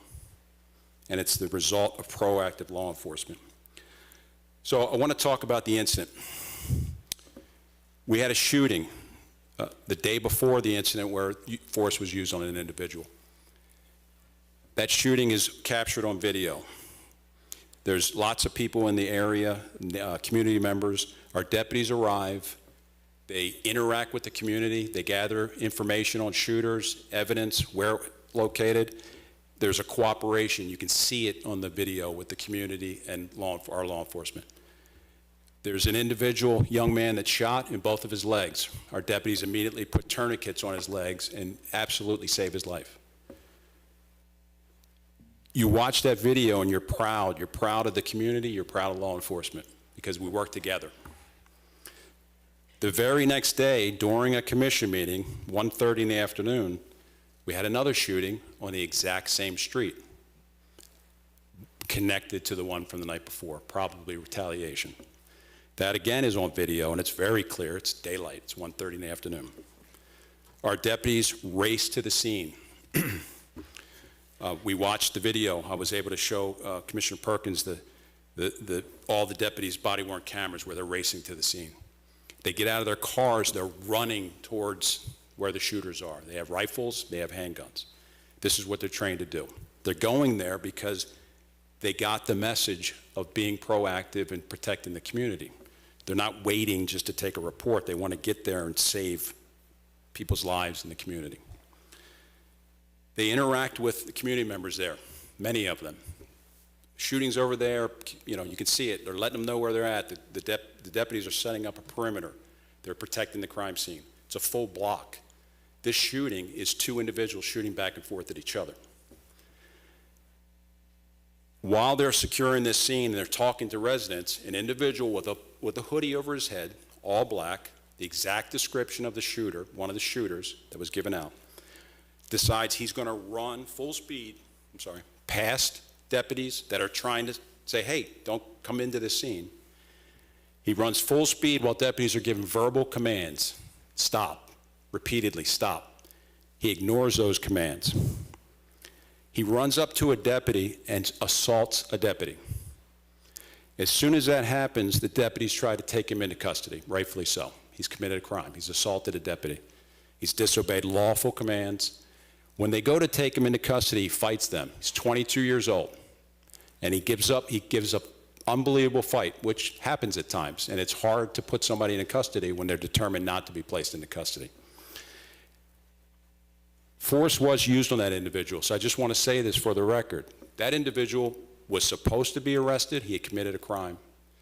Force needed to be used because he was using force on deputies. What is under review, and it's rightfully so, it should be under review, is the level of force that we used. That process is in place for every use of force. It's done professionally, it's done impartially, and transparently. Our command staff reviews the body-worn camera, writes notes, and then sends it to our Internal Affairs Division. The Internal Affairs Division does a thorough investigation, body-worn cameras, all the views, statements from witnesses, statements from deputies, statements from the person that was involved in the arrest. Once that's concluded, they submit that to the Use of Force Board. The Use of Force Board will determine if it's correct, if it's within policy, if it's within the law, and it's within their training. And they have all those variations. And they will put that out, and it will be put out publicly, completely transparent. And whatever they decide is what we go by. It's the process, and that's the process in a professional law enforcement agency.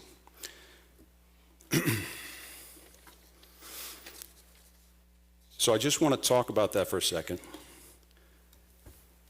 We understand that proactive policing might sound aggressive, but does everybody remember when we stood here with the line of people, how upset and discouraged the community was of how many people were being shot, and young teenagers? So we understand there's a balance between proactive policing and community policing. And I just want to share with you, and I actually want to credit Commissioner Perkins for saying you need to show this. So we strategize, and our captains will tell you, we talk about community interaction and how people feel about us and how people interact with our law enforcement, and we know the importance of it. And we came up with, now there's an existing park, walk, and talk program, and it's simply that. You park your car, you walk in the community, and you talk to residents in the community. And it's to engage and to allow residents to feel comfortable. We took it a step further back in August of last year. We wrote a command-directed park, walk, and talk. This directive, which everyone received and signed for, says each deputy will conduct a minimum of 6 foot patrols per shift in their zone, every shift. 3 of those locations will be designated by the command staff. So areas where we have concerns, where citizens have maybe stated that they haven't seen deputies, or we go to a HOA and there may be, hey, we need to see you, we need you out there. And I tell you, community policing is based on face-to-face contact, not driving by in a police car. 3 additional locations are selected by the zone deputies. Those deputies, we want them to feel a part of the process. They get to pick 3 locations. I will tell you, initially, a little pushback on that from the deputies. Move forward 6 months, deputies are talking about the successes that they're having. They're naming people in their zones by name. They're talking about getting information from the community. Our captains are getting phone calls talking about how great that is, how wonderful it is to see those deputies.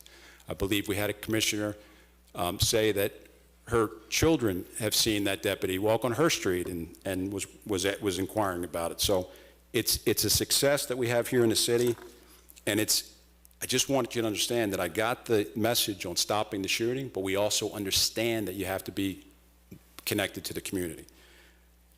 I think that's a win for all of us. And I get it that there was a use of force that on the surface, when you look at it, I'm not going to judge it one way or the other. There's a process for that. But I get it that we all look at something and we can take a step back, but we have to let the official process go through, and it will be dealt with the determination that they make. So the last thing I want to say, and I apologize, I know we're all tired and we want to move on. The same message, Mayor, Vice Mayor, Commissioners, that I gave 2 years ago. You have my continued commitment that I will do everything in my power to keep this city safe. We take it very seriously, and we talk about it, and we strategize about it, and I promise you that your command here in Pompano lives for doing that. This is our calling, and we have success. And our success is in those numbers because those are people that are still here that previously the numbers would have said 6, 7, 8 people wouldn't be here this year that were there last year because of our efforts. So I want to thank you for the opportunity to address the commission today and the community. And I look forward to continuing open and productive communication. Thank you. Good, thank you, Major, appreciate it. Thank you so much for all of your efforts on the streets and in the community, and thank you so much. Thank you, sir. I appreciate it. Very good. Mr. Harrison, your report, sir. That concludes my report, Mayor. Nice ending, okay. All right, City Attorney, Ms. Lyons. Thank you, Mayor. Nothing specific to report. I just wanted y'all to know I will begin tomorrow looking into the specific language that we can come together for the pet sale shops. I'll start working on that tomorrow and be happy to meet with you individually at your convenience. Very good. Thank you. Thank you. Mr. Alfred, City Clerk. Yes, don't have a report, but I just want to express my appreciation for the kind words that each of you have expressed under my performance evaluation, and I intend to continue to strive to meet your expectations with the effort to kind of cut back on the late night hours. But thank you so much for those for the kind remarks, and we'll continue to strive to meet your expectations. But I also want to give a quick shout out to the team behind every administrator. There's awesome staff behind, and I wanted to express my appreciation to Brittany, Emily, Michael, Dre, and all the team members that were behind me to keep the office running and meeting your expectations. Thank you. Very good, thank you. Appreciate all you guys do.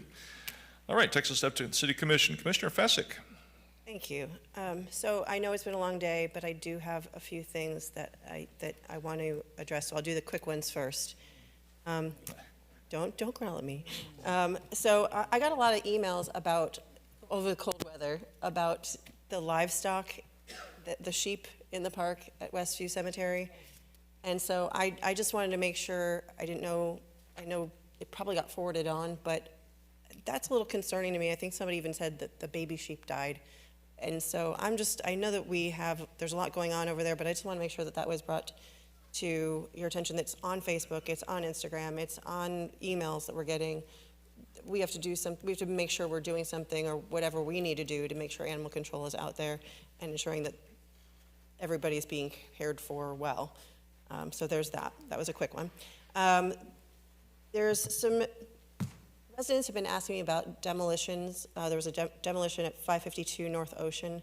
And this actually made me think of something extra, Mr. Harrison. I don't know if everybody gets it, but I haven't. I've found it in other areas or through one of my public records requests. But is it possible for all commissioners to receive that development services updates, that monthly report that goes out? Because I haven't necessarily been getting it every month, and it would be really helpful to know what's in the hopper, what might be going to planning and zoning, what might be coming to zoning board of appeals, because a lot of times we get those questions and we're fielding them, and rather than have to go backwards, it'd just be a lot more proactive to have that on the front end. So if that would be something you could make sure Mr. Recorf maybe could add us to his list. I think he's the one who sends it out.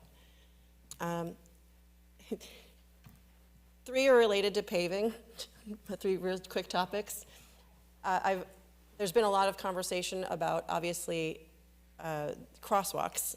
And I know that we did the south side of A1A with FDOT, and there's the north side where we'll have to, again, see the crosswalk and the approval for those to come through at some point.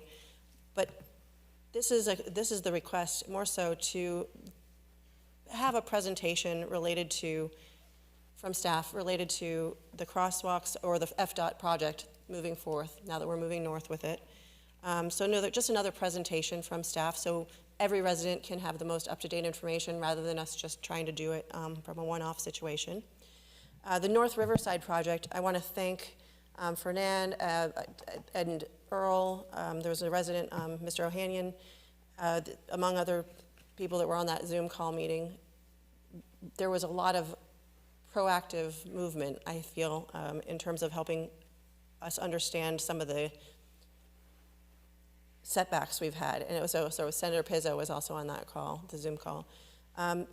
If we could also add that to a presentation for the rest of the commission, just so we have an update on where we stand with that, where we need to be, what we're hoping to get in terms of grants or approvals. Army Corps of Engineers are involved.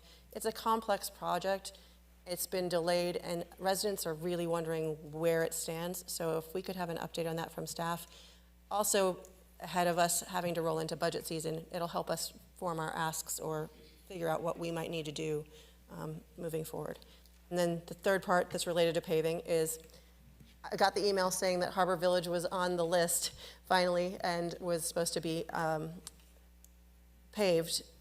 But I wanted to sort of take that outside of just that one neighborhood and see if we could also have an update on all of our 5-year paving plan, because I know we added the additional $2 million to go towards paving, and I know $2 million doesn't go as far as we'd like it to go potentially, but if we could get an update on what that 5-year plan looks like and where those neighborhoods will be served in each district, I think that would be helpful for residents to understand where we may need to be or what we might need to do to ensure that we are making all of Pompano Beach look its best.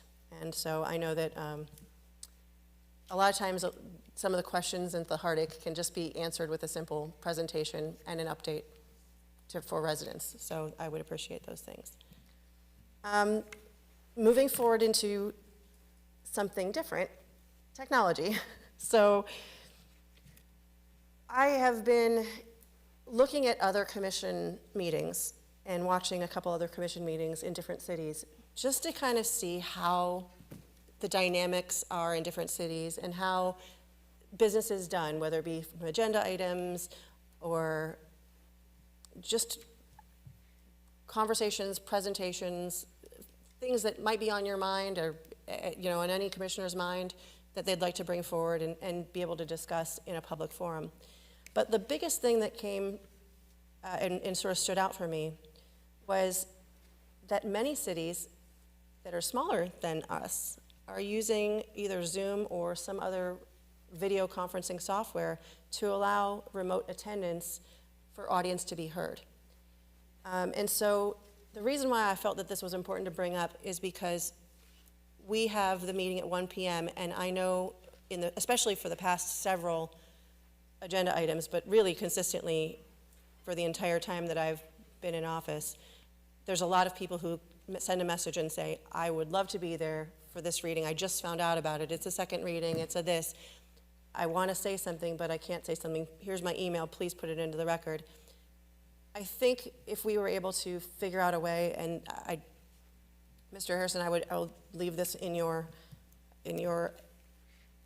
hands as well, but I'd like to see some options and potential solutions for us to implement that as an agenda item, so that we can discuss that no later than, I'd say, the end of first quarter, simply because as we're moving things along, I want to make sure we are inclusive to everybody, and if we need to take a vote on it at some point, but I feel like everybody would appreciate being able to have that moment to be heard and be on record, and not just in the backup, but actually be part of the meeting.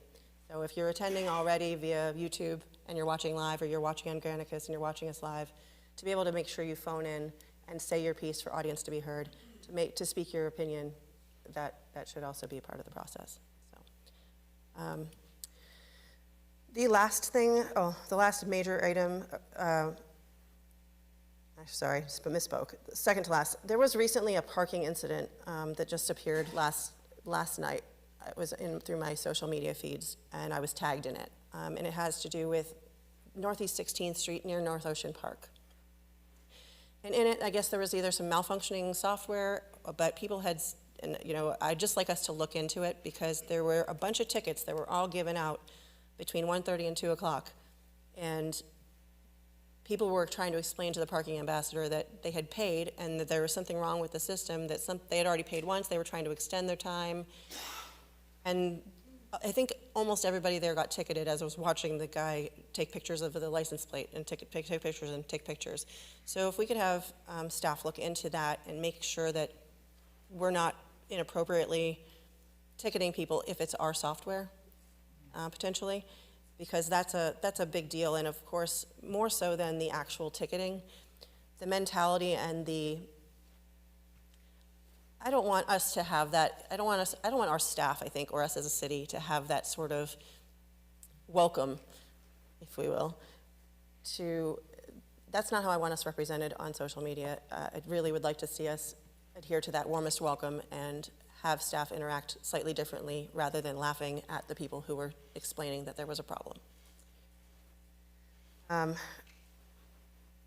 So this is the last one for me. I have to bring up something specifically. I got a lot of emails after the last meeting related to the freestanding emergency room vote.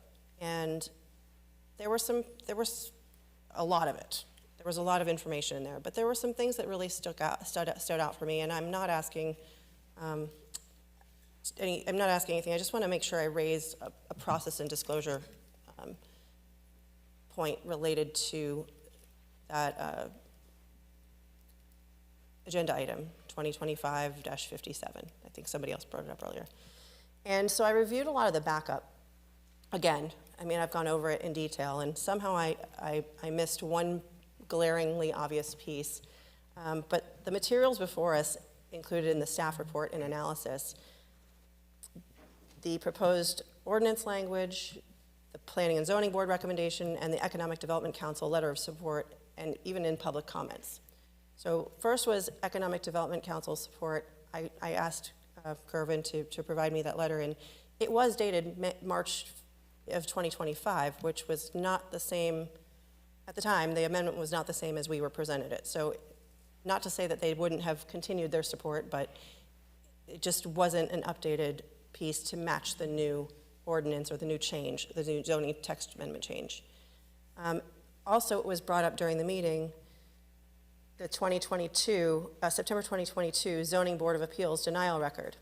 And the reason why that's important is because it just didn't include any of the ZBA agendas or minutes, the applicant's variance requests, narratives, or the exhibits showing that the site was approximately 115 to 245 feet from residential zoning, and it failed that 500-foot residential separation requirement that applied at that time.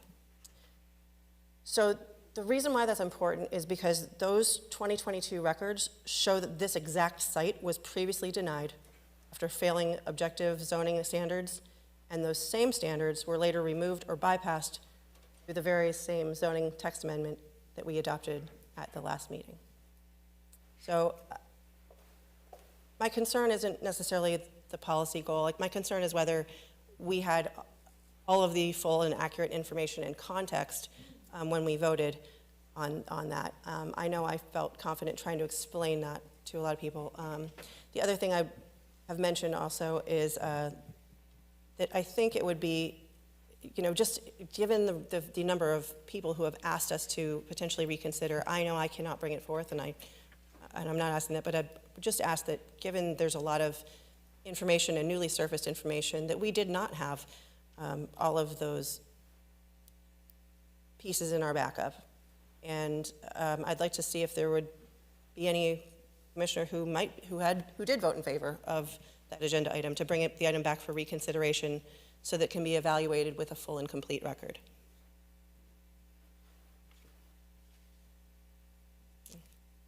Okay, so if it doesn't, obviously, I would like to see if we can direct staff to just pause site-specific implementation, if we can just, for that, as it relates to that item, pending review of the 2022 Zoning Board of Appeals record and advisory timing issue that I described. So, I'm, just for the sake of making this really clear, the commission voted on this without being provided the prior site-specific denial history. Advisory support was dated before the final ordinance language even existed. So, we can go from there. So the very last thing is, I do have a meeting. I misspoke at the last meeting. I did originally have a plan to meet tomorrow evening, and due to the city having a somewhat conflicting meeting that I think is more important for folks to show up at, which is the Cultural Center tomorrow from 6 to 7, it might go later. I'd encourage you to go to that instead, and I changed my meeting time instead to a lunch to be February 13th, which is Friday, from 12 to 1:30, and we'll go visit Deck and Spice, which is a local restaurant and business here at 1151 South Federal Highway, and so I would welcome you all to attend. I believe that's just about it. Oh, good news. There were a couple Commission of Ethics complaints filed against me back in September when we had the circus parade through here, and related to social media, and both of the complaints, 2025, 275, and I accidentally printed both, but both came back. Public report and order dismissing complaint. Both were dismissed without complaint and showing no basis, or and they're over. So thank you very much for everything, and hope you guys have a blessed rest of your week. Very good. Commissioner Perkins. Thank you, Mayor. I wanted to, I'm going to go back on, you were talking about the, Commissioner, the parking meters. And I was in your district this weekend, and I don't know the name of the plaza, but the plaza that's east of Publix. There's a new dentist office there? Yeah, okay. So I had some issues with the parking meter over there. It would not take my money, and I didn't know what to do. I was dropping someone off at the dentist's office, and I wasn't sure if somebody was going to ride by or just give me a ticket or a fine or whatever. So the very next day, I was there again. Same problem. So I'm wondering, is the parking meter broken there? Are they still giving fines? I don't know whether I received one or not, but it would not take my money, so. So I don't know whether I'll get something in the mail, but I don't want to think about any of our parking meters being a little tricky. Now, I did decide, since I couldn't get the the parking meter to work for me, I decided to just walk and talk to all the businesses, and I did. And they're not happy with those parking meters. And some of the employees have to pay for parking, and they work there every day. And I'm like, are you kidding me? I couldn't believe it. We're not trying to run businesses away from Pompano. We're trying to keep them here and bring them here to Pompano. And I think that's something staff needs to look into, especially those people. I know next to the dentist's office is I think it's a nail salon. Yeah, the nail salon, and then next to the nail salon is this little shop I love to go into to sell the calendars and all that.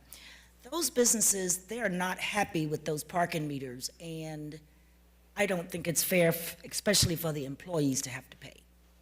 Now, with the offices over there, I could not have, my mom couldn't drive over there and park because she's not going to be able to deal with the parking meter like I couldn't. So I think we need to reconsider the parking meters there because we definitely want to be cordial and inviting and welcoming to our businesses.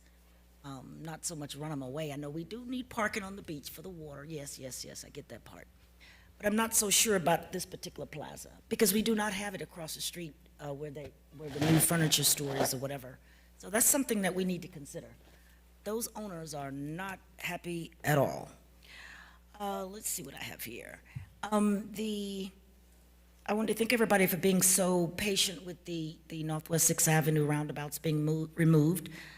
CRA is working with me trying to get Broward County to place some four-way stop signs at the intersection of 6th Avenue and 6th Street, four-way stops, and also on 8th Avenue and 6th Street, because traffic doesn't really know what to do. They're pausing and the roundabouts are gone and we don't know, but also we're working on the car rash. Some of the turns, when you turn off 6th Avenue, it's a little tight, so we're trying to push back the corners a little bit from damaging vehicle tires when they make the turns off of Northwest 6th Avenue. So we're working on that, but there's a lot more to be done, of course, on Northwest 6th Avenue, but that's a good start. We're not going to complain.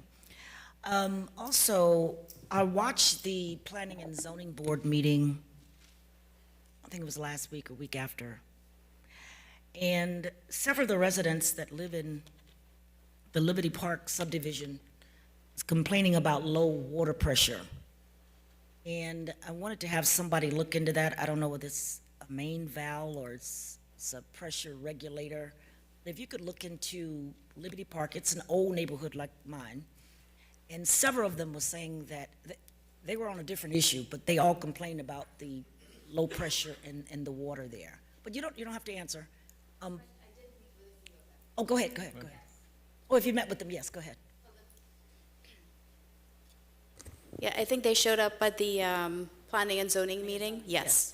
So I did reach out to the ones that I had the addresses for. We did visit each one of them. Beautiful. One resident, so it's all PVC piping, so it's relatively brand new, drinking water piping in there. Okay. So one customer, he does have on his side, so the way the utility works, you have the meter, the public side, which we're responsible for, and then the customer side, which they are responsible for. So we've went through, there were 3 locations that we visited from the complaints that we got. On the city side, there is no issue. It's brand new piping. We flushed all the meters. One resident, I think there were 2 addresses that they also have PVC on their side, so we went ahead and we flushed. I did invite them to collect. We have water-saving devices, so it could be that the aerators or any attachments to the faucet could be clogged from a prior event. So I have 2 that's available for Ms. Goodley to pick up and her sister. And then I think it was Mr. Jordan, he came. Yes. He does have galvanized on his side. So he, again, after we finished everything, he's going to change his side of the piping, and he came and he picked up his package for the new water-saving devices. Wonderful. So we did address that. I'm only waiting for Ms. Goodley to come pick up her packages. Great. Okay? Thank you. That's what I'm talking about. Thank you. You're welcome. Very good, very good. Okay, so the last thing I had, Chief Elwood. You did a wonderful presentation. It was great meeting with you and your staff the other day. I did learn a lot about the incident of what took place. However, I'm still standing and the community is still asking about that one particular video where the officer is kicking the individual while he's down. So that's the clip or the video that I'm concerned about, that the community is asking about. So, no, there was a lot led up to that. I get that part, and we did go over all of that. But we're still waiting on an answer. I think you said some kind of board or committee was meeting today. Yes, Commissioner, again, thank you for meeting with me as well. I appreciated that. It's the Use of Force Review Board, and I did check as of this morning, and it is next Tuesday that they're meeting. Okay. And whatever they will take that video into consideration, for sure. They have it. They have all the body-worn camera that shows all the different angles. Body-worn camera also has what's being said by the individual and the deputies. They take statements from everybody, and they take all of that, and they make a decision. And we'll definitely let you know. I understand. Okay, but I'm wondering about the power of this board. You say Use of Force Board? Yes, ma'am. Force, if they come back with the recommendation saying that this officer was in the wrong, then what happens? They will let Internal Affairs know that, and it will be sent to the Professional Standards Committee, and they will talk about discipline, if discipline is necessary. Could be anywhere all the way up into termination, if that's what they decide. But I don't want to say one way or the other. I don't want to judge it. That's not my role in that process. But we will be transparent, and we will let you know how it progresses and where they end up with it. Okay. All right. All right. Thank you. Thank you, Commissioner. The last thing I had is I just wanted to give a shout out again to the Tigers Trail for doing a great job for Black History Month. And also to everybody, last but not least, happy Valentine's Day for next Saturday. I know that because it's close to my birthday. Thank you, everybody. Very good. Thank you. Commissioner Segerson-Eaton. Thanks, Mayor. I'll be brief. Thursday, in the Highlands, we're having another Clean Streets. And if you're listening to this, let your neighbors know. We're putting out door hangers as we speak. This is a great way to get rid of old appliances, furniture, televisions and stereo equipment, no hazardous waste. However, the biggest thing that we can do is get rid of the tires. Bulk doesn't take tires, and on these special days, you're able to put your tires out. So I would appreciate everyone put the tires out. We picked up 101 tires in Cresthaven when we had the last clean sweep. So Thursday the 12th, the Highlands Clean Sweep. Get rid of your old junk and your tires. And that's all I have, Mayor. Thank you. Very good. Thank you, Commissioner. Commissioner Smith. Yes.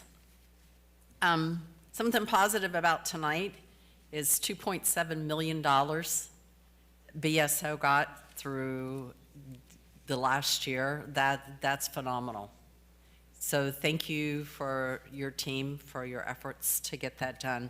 I love the proactivity that we're seeing with the Crime Center and with what you're doing and the closures we're seeing through the GroupMe as you get calls. On March 4th, I mentioned this last meeting, Chief McGinnis and team is going to do a basic emergency skills, and we're going to learn how to stop the bleed, hands-on CPR, fire extinguishers that I mentioned. So what do you do after a fire? So come to Skolnick on March 4th from 6 to 9 at the Herb Skolnick Center in the large room. Looking forward, and you'll be seeing flyers around community that will be starting to be distributed probably later this week, I think. They're printing now, I think. In District 5, we have a group of people that have formed together a Pompano Community Empowerment Coalition, And they're going to be having an open house on Saturday, February 28th. And they're on 27th Avenue at 390. And they'll be doing free health screenings from 10 to 1. I just want to mention the churches and community leaders that have come together for this coalition group, and they're all working together in community. And you'll recognize the names, they're prominent in our community. Choices, Brown's Temple, LifeNet for Families, South Florida Wellness Network, Mission United, Brown's Community Development Center, Traveling Light Community Development, Genesis Community Healthcare, Be the Blessing, Reverend Wiley Howard, Deerfield Beach Community Cares, Mount Pisgah, Unity in the Community, and Health Start of Broward, and they're doing good things over in District 5 and in our community together. Something positive about community, boy, have we had a great kickoff for Black History Month with the Tiger Trail Festivals. The Collier City Trailblazers was wonderful to kind of walk through the trails and see everybody that has won awards over the last few years. That was on the 1st. This last weekend, we had the gala. We all got to dress up and be entertained, and that was wonderful. The last one that I'm participating in is this Saturday, and it's going to be a 5K run walk. I won't be running, I'll be walking. So if anybody wants to come join me, come to the EPAT Larkin Center and walk with me on the 5K. My positive quote tonight, thank you to Sarah Peterson for providing my quote. Tonight's quote is from Muhammad Ali. Impossible is just a big word thrown around by small men who find it easier to live in the world that they've been given than to explore the power they have to change it. Impossible is not a fact, it's an opinion. Impossible is not a declaration, it's a dare. Impossible is potential. Impossible is temporary. Impossible is nothing. Thank you, Sarah, for that quote to kick off Black History Month. And Mayor, that's all I have. Thank you. Excellent, thank you. Vice Mayor. Thank you. I want to start by wishing Commissioner Fezzik and Commissioner Perkins a happy belated birthday. I hope you both had great celebrations this week. With respect to Commissioner Perkins' comment about the meters at Harbor Village shops, I've always been opposed to those. I've talked to the same businesses over there who disliked the meters from the beginning. You know, they were told that, you know, it's growing pains, whatever. It still doesn't work well over there for the businesses. So I would actually like to ask if we can get an analysis of the spreadsheet with the parking revenue that we received when we were talking about the parking, changing the parking ordinance, and get an idea of what that analysis and what the financials look like if we were to eliminate the meters from Harbor Village shops. And so that's the first thing I want to get. The second thing I want to talk about is BSO. So I had the opportunity to sit down with BSO this week also and to talk about you know, the incident and that they just reviewed, and I appreciate their time. I also know that we are going to get the results, and we're all going to be briefed on the study that we undertook in the next couple of weeks. So in anticipation of a lot of questions about that, and given what's going on with our neighboring cities, my community meeting this month is on February 25th at 7 p.m. It's at the American Legion, like all of our community meetings, and this one we will have a focus on public safety and talking about the residents' views of policing in our city, what they want to see, what's working, what isn't, and so I want to get feedback from people, and I will share some preliminary thoughts based on the study that we received and based on what's going on in Deerfield. So February 25th, 7 p.m. The Six Terrace Bridge RFP went out, and I believe it closed yesterday, so I look forward to hearing from the city about those results and who bid on it, and getting, hopefully, that project started as soon as the McNabb project is completed, or at least as soon as the McNabb Bridge is done. Mr. Harrison, I've received multiple messages recently about a traffic situation in my district, Atlantic and Cypress. I'm going to read one from a resident, but I'm asking you to maybe work with the city engineer to come up with a solution to that intersection, because it is dangerous and it is not functioning. So the message I received yesterday with many pictures said, please, please, please help us.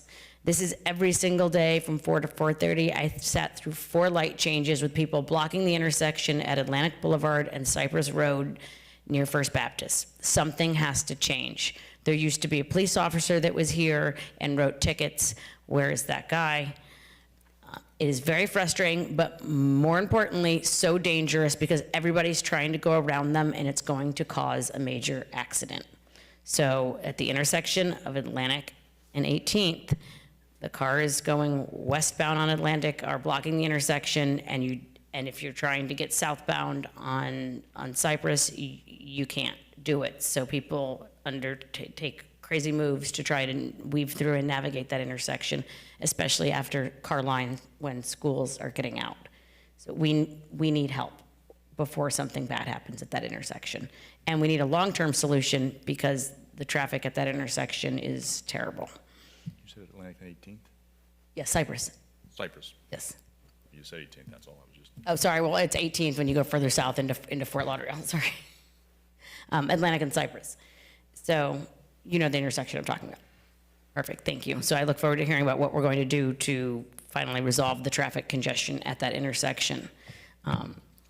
And I do want to thank Tashana for coming out today and her comments about all the different milestones during the month. So I know the one that resonated with me is actually tomorrow. It is International Women and Girls in Science Day. So women and girls are still very underrepresented in science. And while we don't have a proclamation for them, I personally want to say, keep up the good work and keep going, because they're great careers and great livelihoods that come through that, through pursuing that. I had a quote, but sometimes you have to know when to pivot. So I was really touched by the yearbook that we received. I read the whole thing and during our break, and it is, there's way better quotes in here, or mottos in here, from these 1952 graduates from Blanche Ely High School than anything we could come up with. So I'm just going to read a couple of these quotes from the women that graduated from Blanche Ely in that year. So Mary Evelyn Bell said, "If the elevator to success is not running, take the stairs." And one last one, Rosa May Williams said, "Give to the world the best you have, and the best will come back to you." These were some very wise women. And that's all for tonight. Thank you. Very good, thank you. Just want to hats off to Black History Month, doing a great job there, Tiger Trail Festival, and of course the city also. Nothing happens without the city. We are the backstop that makes things happen, but Tiger Trail is out there working hard. Great gala they had, and great, the Trailblazers event out at Collier City, that was fantastic. Happy Valentine's Day, everybody. Enjoy yourselves. We'll see you next time. This meeting is adjourned.